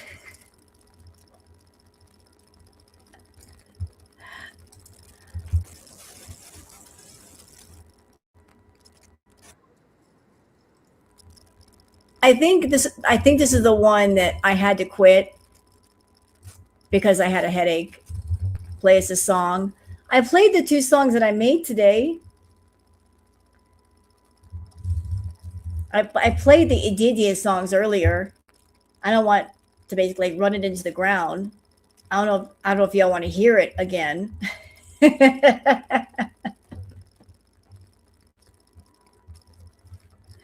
I played at the beginning of the stream. I don't be like running into the ground playing it.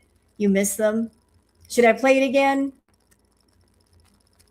I'll leave it up to y'all. You want music? Who wants music? Put a one in the chat.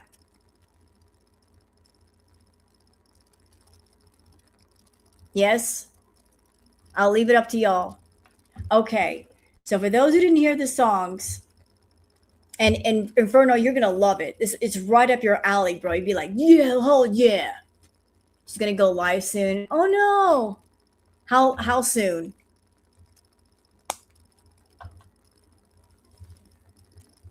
Like, can you give me like a time frame? Can you talk to her and ask when she's going live?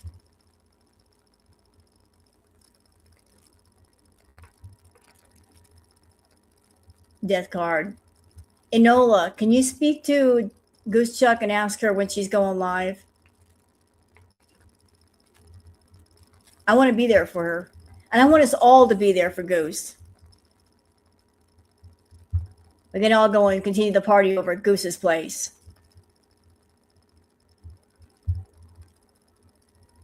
Let me know in the chat. But she's eating and going live. Ooh, okay, she's eating. So like we've got it like what, 15, 20 minutes or so, something like that.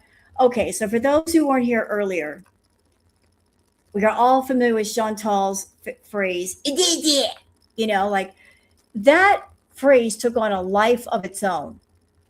And I'll give full credit to Bingo, because like Bingo and Goose were going back and forth with it, and it just kept going.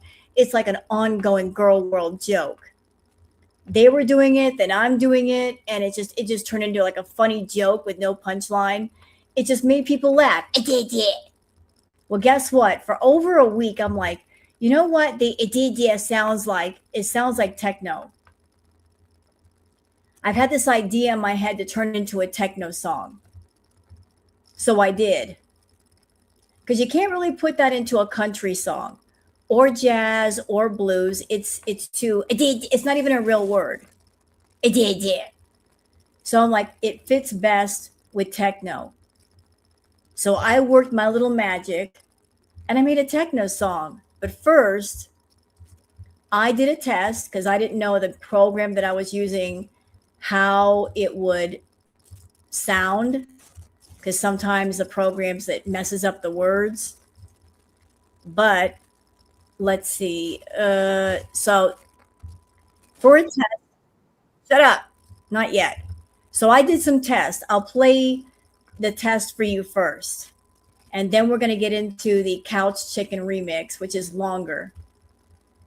So this is going to go hard. This is like hard techno.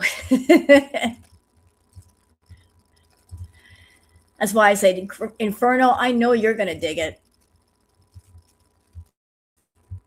These are just like 2 short samples. I was just testing to see if it would work. Here we go. It did, yeah. The remixes.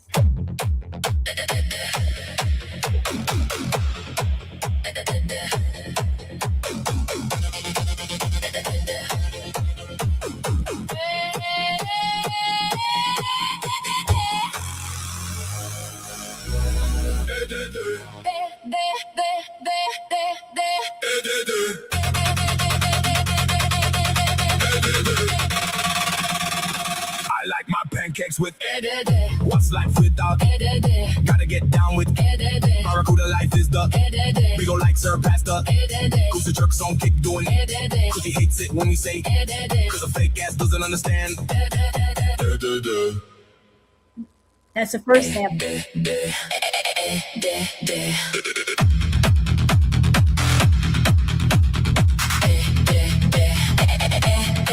I like my pancakes with what's life without?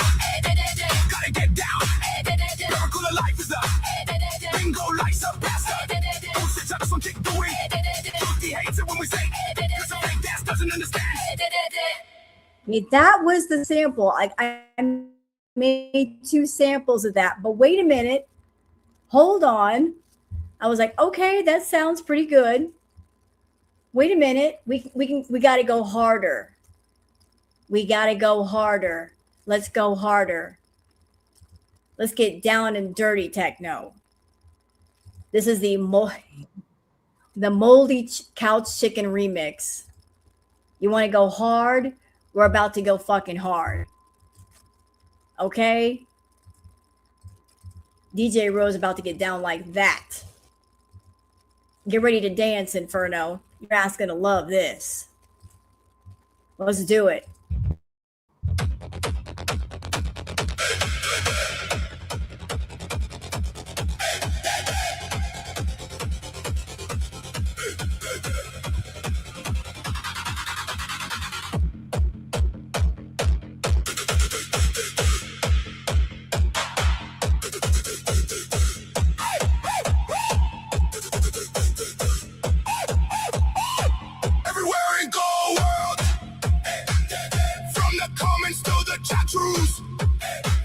Rocking hard to the rhythm of all my peeps on Twitter.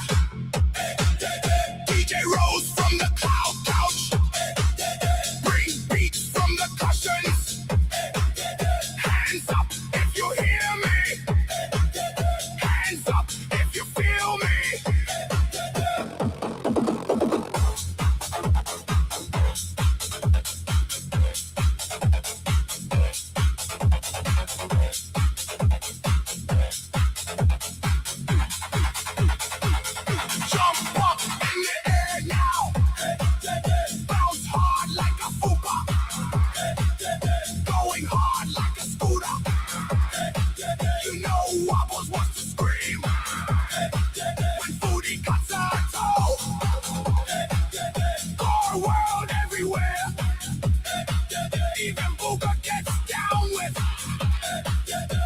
Goose, Chuck, and Bingo.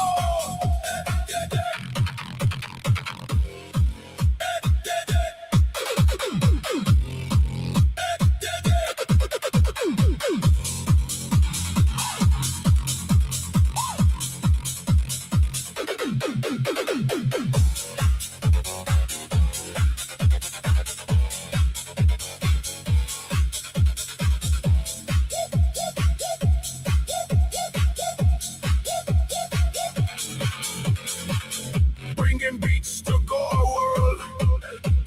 Foodie ain't gonna like it, but then who gives a fuck? I just did this for fun. Snatch the words, made a beat to it. Now you all can move your feet to it. Fuck you, Cootie, here's my take. Now let's see what you can make.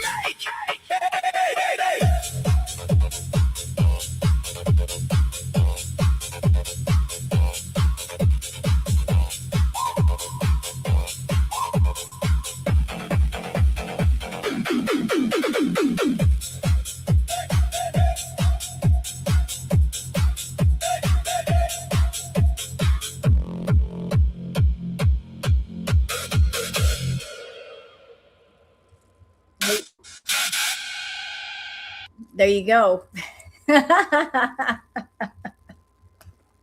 What do you think? Hey, if you're gonna go, you're gonna go hard. Hear me? You gotta go fucking hard. If you're gonna you gotta go hard. There you go. And I did that for fun. When is the last time Foodie's done something for fun? It's been a while. Listen, Girl World has taken and made it its own. Foodie can't have it back. She can't have it back now. It belongs to us now. And that's just the way it is because I said so. Once you make a song with that, it doesn't belong to you no more. It's mine, bitch. I own it. Come get it back. Make a song your own. Come get it back. Hey, kitten. You just missed the song, kitten. I was playing the songs for people, kitten. The song. But see, that's what happens when you have fun. You can get creative and you can do different things and just do shit for the fun of it. It doesn't have to be about work or money. Just do things for the fun of it. Yeah, trademark it. I'm not going to trademark it. So Goose Chuck is going to be live in about 15 minutes? Is that what is she going to be live in about 15, Enola? Because I want to check out her stream. I want to be in the audience for her. I didn't know she was going live tonight. I know she was busy earlier. I didn't know she was going live. Tell y'all what. All right, hold on. Now we got 15 minutes to do shots. Well, I'll tell y'all what. I'm not going to be an asshole. Here's what I'm going to do. One moment. So we got a party going on over here right now. But you know what? We're going to transfer the party. Shut up. Shut up. Don't talk to me right now. Kick. Here's what's up, chat. Here's the link for Goose Chuck's Kick channel. Those of you that are not subbed up and not over there, there's the link so you can sub up. So when she goes live, we can all just transfer the party over there. That broke Wolverine toes. So I just put the link in chat.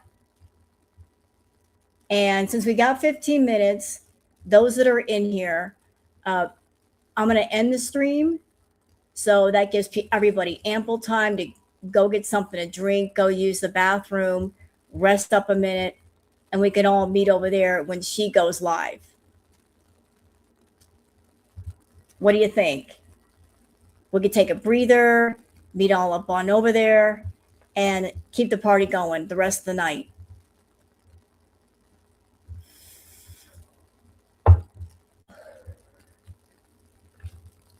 So there's the link.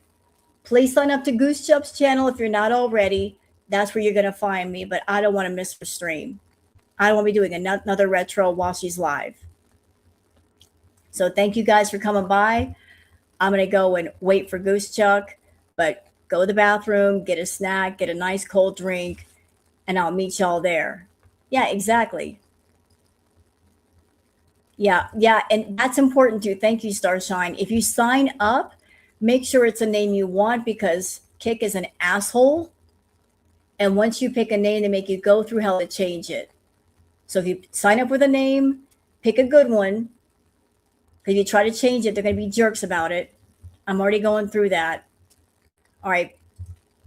Thank you guys, and thank you for coming by. I appreciate you, and I'll see you over on Goose Chuck's Kick stream. Bye, everybody. Take care.